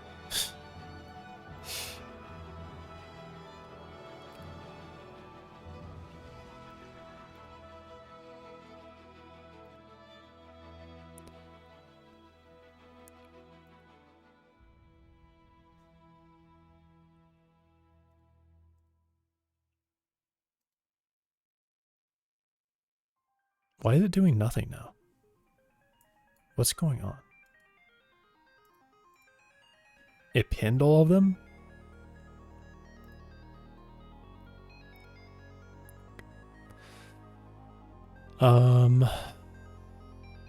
What's rectify?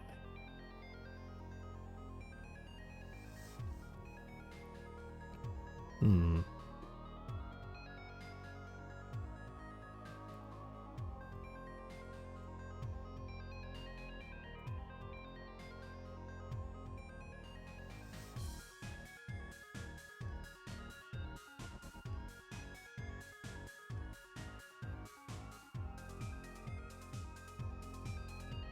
Hmm.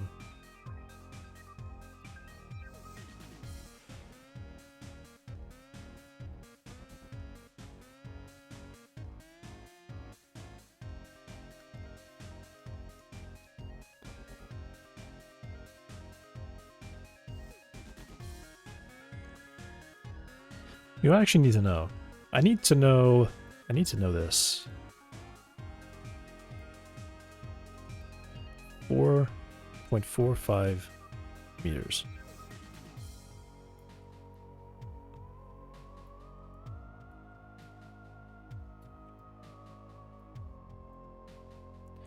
How these stretch so much?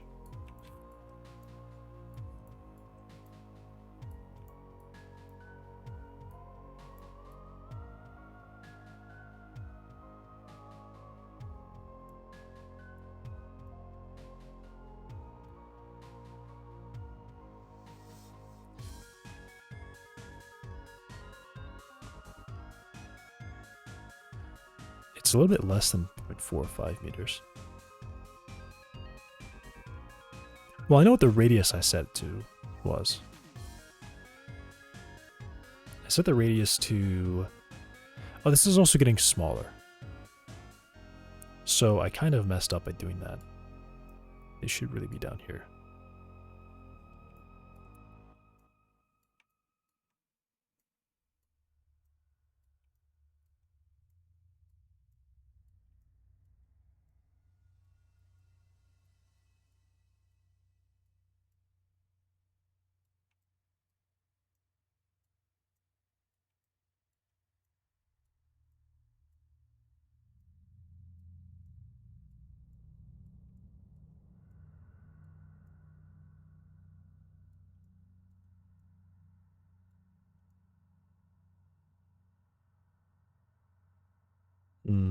Okay. How are these all so different?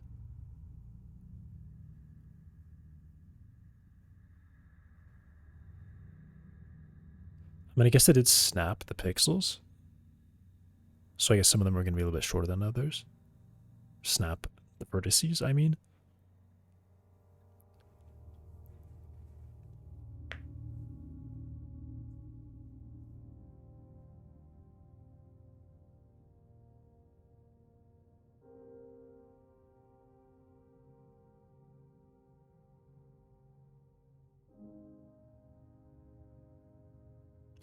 Could that have been a modifier?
Snap to increments. What are the increments?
Um,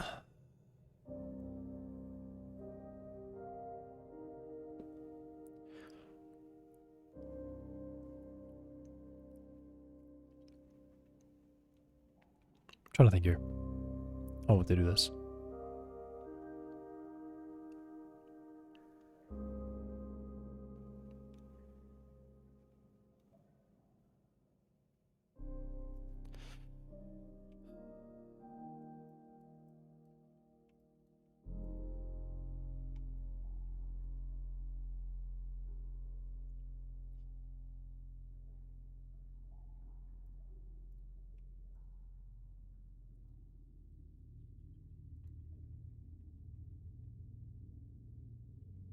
Oh, really?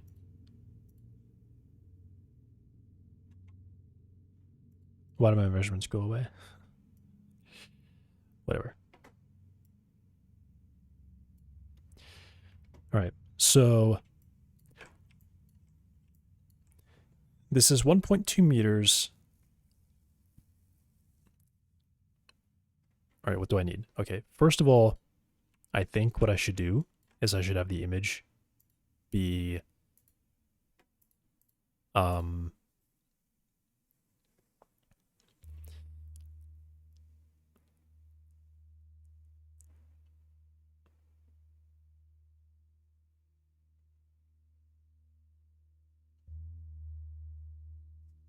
wait. What does that mean I set this to? Because I think this means I just set it to a size. I guess the question is how many times do I want it, how often do I want it to repeat? Do I want it to repeat every meter, or do I want it to repeat every 2 meters? Right? That's the question.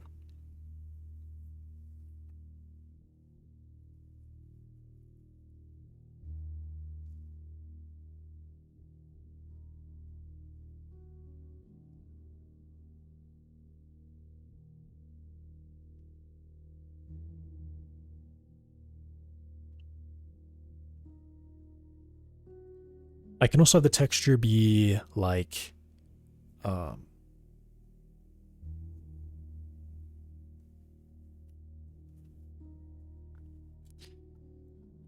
yeah, that is a question. What frequency should it repeat? I could make a texture that is 64 pixels. So a 64 by 64. And then if I'm repeating at 48 pixels per meter, is it just this? So every 1 1/3 meter, the texture would loop.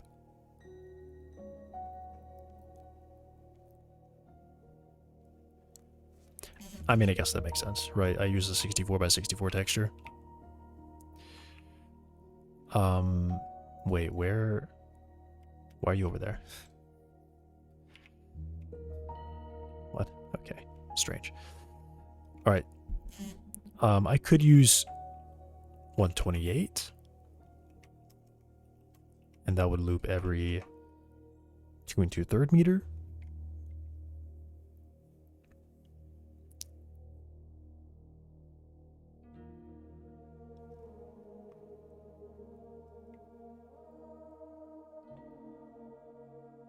I'm gonna go with that. I'm gonna go with the 128.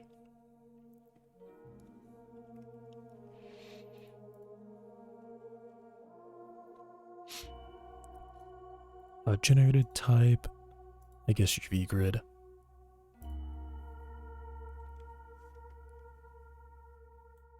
All right, cool.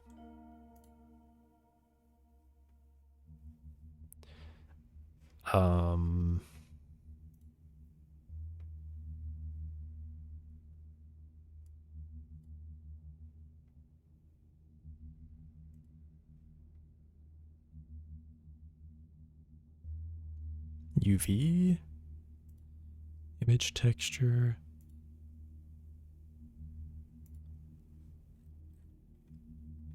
Cool. Okay. So this is 128 pixels, right?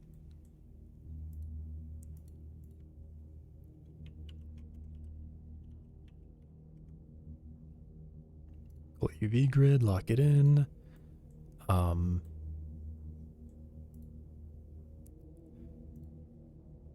Right, 128. Okay.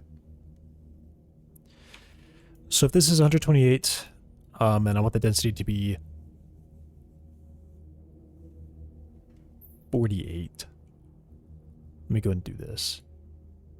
I think I can do that at least. And then I'll scale it and then try using some of the other things. So conformal, so it's actually all, yeah, everything's connected now, so this is good. And I guess actually, no. What if I do this? If I say this should be straight.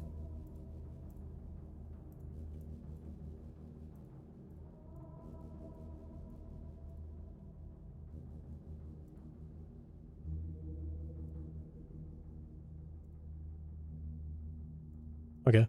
Yeah, that's what I expected to see. All right, cool. Okay. So then I need to scale it so that this here, at least on average, is well scaled. These are kind of all over the place, actually.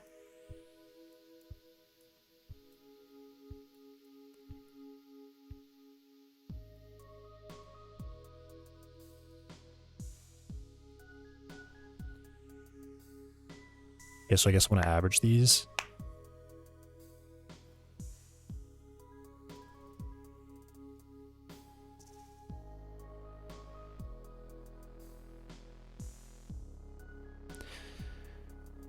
no,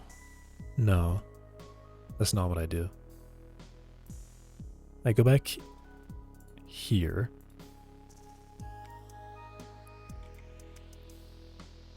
Okay, wait, I go back here.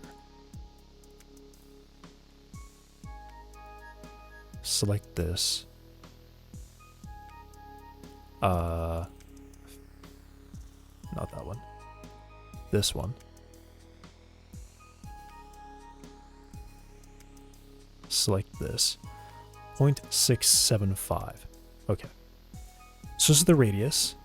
So the whole bottom row needs to be a certain... I mean, what is this? It's a 2 pi r.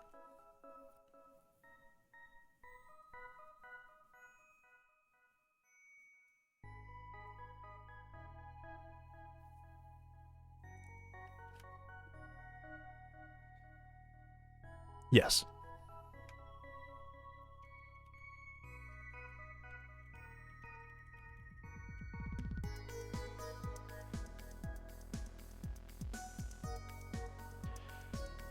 .24 meters, roughly, across.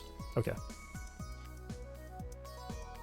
So I need to scale it such that the bottom part, if I'm at 48 pixels per meter, my texture is 64 pixels. Or sorry, my texture is 128 pixels.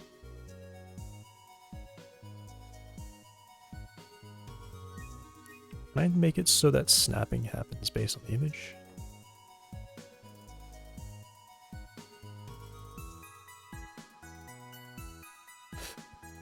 Am I in object mode?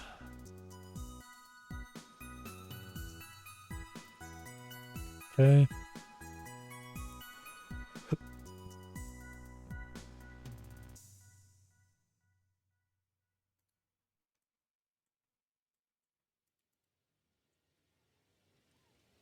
Round 2 pixels.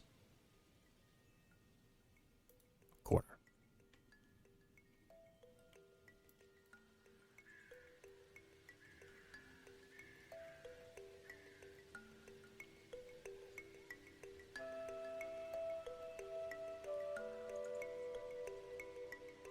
Okay.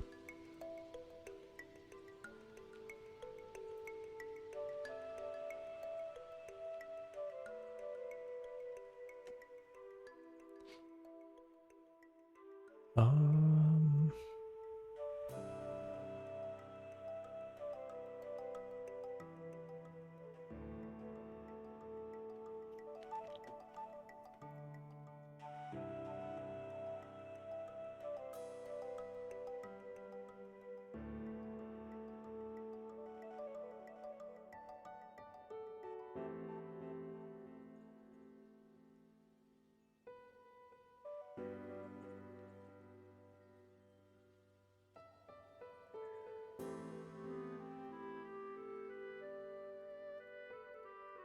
button.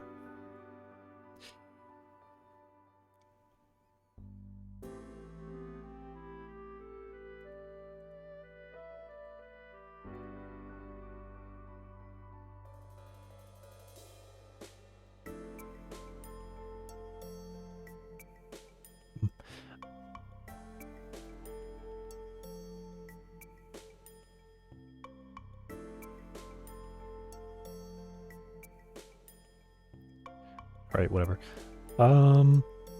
Math.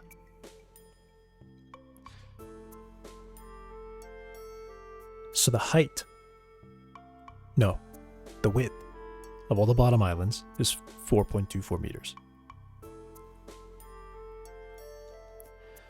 I have 128 pixels. So, I mean, I guess one way to think about it is how many pixels is this? I mean, that's exactly what I should be thinking. So 4.24 is 203 pixels.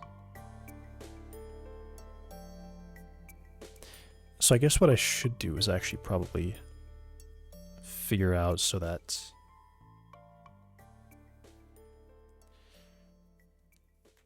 I have a texture that's scaled for this. So if this was 203 pixels, 3.5.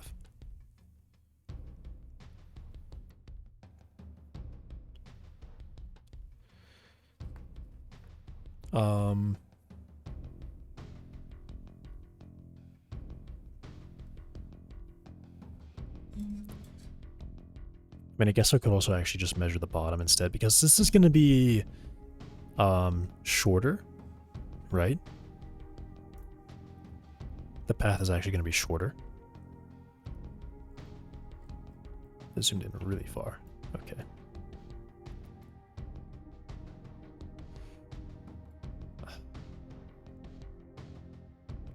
Can I, like, delete these easily?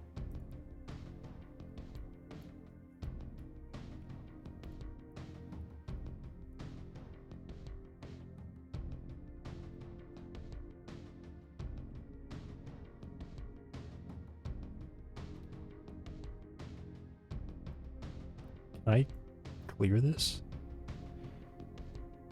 Q to remove the active ruler.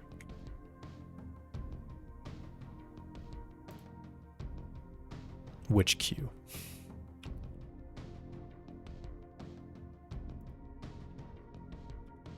Okay. Neither Q.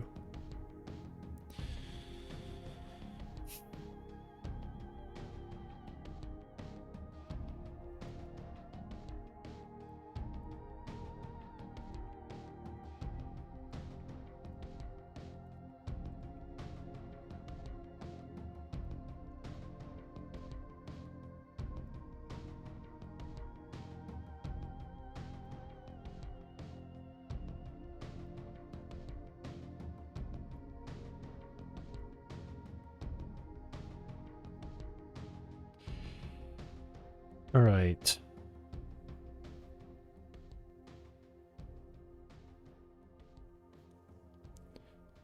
What do I do? Do I say like 4.6? It's a little bit more than 4.6 times 9.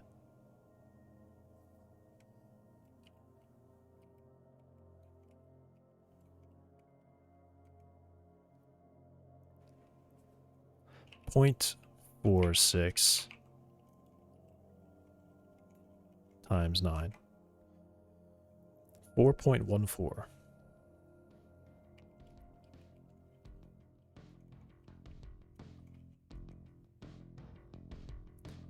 So the difference is, that's more like 199. So the difference is like literally 3.5 pixels. Okay. That's enough. That's fine. I'm okay with that.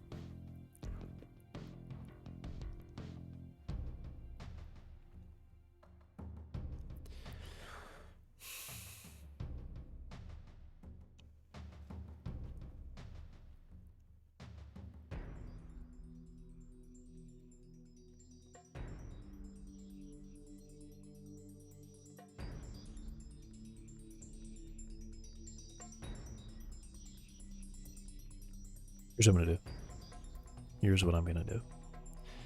Everywhere that it splits, so right before the split happens, I'm gonna make the entire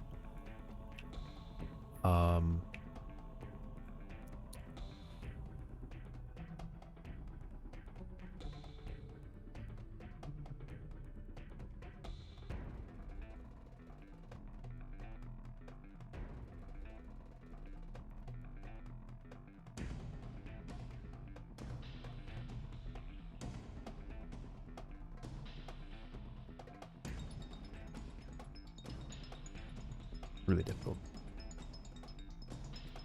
This is really difficult for me.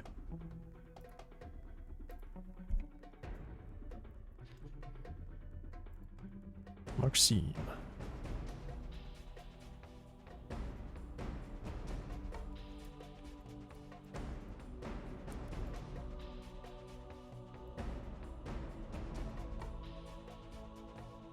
That's just like so far away from.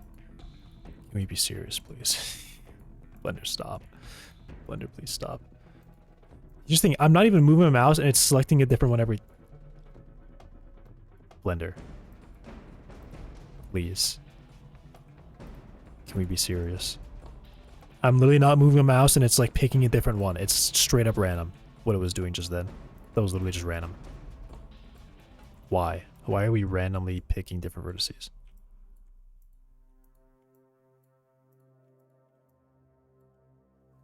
We're picking different edges.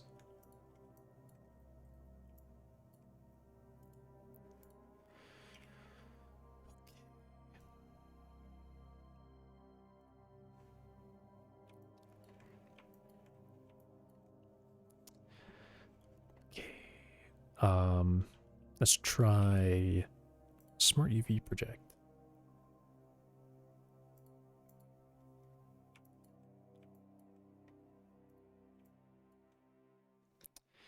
Why does it do this? Why does it do this?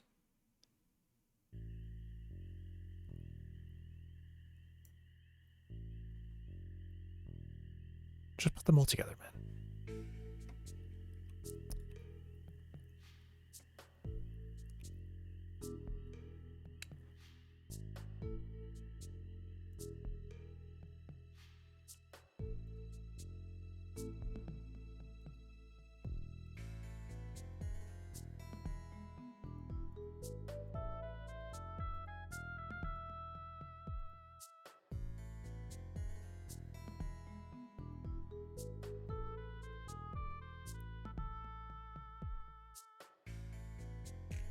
Okay. Smart UV Project. Back to what it was. Unwrap. Do it again. Conformal. Can now have islands. Alright.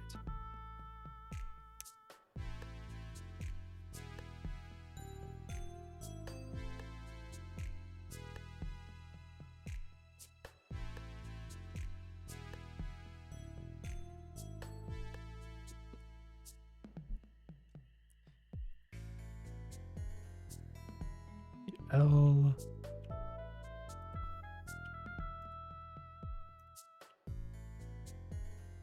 Whoa. Okay. Turn that off for now.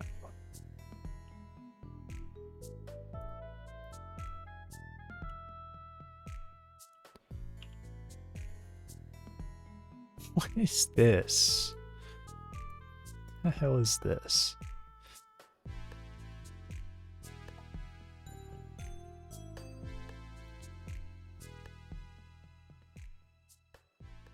Okay. Undo. Undo. Undo.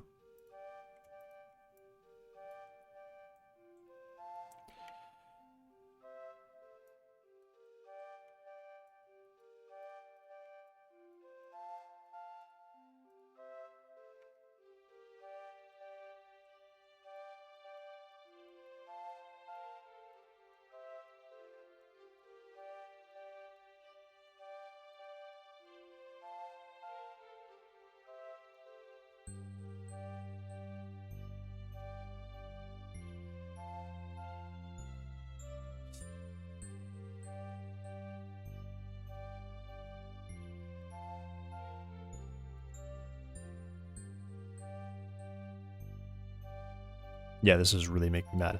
What are you doing there?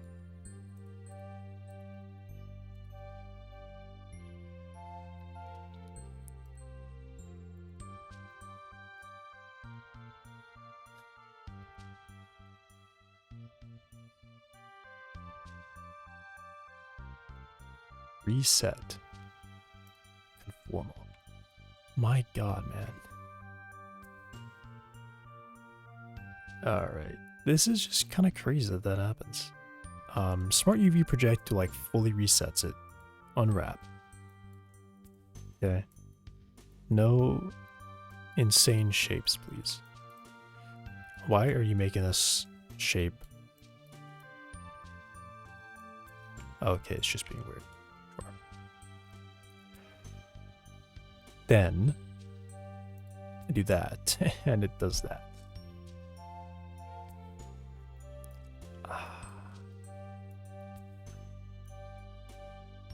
Unwrap. Unwrap, unwrap, unwrap.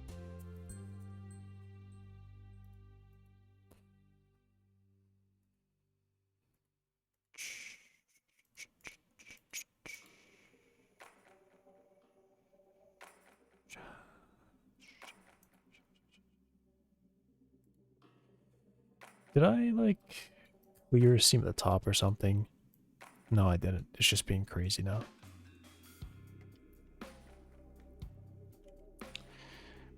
It's really annoying, but whatever. Whatever.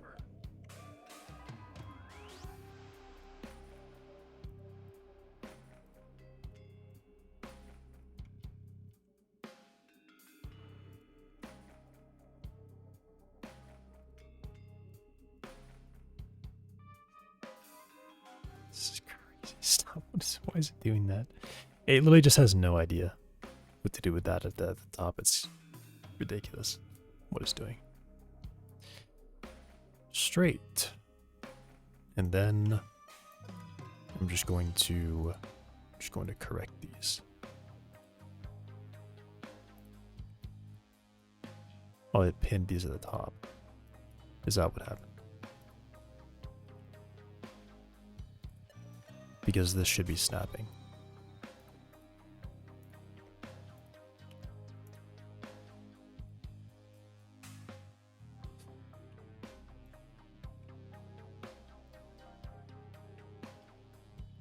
Now what if I did unwrap?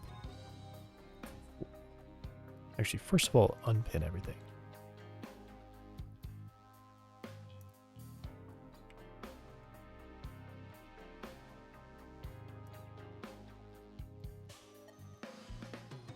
Okay, now we're being normal. We're not inventing some insane thing this time. Okay.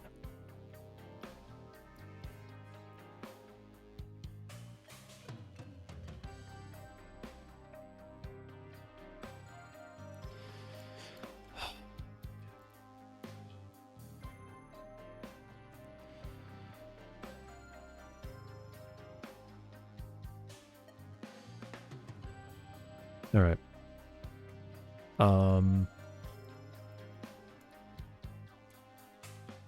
Let's do this. World.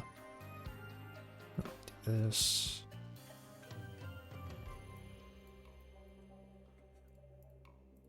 I'm gonna figure it out eventually.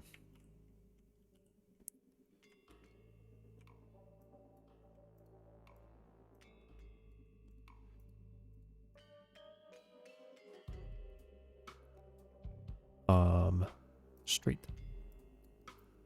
Ouch. And then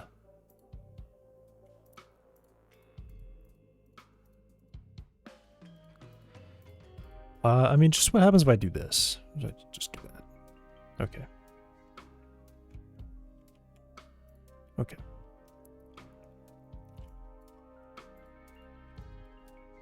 Oh.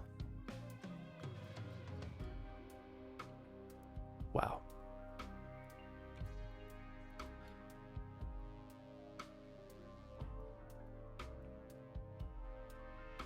Okay.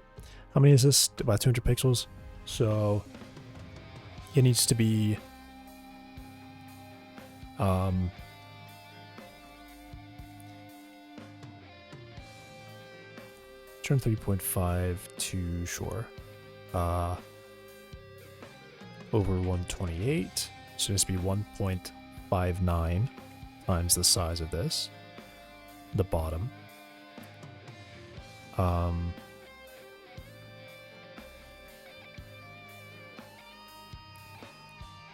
So I guess what I could do is probably just move this and keep scaling it.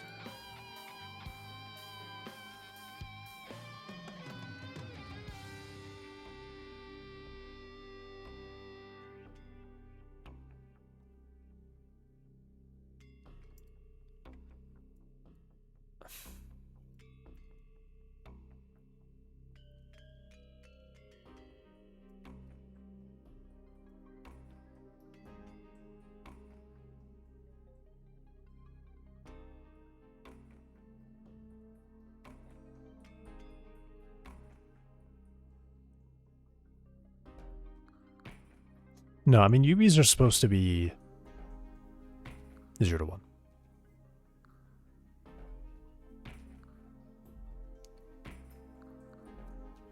So what I would actually do is I set the UVs to be between 0 to 1.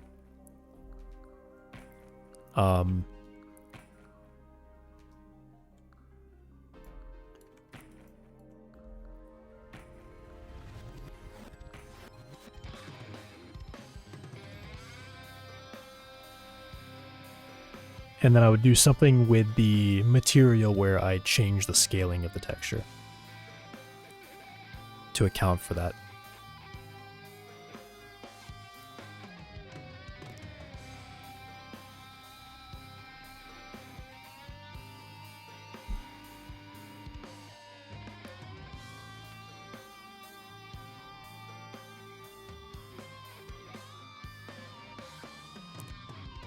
Nah, never mind. I'm gonna make it work so that the texture is always gonna be, well, not always, but assume the texture is on 28 pixels for this one. So that means 128.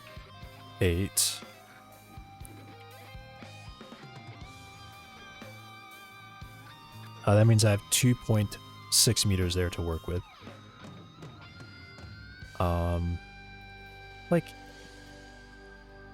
I don't want to go through here and manually do every single one, but honestly, I think at this point I'm going to, because this is really hard to get to work correctly. I know what each one of these faces should be at. I mean, I literally know every single one of them. All the ones on the bottom essentially have the same size. They're like 1.2 meters tall, and they're like 0.46 meters across. So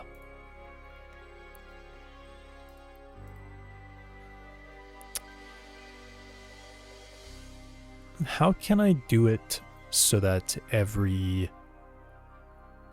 Can I just like clear the UV? Is that possible? Let's reset. So if I go in here, the vertex mode, Let's unpin everything.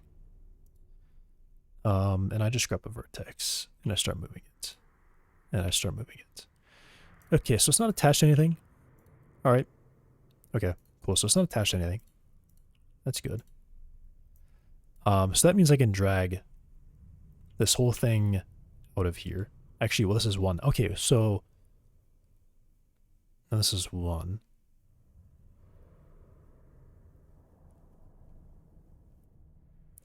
I don't know what else if I click unwrap here. Okay, we get that. But it's left a hole. Why? We're just straight up missing a face here. We're literally missing a face here. That's interesting. Where's that face? It's literally gone. Where's the face? There is a face missing here.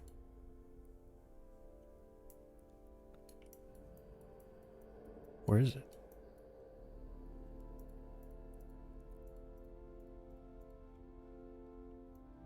We have two edges that don't connect to a face.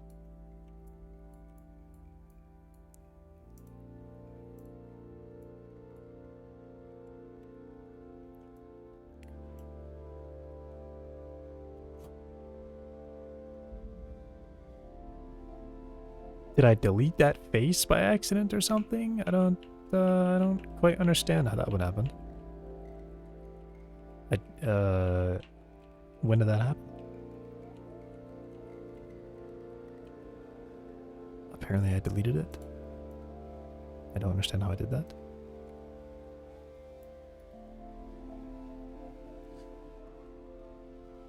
Okay.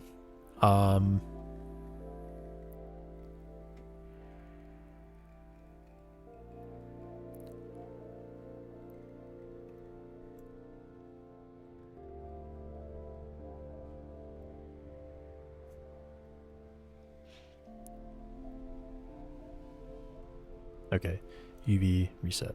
All right. Do I have like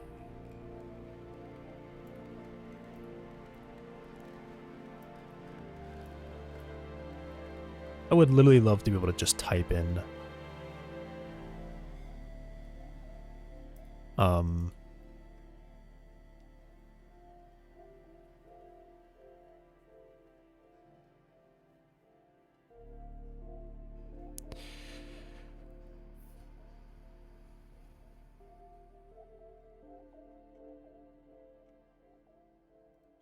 type in the positions.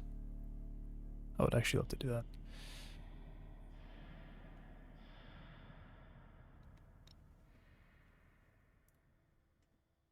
Okay, whatever.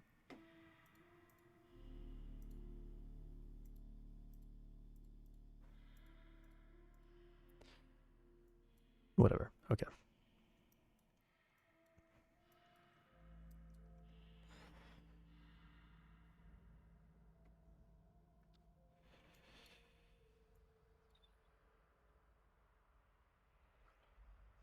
All right, what is this face supposed to be? Let's go find it. There it is. What should you be? You should be 1.9 and 0.46. Okay.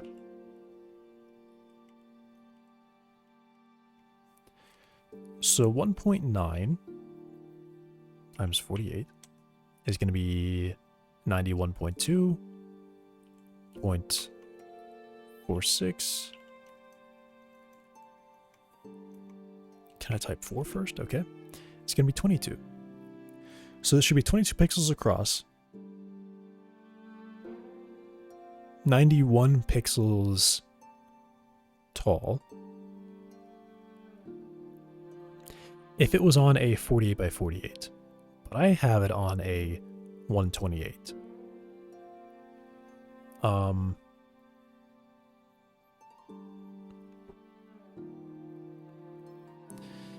So there's like some kind of ratio I'm doing here.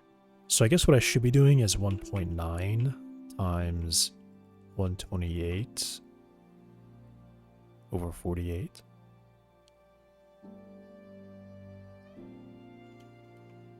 Wait.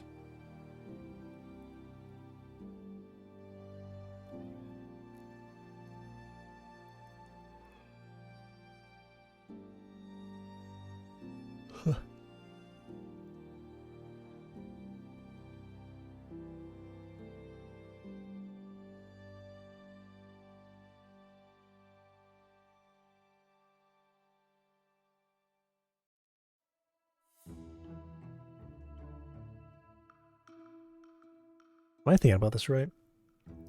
When you multiply something, like 1/2 times 2, you can essentially just cross out the 2's and you're just left with a 1, right?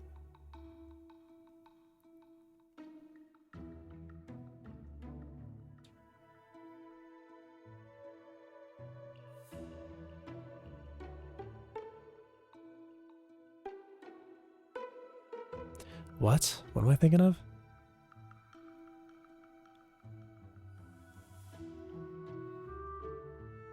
Right, the texture size is just how long it goes until it loops. So this number actually doesn't change. Okay, right, yeah, this number still doesn't change. Okay. So it should be 22 pixels across, 91 pixels tall. Okay. The number doesn't change there. Okay. So...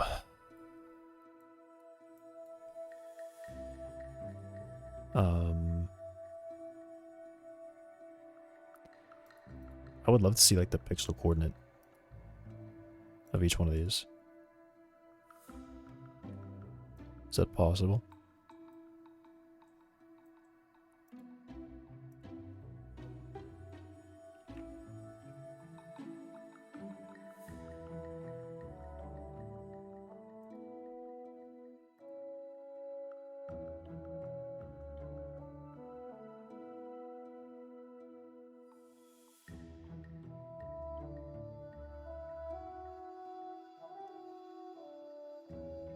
Whoops. Show metadata. Huh?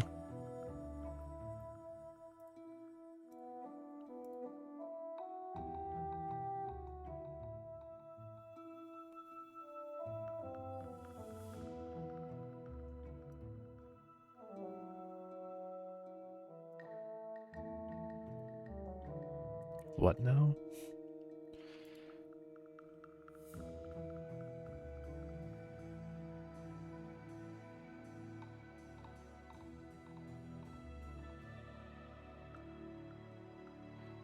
I'm really confused about what's going on here.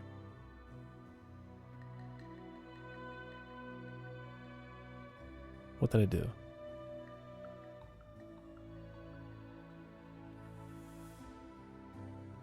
This. Impending UV rip move.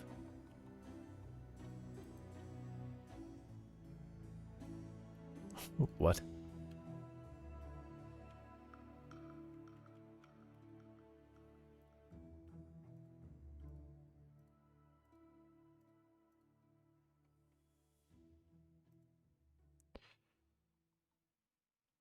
So here's the thing, like I'm hitting K for sure.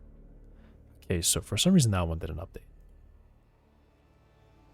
Rip failed. Rip failed. Can we?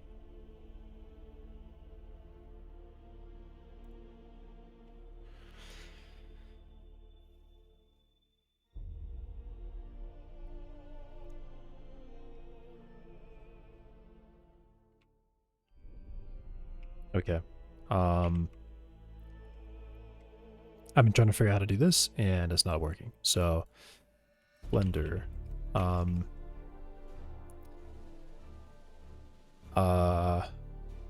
UV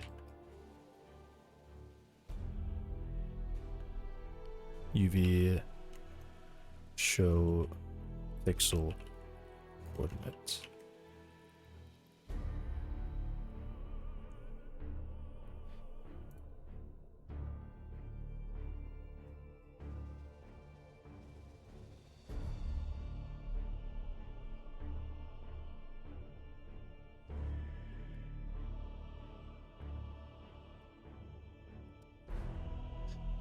Why are some of these working and some of these aren't?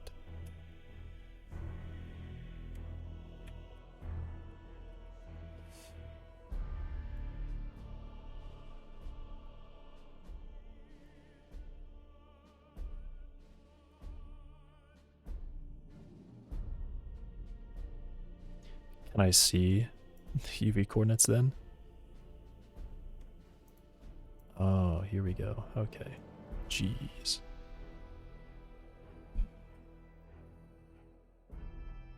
Okay. How can I see only this one? Right. That's what I want to do. I want to see only this one. Well, I guess I don't need to. Okay. All of you go turn this off. Go over there. Okay, back up.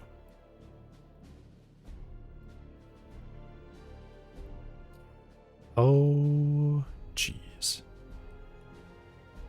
I hit it. That's what I did. Go over there. You need to be at... Was it 21 that I said? 91. You need to be at 91. Like, is this... No, this isn't crazy what I'm doing. This is totally normal. And then 21.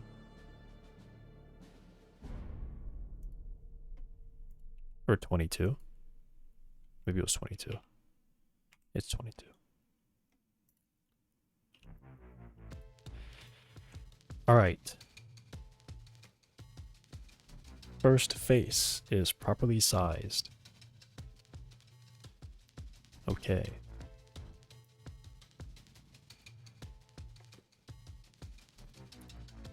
Next one. If I hit K. Can I scale you?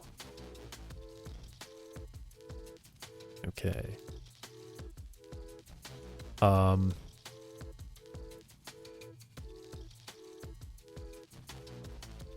I like make this the scale and then scale everything up to match this? Is that possible? Also, why do I feel like this is totally just not correct? Something about this just doesn't seem right.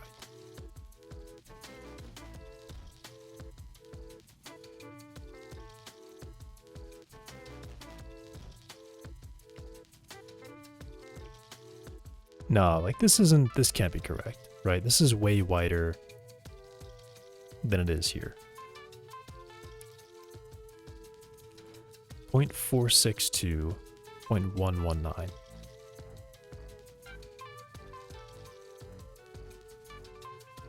Oh, yeah, that is what I did wrong.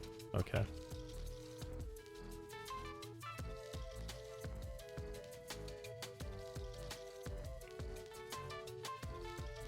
So 22 and 57 is what it should be.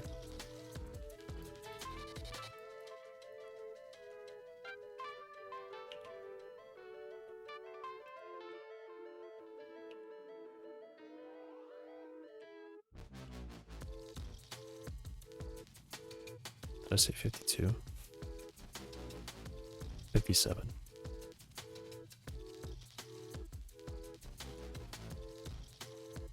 Okay.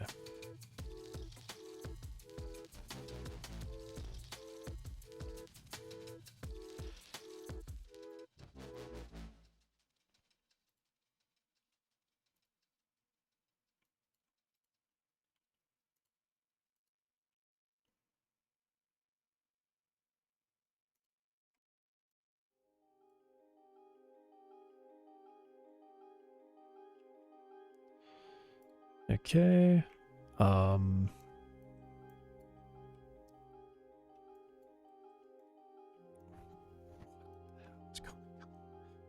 Like, what tool do I have selected? I don't understand. All right, so these should all be the same height, or the same height.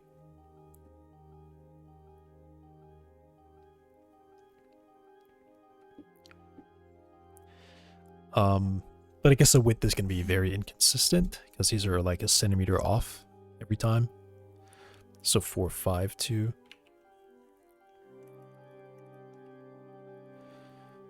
Okay, they're actually the same. So that's also just 22 pixels. All right.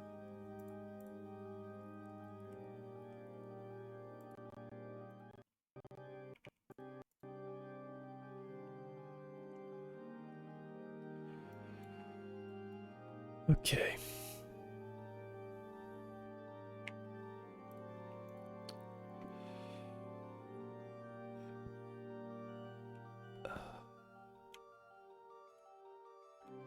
Yeah, so what's going on with that? Why are we doing that? Why are we doing that?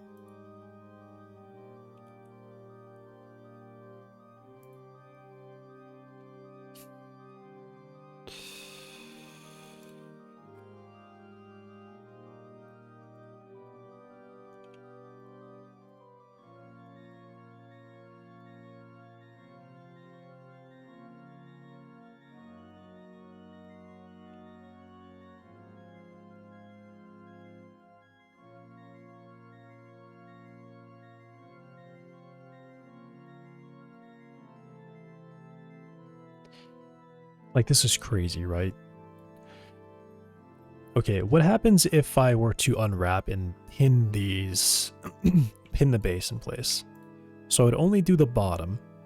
Actually, what if this is just enough already?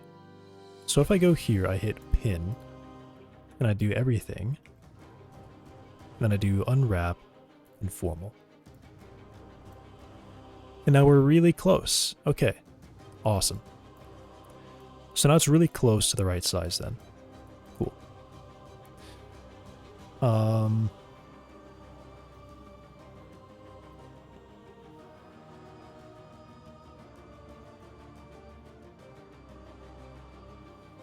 Yeah. Okay. So now if I were to, these are still pinned, right? So now if I were to do this, and I were to do rid of,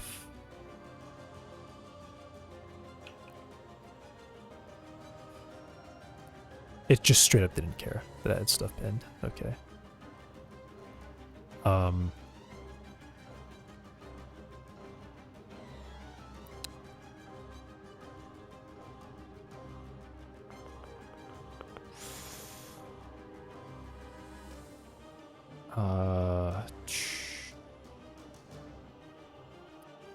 Why do you do that? Why don't you respect the pins?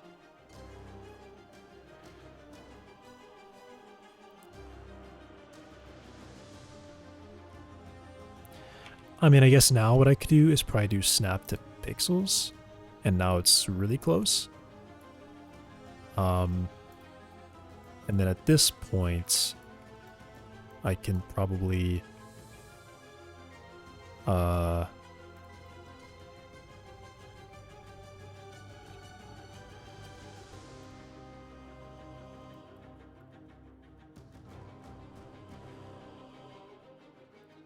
everything out.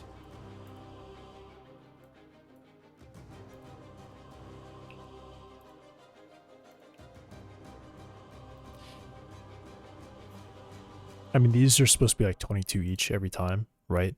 So it should be 22, 110.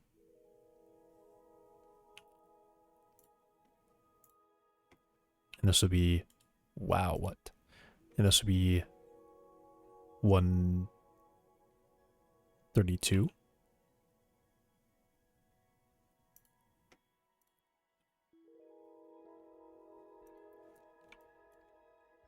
Is this like... Gosh, is this okay, what I'm doing? I don't know.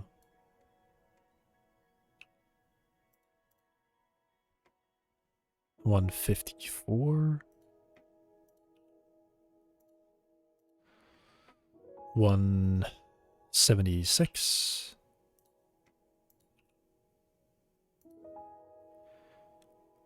198.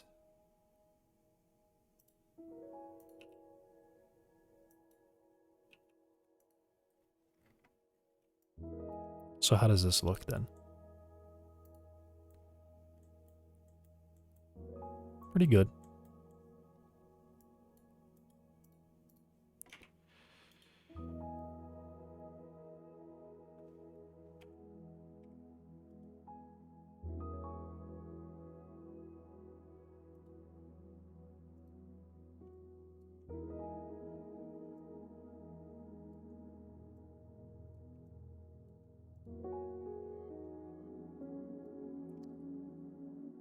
I mean, yeah, okay. It's gonna have to be like that, I guess. Is there really not a fast way to delete all measures?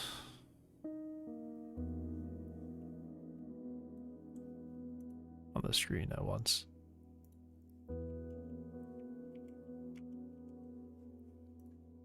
Blender. Clear all measures.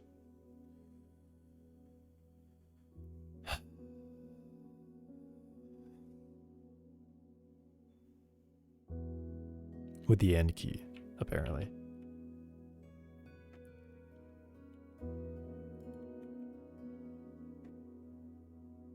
Which end key, though? Like, literally which one?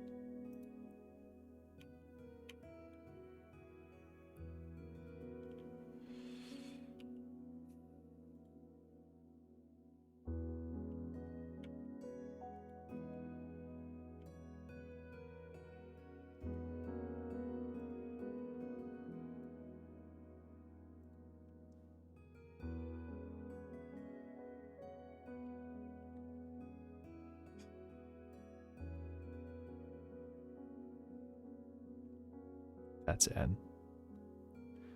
N is there for me. Okay, so this is N.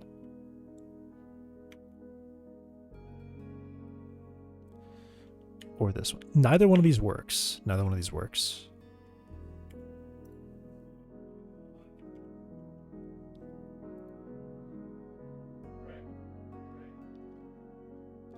Oh my god.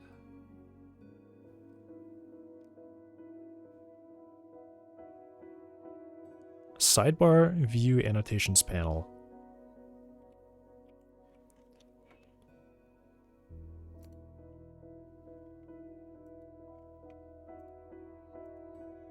Oh my gosh. Crazy.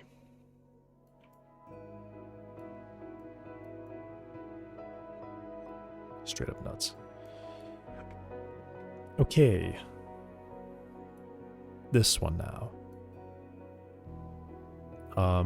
Well, I want to do this one.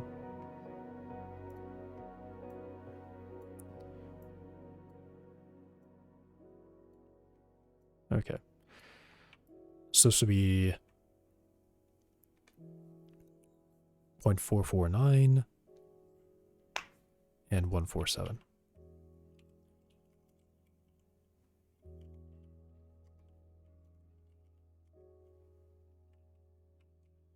One 4.7.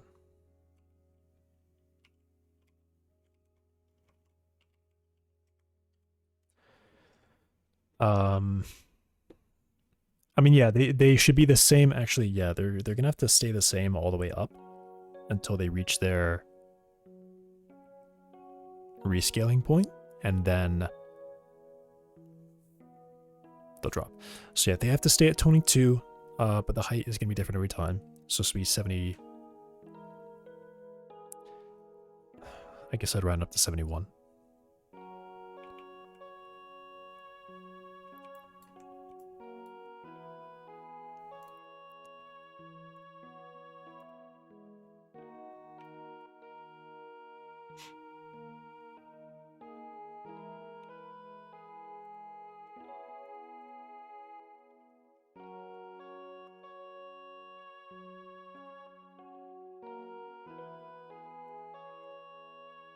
Which also happens to be like the very top. So that's cool. Keep hitting H by accident.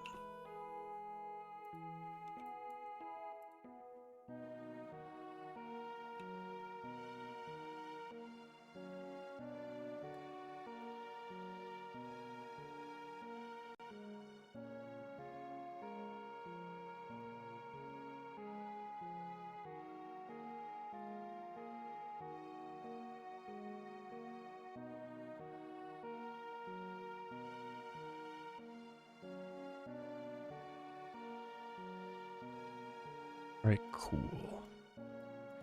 Now, what else do I pin? Well, I mean, I know what all these are going to be, so. Alright, that could probably be small again now.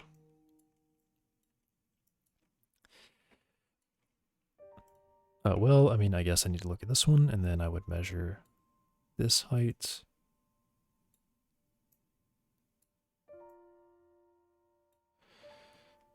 So 1.61.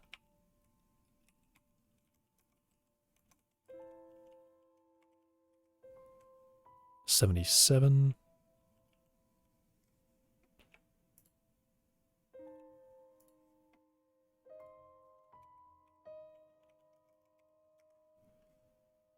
Alright, cool.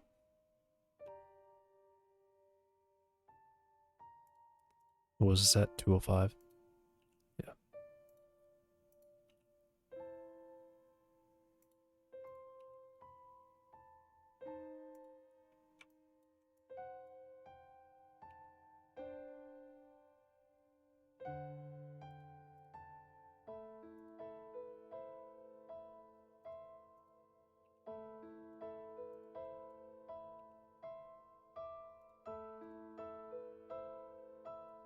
Or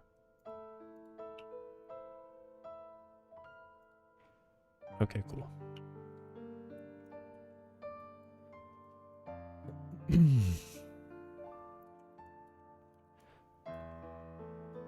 So then everything at this point will I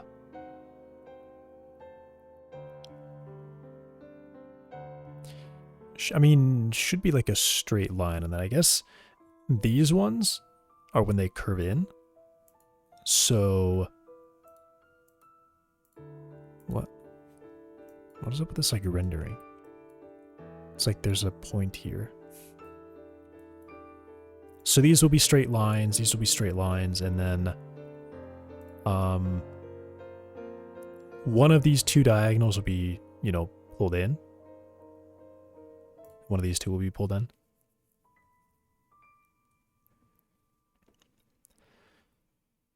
Yeah, okay. Sticking with this one. Okay, so looking at how this one looks, this one's actually stretched over.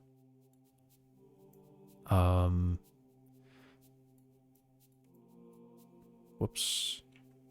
Just delete that. Should one of these be... These two look pretty straight up and down. So like this one is straight up and down. And then this one's like curved in. But these want to be lined up at the bottom.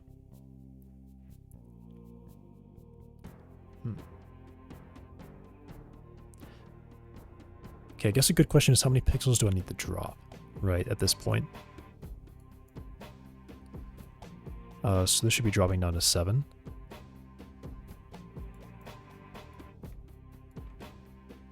So what I do, maybe I just measure the radius here.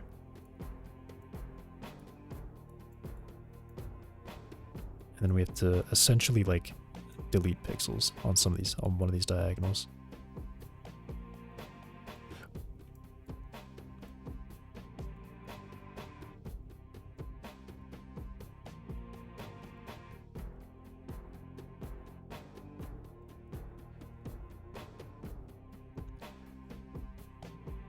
Okay, so these are all essentially like 0.5. So 0.5 times 7. So at 3.5, it's getting dark. I probably should put it on auto now. That's not very good.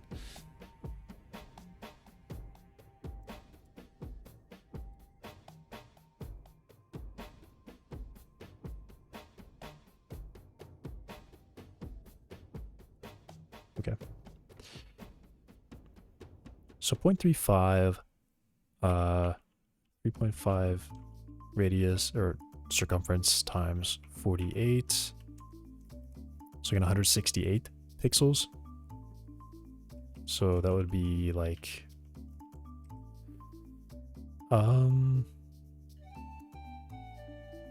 what?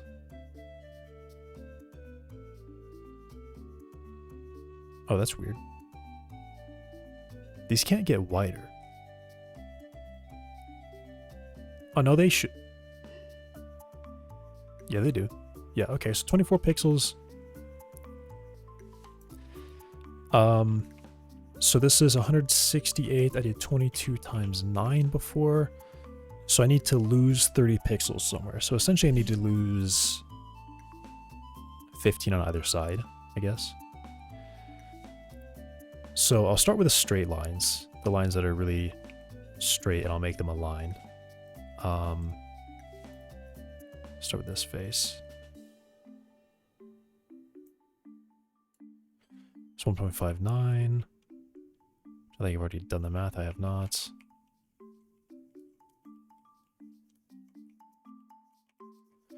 So this will be 76 pixels up.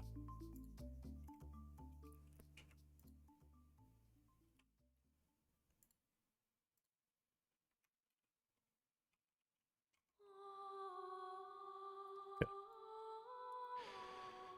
So that's where all these are going to sit. Sit at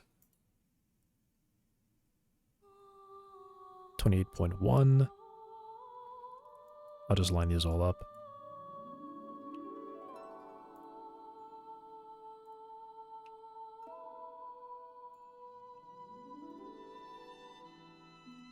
Okay. All at 28.1. And then the very straight lines.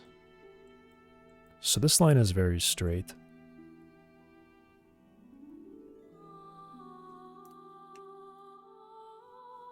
Okay, so it's this one.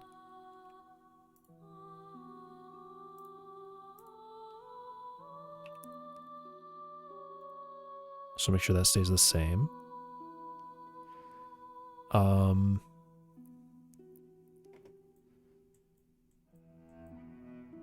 And yeah, then this seam is also straight. So how can I...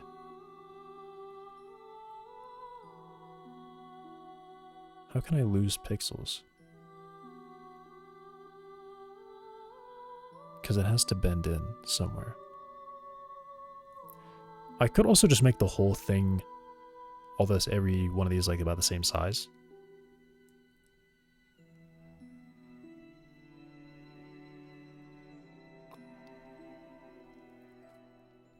Maybe it wouldn't be so noticeable.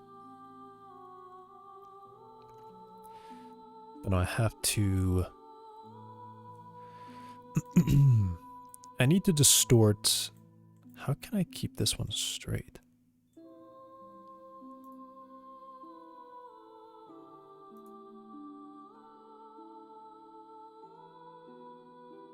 How would I do that? What does this do? That doesn't really solve it. This one would be the only way to make that one straight.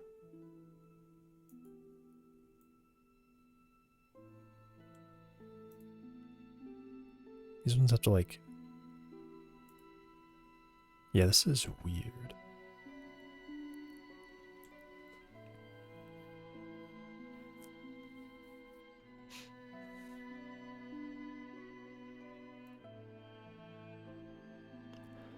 Like, I don't want to break this point. I want that point to stay there. But this one needs to break. It essentially needs to stretch, pull in, like a full... It needs to, like, be 2 sides in, right? Because we dropped down to, like, 7 from 9. Interesting.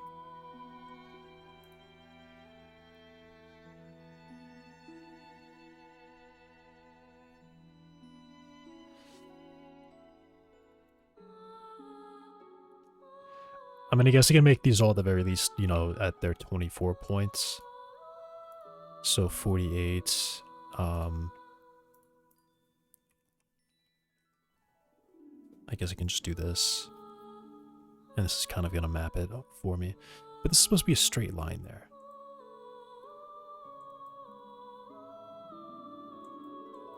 Because otherwise it's going to look like it's twisted.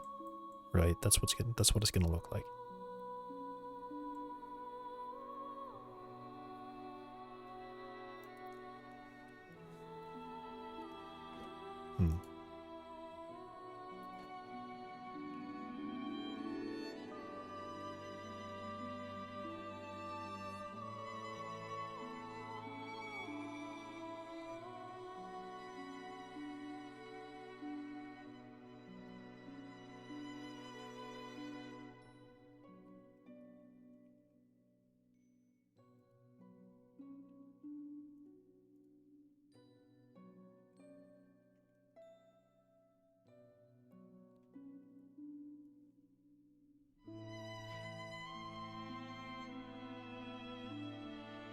I guess I'll figure it out. Well, actually, if I look at the seam, then I do this. Doesn't work. Could do this.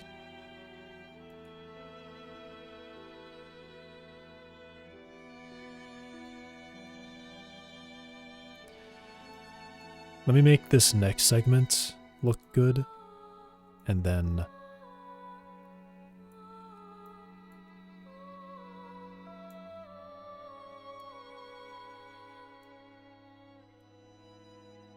is that the correct face? It's not. Okay. So 0.5 and 1.46.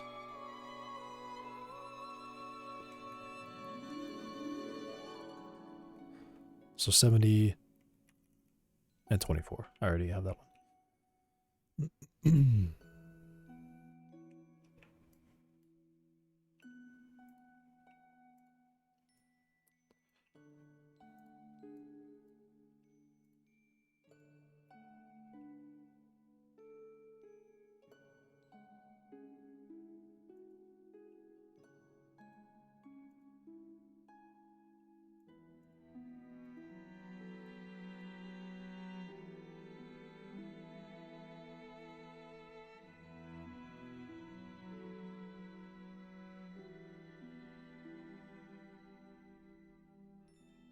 $70.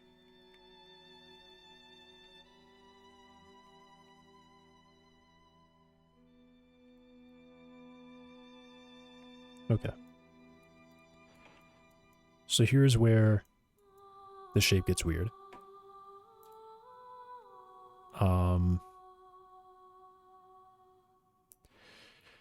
So essentially all I can really do is like drag this whole face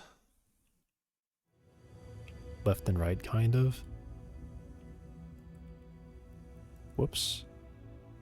Whoops. Yeah, this is really weird.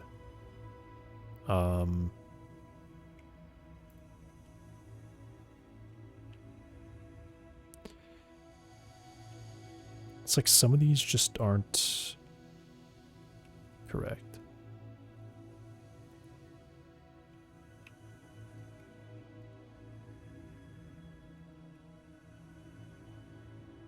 Q and F. Okay, there we go. So essentially what I'll be looking for is where I guess these look equally distorted, but then this is like getting kind of crazy looking. And that needs to be triangulated really badly. Okay.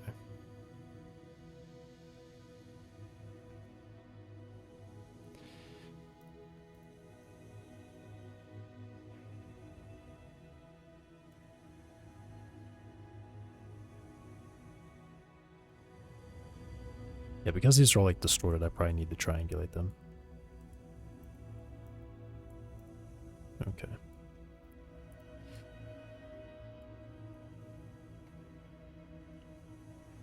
Yeah, essentially all I can do is just move this. Move this section. That's all I can do.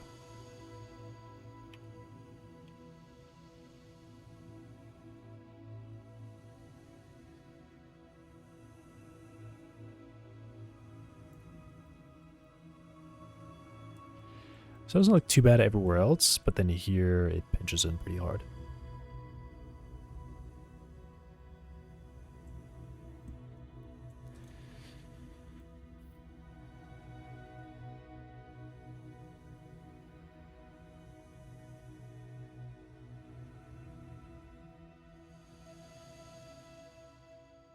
I mean, I guess if I think about it, it's been like pinching the entire time, right?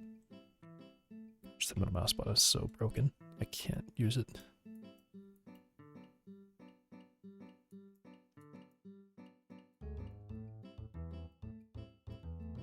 And at least, you know, like straight in front of you, right? It's gonna look pretty good. You know, above and below you, and then right about there. This is where it actually gets bad. This is really bad. I mean, I really don't know what to do about that.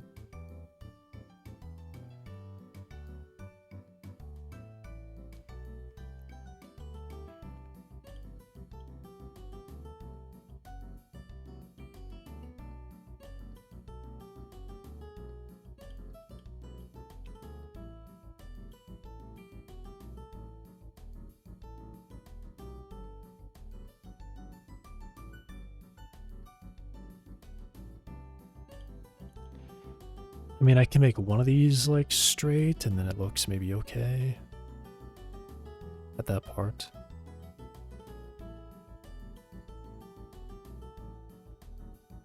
No, I probably need to like share it between them. It's just weird. I thought it would be like distorting the other way, almost.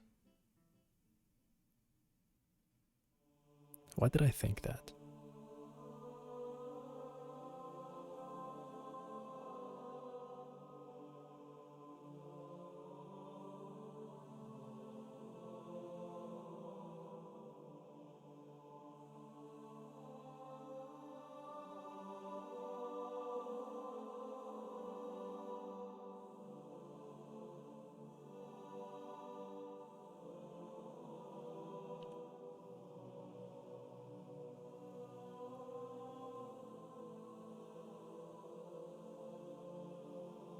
So I'm going from 184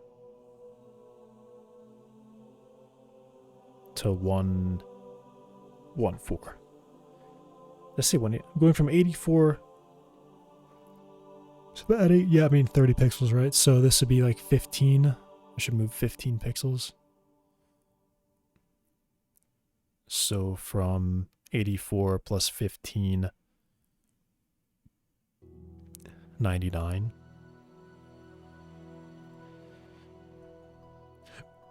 Is technically where it's evenly shared.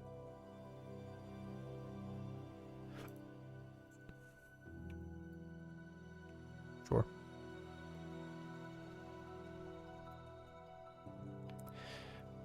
I just feel like it's gonna be very obvious. It's gonna be way too obvious. Because I would rather it distort somewhere over here. But it's like all distorted all over the place. Like I would like it to be one spot that it distorts badly. Like one triangle. And all the rest are fine.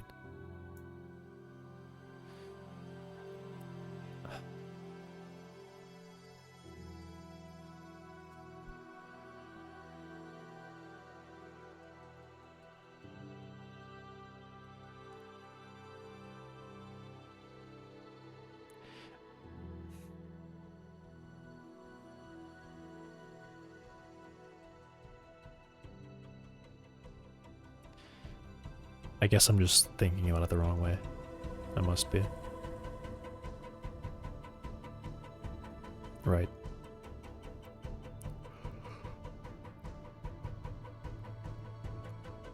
Because what I want to happen cannot happen. It can't happen that way.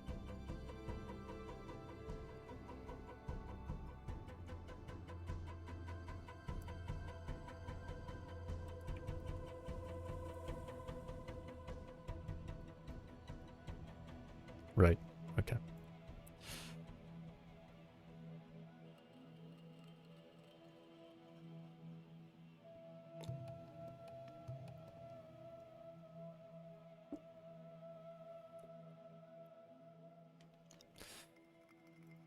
Oh well.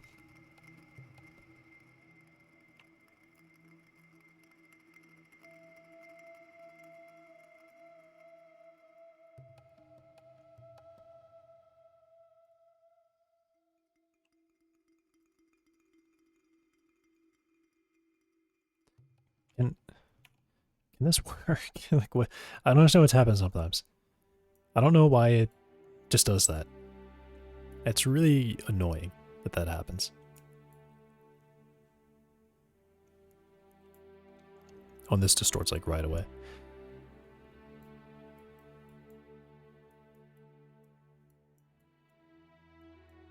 I mean, yeah, this is what I want. This is what I would actually like to have happen.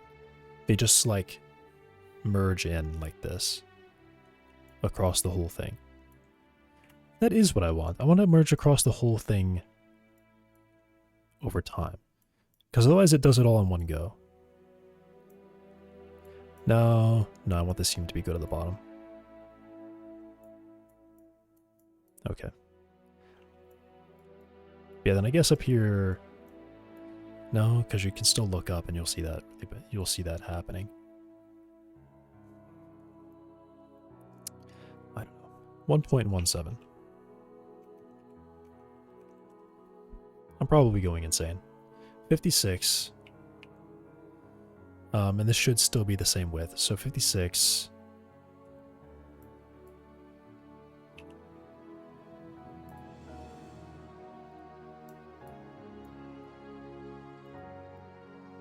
Try to align all of these.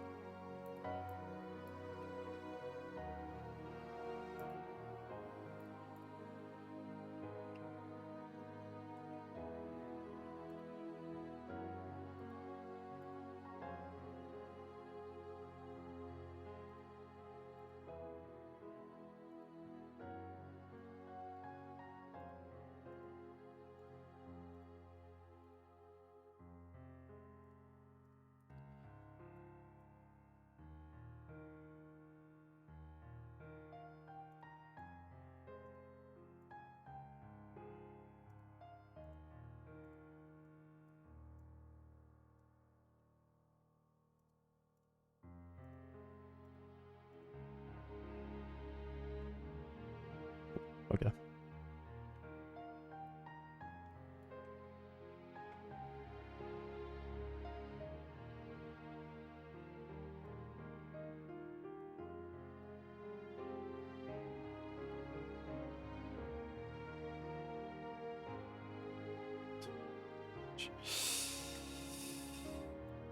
Is it? Oh, what are we doing?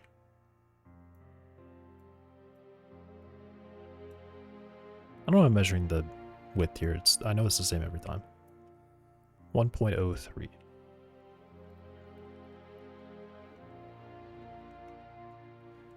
$49. Okay.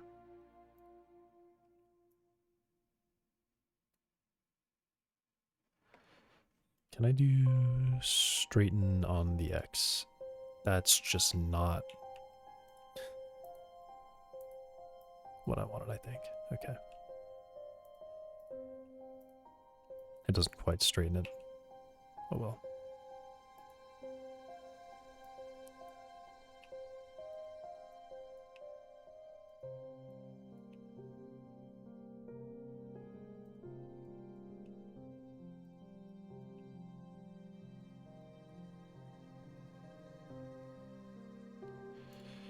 Alright, that looks pretty close. This is already wrong.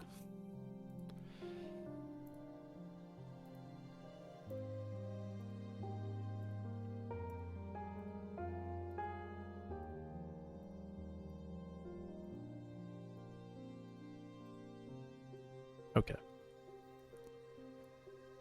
And then I've determined the height was 49.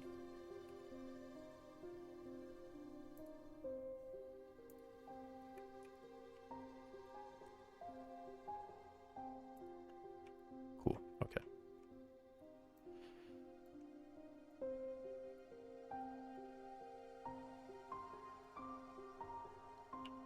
Why is it like stretching it on the vertical so much?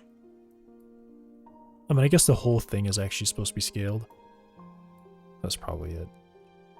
I'm just gonna start moving this, all these faces down.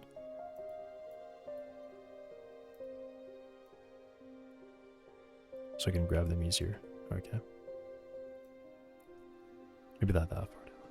Alright.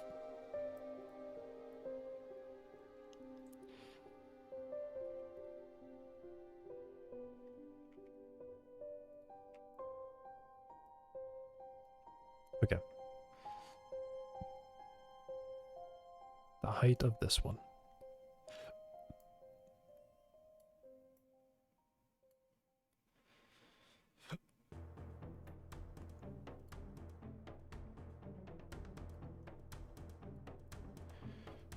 .32.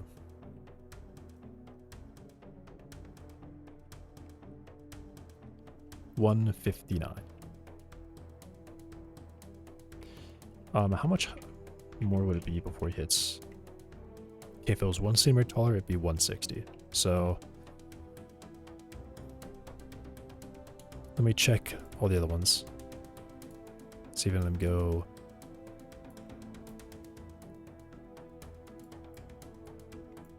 Well,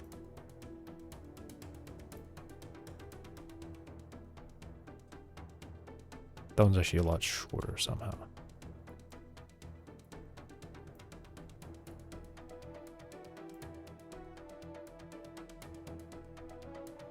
Which one is that?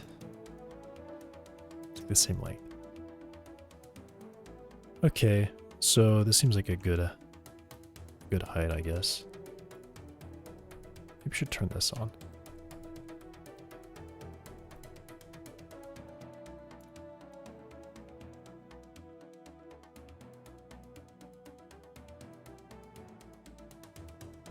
Okay, yeah, it's 159.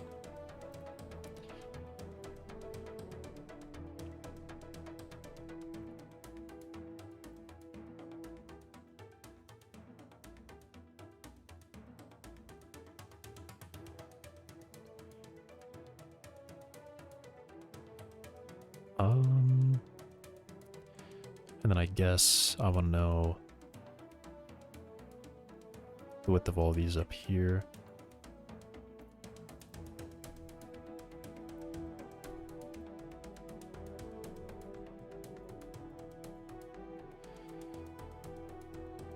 Five four, 5'4", 5'3", 5'4". I might say like points.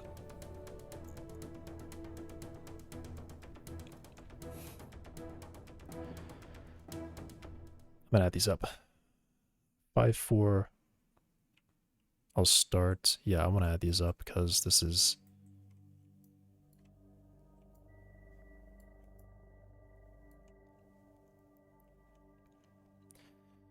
Okay, I gotta go to auto now. Auto. There we go.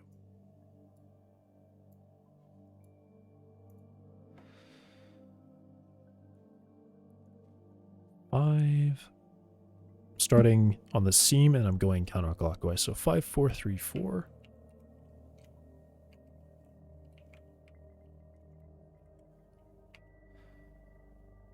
Five 4 3 4 5 4 6 3. Whoa, I'm doing this wrong. 5 4 3 4 5 4 6 3. 5 4 5 6.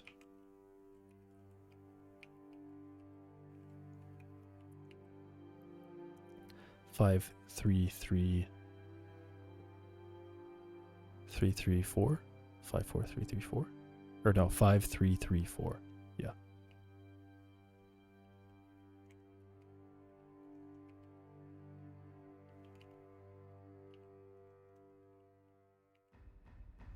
Five, 4, 1, 4.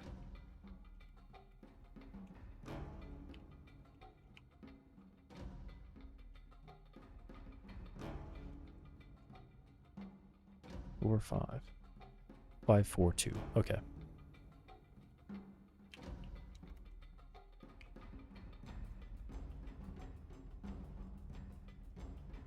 $26 pixels. Awesome.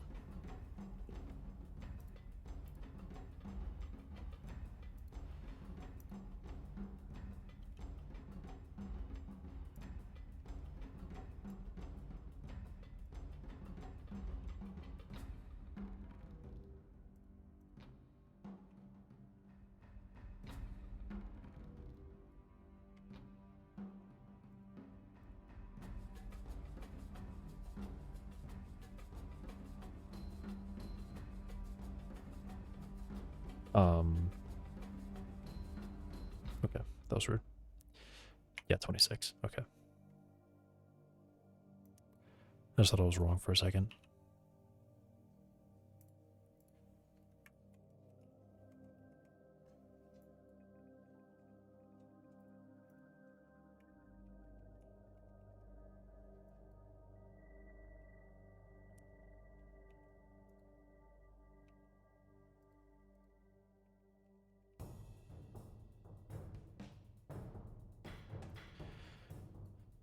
Okay.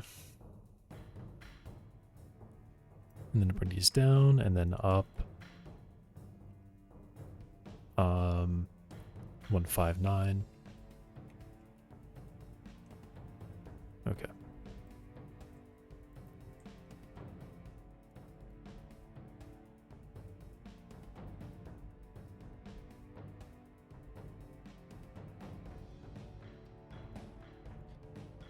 So I've definitely done that wrong somehow. Oh. Oh, it's no, I did that right. It's these ones. Okay. The dog needs to go out. I will be right back.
I'm back.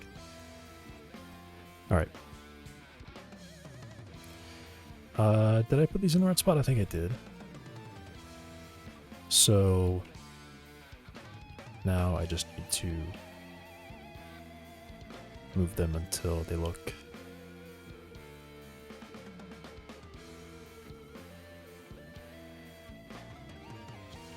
even, or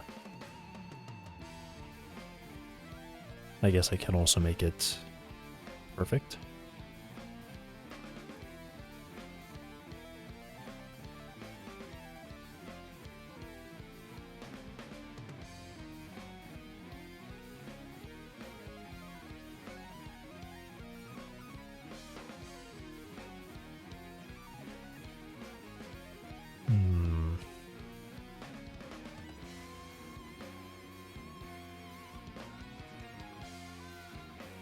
These need to be triangulated too.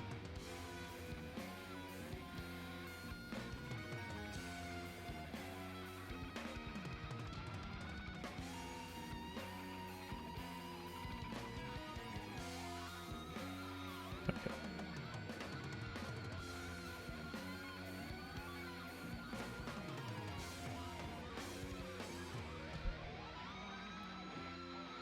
Yeah, see here, this looks like what I wanted it to do. Why does it not look like that down here? Maybe it does and I'm just dumb and I don't see it.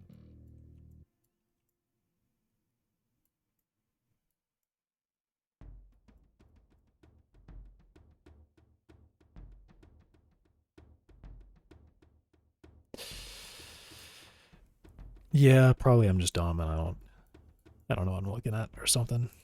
Okay.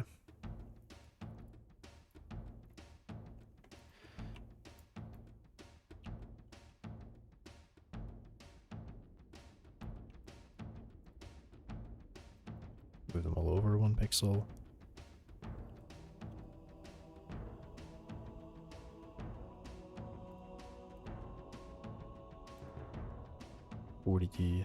That's 38.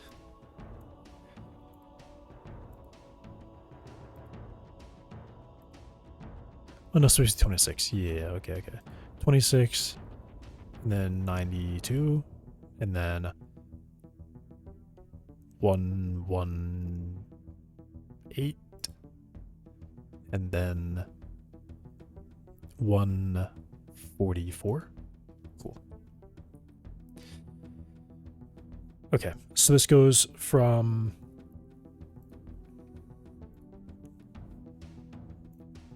182 minus 14 is 168.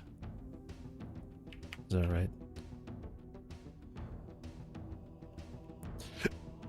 168. And then we go from, that one's easier, 120.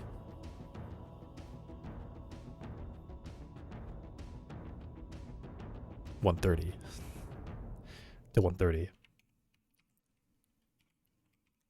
So we drop 38 pixels, so that means I need to go 16 pixels? No. 19 pixels? Yeah, 19 pixels in.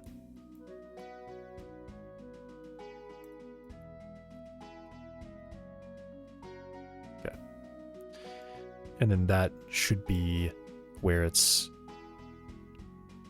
pretty good everywhere, and then here that's it.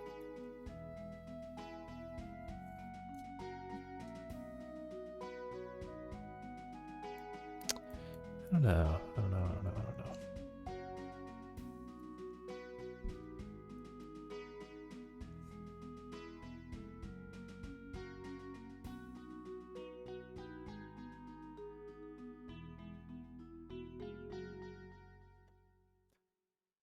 Oh well.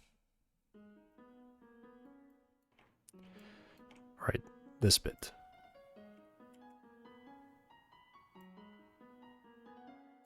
The next face is 6.82. I should be measuring this one. 6.83. It's a big difference.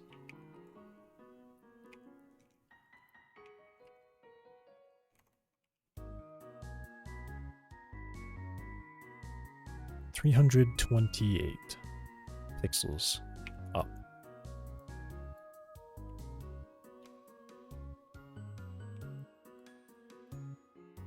Here.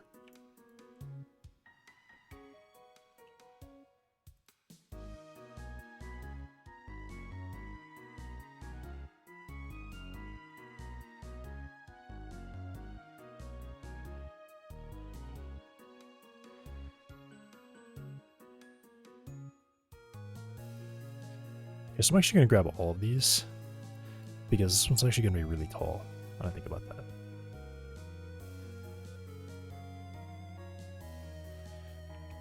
What did I say? 328.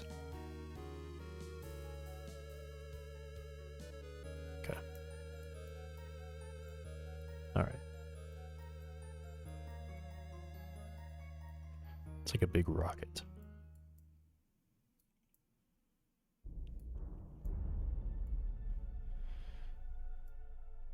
Okay. Clear that. Here we go. And yeah, just measuring the next one. 4.79.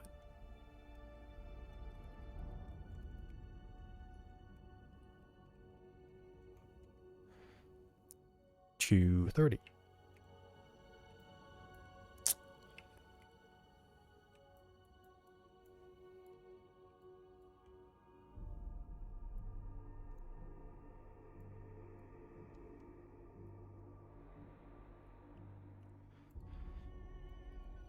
This is shrinking rapidly at the top.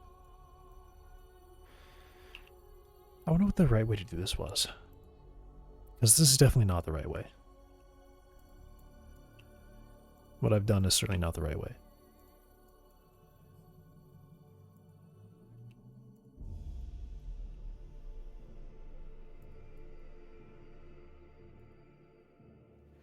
Because I think at the lengths that I'm going at, I should be scaling it every time. I mean, I can measure it again. Like, I can make it all flat and then measure them again and see if I need to, like, actually do it. Maybe I should do that. I can go back over it and redo it. Lining these things up is the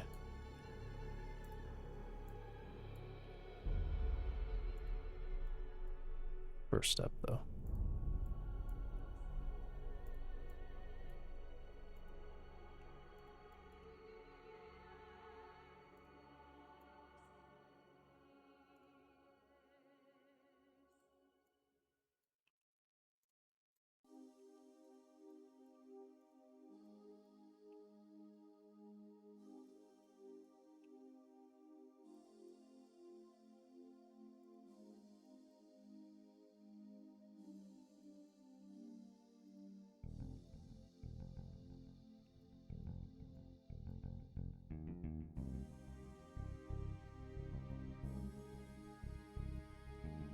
Okay.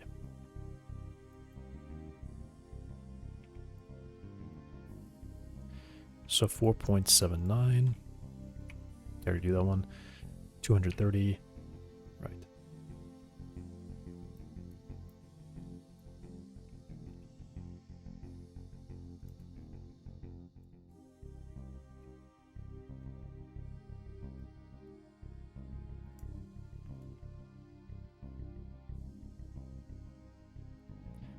$4.18. 201. I'll stop doing that eventually.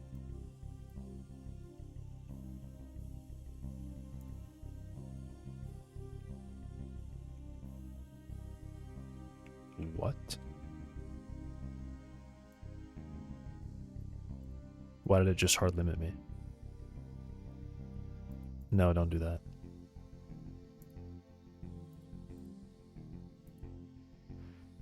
No, don't do that.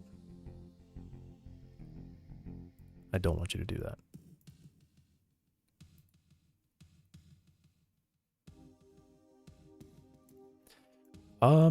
You know what? Since this one actually like lined up there perfectly, I guess what I can do is I can rip these faces and bring them down.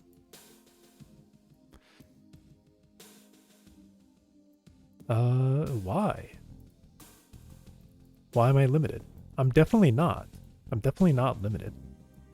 Why is it doing that?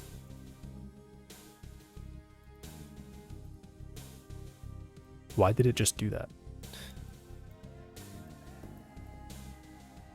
I don't understand.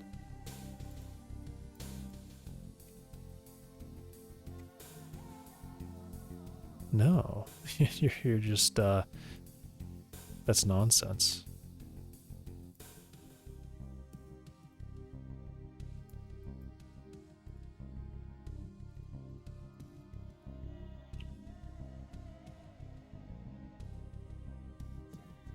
That's nonsense. Why?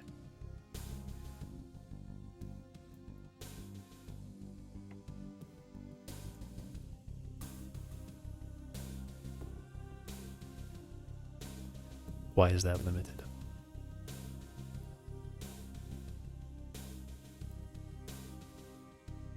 Was it this? Is this what's... Why does it stop me there?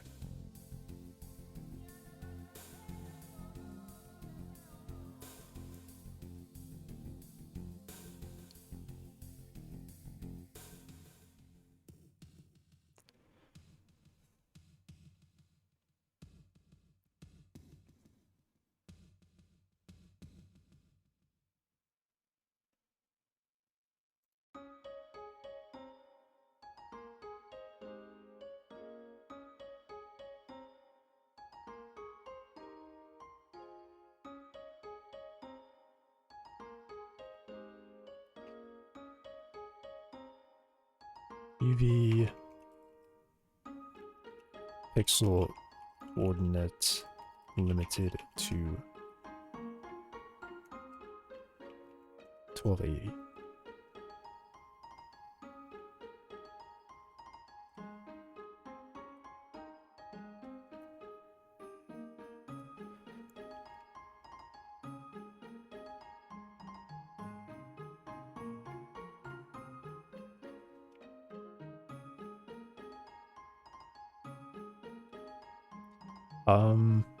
I mean, that is really annoying.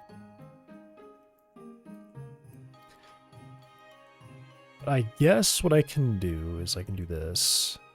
Because this just happens to align, so I guess I can... No, because this also needs a UV for the light map. I mean, this is the texture.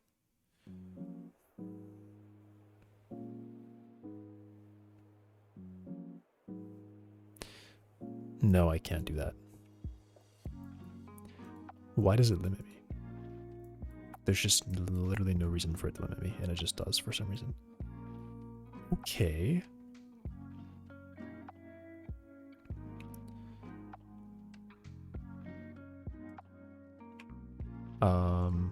Okay.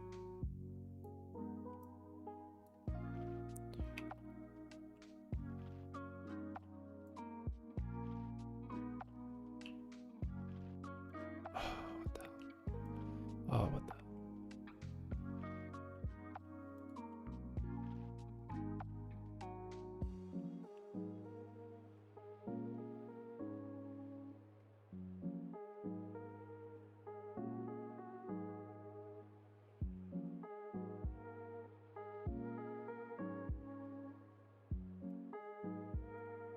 Okay, so this is 230 above that one, right?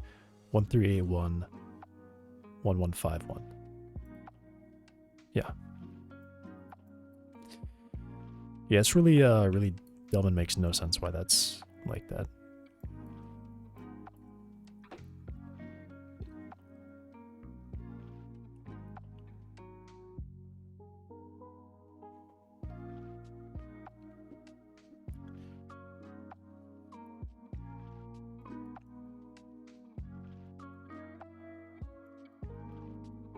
Yeah, I literally don't know. That is just dumb. 288.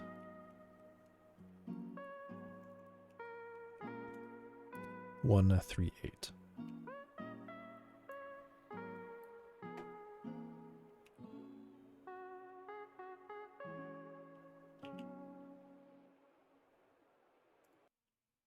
Okay.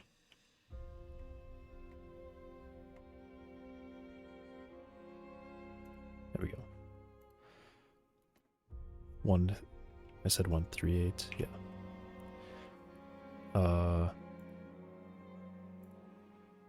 Looks like it to me.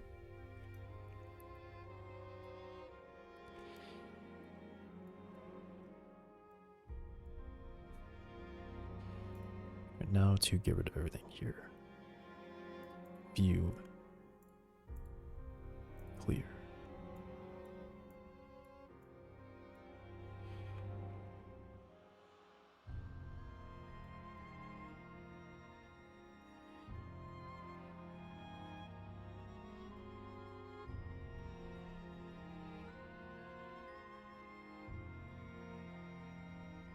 Okay, 1, 3, I'm gonna average it again. 3607.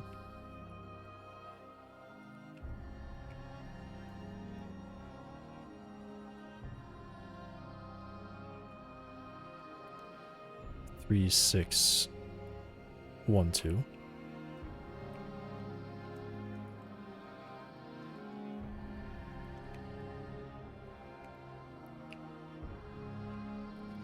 3, 6, 6, 9.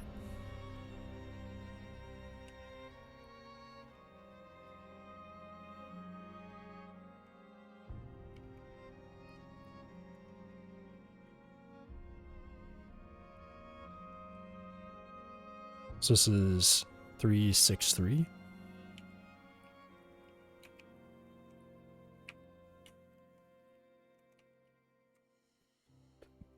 $17. Okay, so 17 pixels.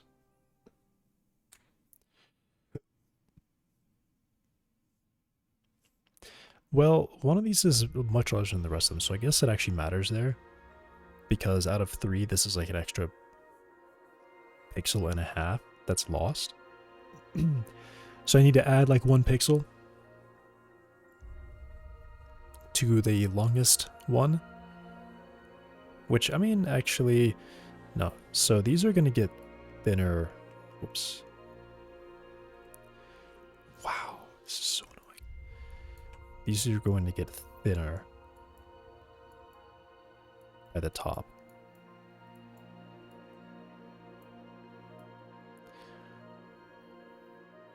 So perhaps I should make them all sized appropriately. But this is the first one.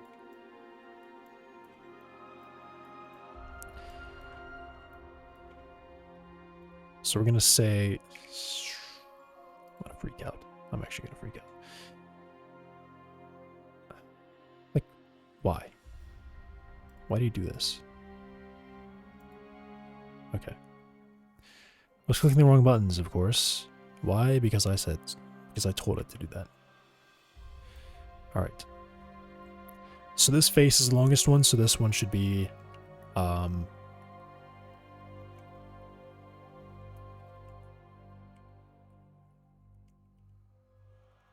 it's 48. This should be 18. And the other ones can be 17. 17, 17, and 18.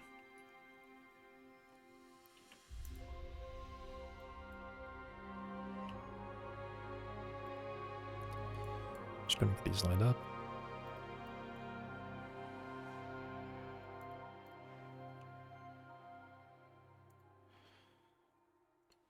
Okay. So this one should be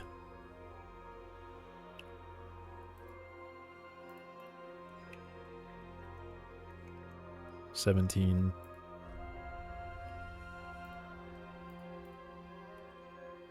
I could have just dragged that one, I guess. This one should be 18.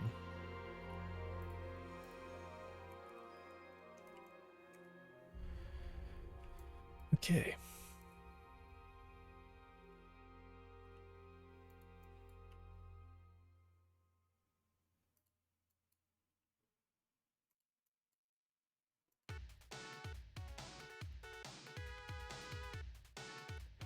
And then the height of this.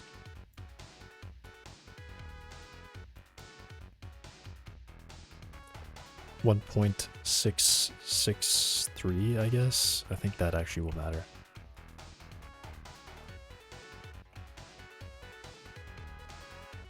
$80. Okay. Maybe it didn't matter.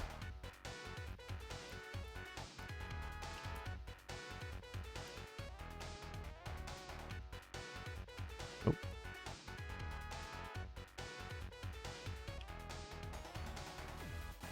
I'm gonna... Okay. 80. Here we go. Is that 80? 1599. That would be 80. Okay.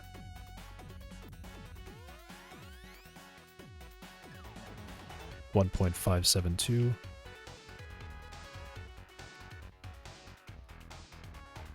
I'm probably crazy. 75.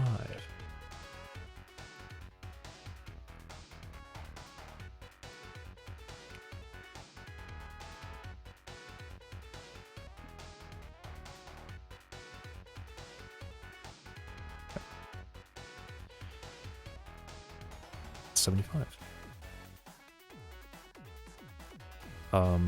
I probably should line this up, and then I need to drag these so that... Can I drop the overlay?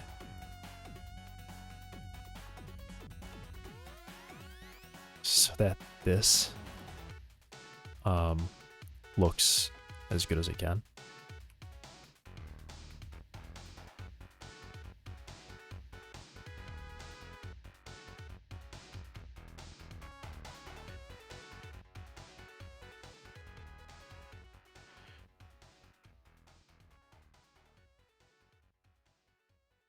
It's gotta be like this one, right?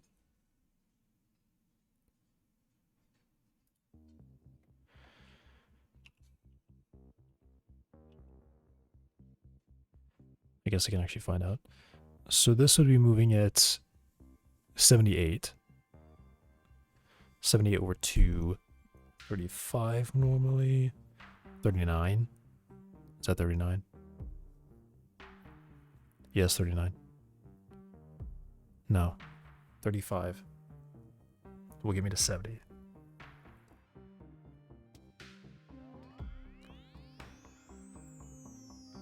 $36 would be 72. 37 is 74.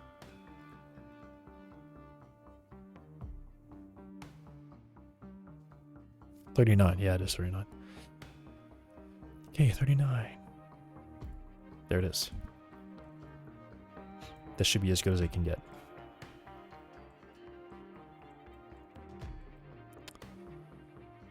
Yeah. Should be as good as it can get. Okay. Yeah, I think I should probably go through here and make sure that each one of these are actually... Except for the bottom. I'll leave the bottom as a square. Then each one of these should progressively be shrinking as it goes up. Especially in this area, because I think this area and this area change a lot really, really quickly. I mean, obviously this part does.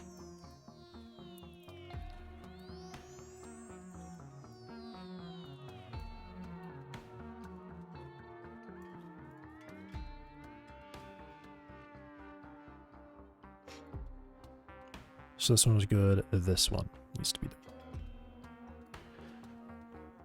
1.41.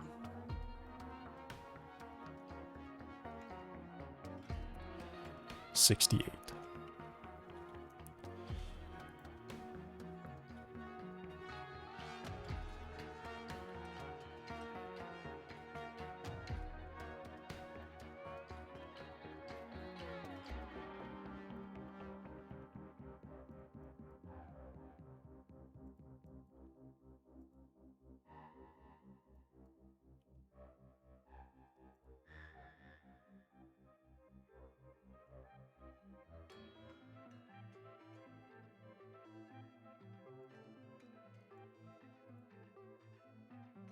Right.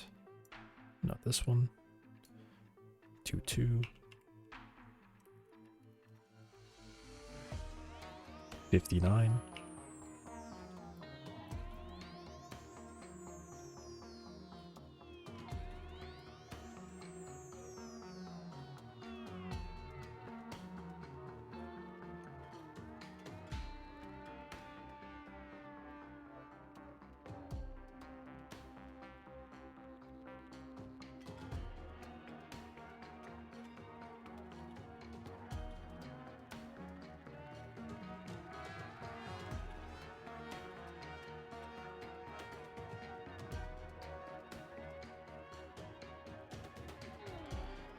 Six.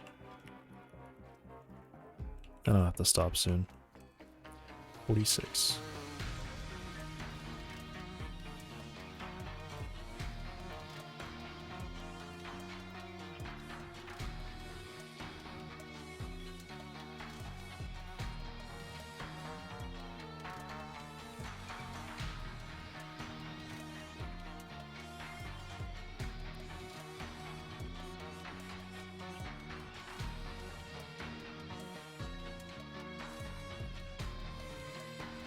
Final one. 0.67. 32.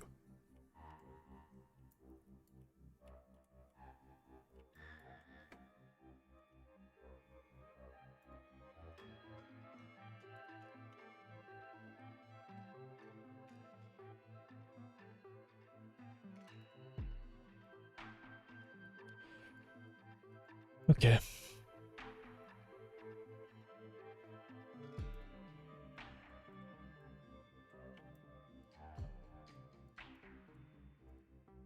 Shading? No.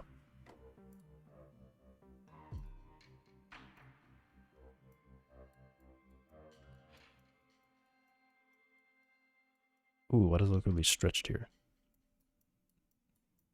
I mean, it's pretty much good all the way up.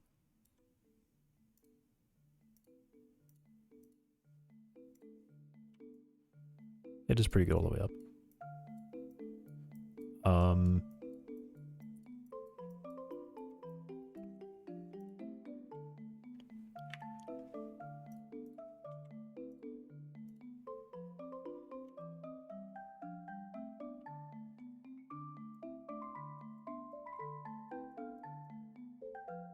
I can say where the seams. They're right here.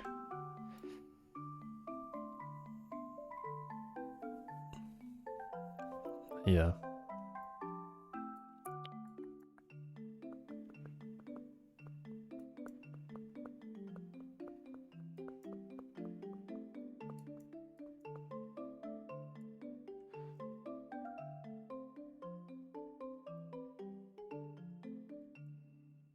I wonder if what I should be doing is getting it so that each of these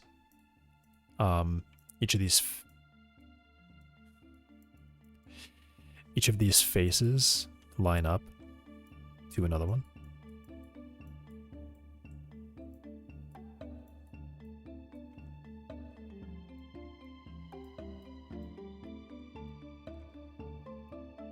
Or they align at the seam, I should say. That's what I am trying to say.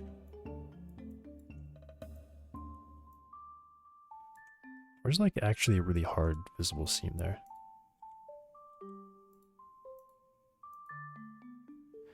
I guess this side is just starting. I don't know.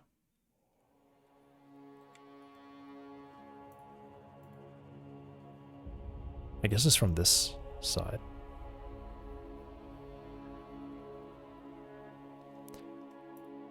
I don't know how you would do that. I guess what you would do is you actually scale it so this fits there. Or maybe I would just use a texture that's like size to it.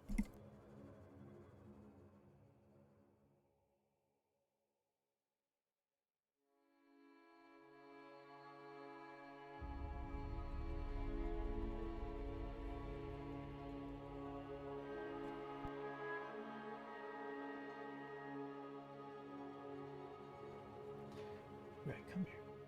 Come here.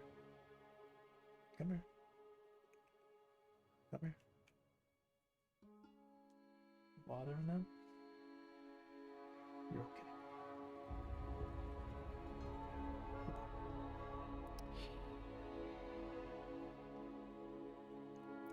Yeah, I mean, I guess I would just use a texture that fits the base size, right? So then I can scale this down, so it'll map to that. So what would this be? I'm just a little bit skeptical of like textures that aren't. Okay, let me think about this. So if I were to do that, then I can't have a different radius. I'd have to have a different texture for every one of the trees. That's what that would mean. So I can't do that. I have to let the seam be there.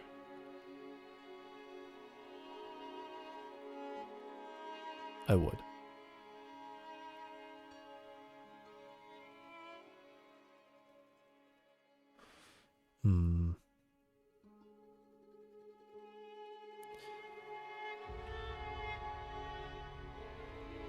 I mean, it's whatever. It's gonna happen, right? Okay. But I'm gonna leave it there for today. I've got the trunk UV'd and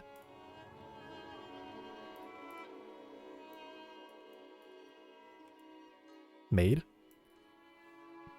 How many faces is this?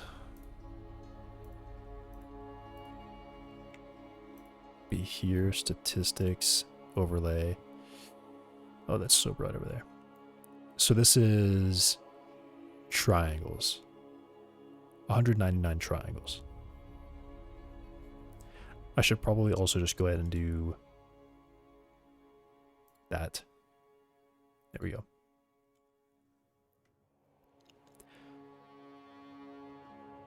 $199 triangles for the trunk.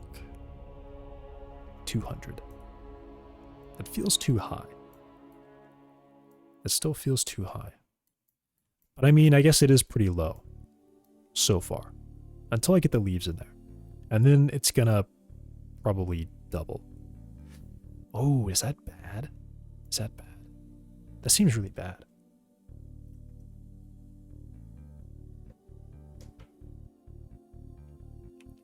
I mean, let me open this other one. Open, recent, this one. What's one of these? Okay. What's one of these trees that also just don't work?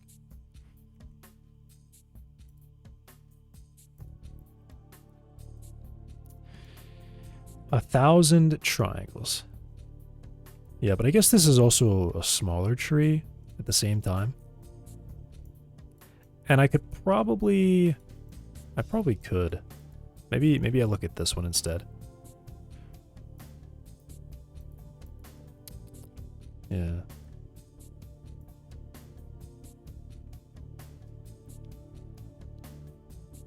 $692 triangles.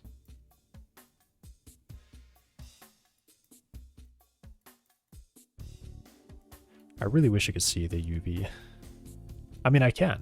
What am I saying? Of course I can. But I'd like to just select link.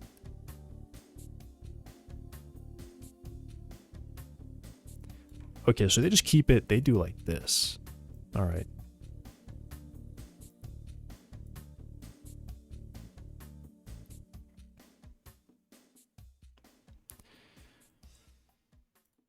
All right, let me do what?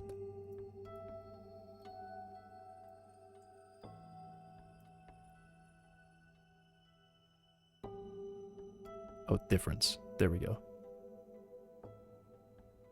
Hide. Okay.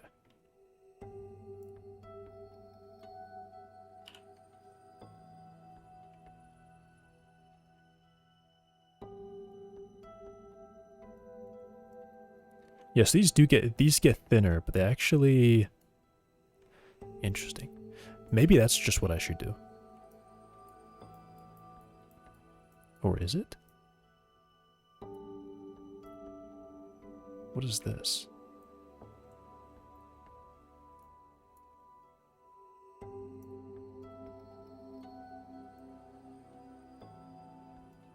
Select this face.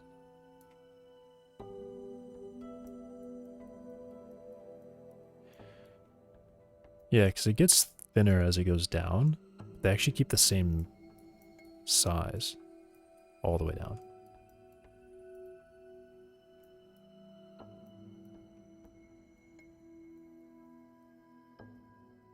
Right.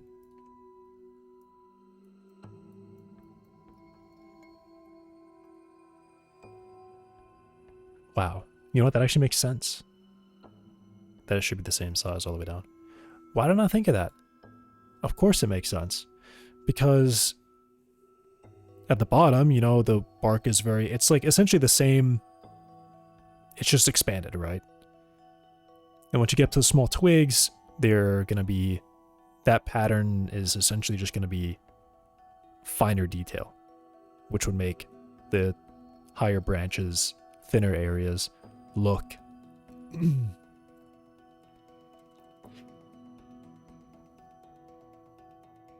smoother, like literally smoother and more uniform. But at the bottom, it's going to be really large. This is really hard to explain. That actually makes a lot of sense to me. Because what's going to end up happening at the top is if you were to, like, say, jump up there and look at it, you would see, like, one large piece of bark stretched across, like, the whole thing. It wouldn't look like that. It'd be like it's a twig at the top. Wow, why didn't I think of that? Okay. Well, that, like, kind of throws out a lot of what I just did. But... good knowledge. So...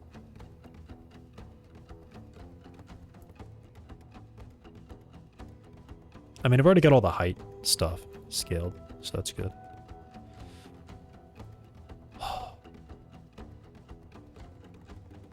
Can we not do that? Can I just, please? Okay. Alright, well, that's it for today. I'm actually going to fix that right after end stream. Yeah, it's going to be it for today. Thanks for watching. I will be back tomorrow. I should be back tomorrow. Yeah, thanks for watching. Goodbye.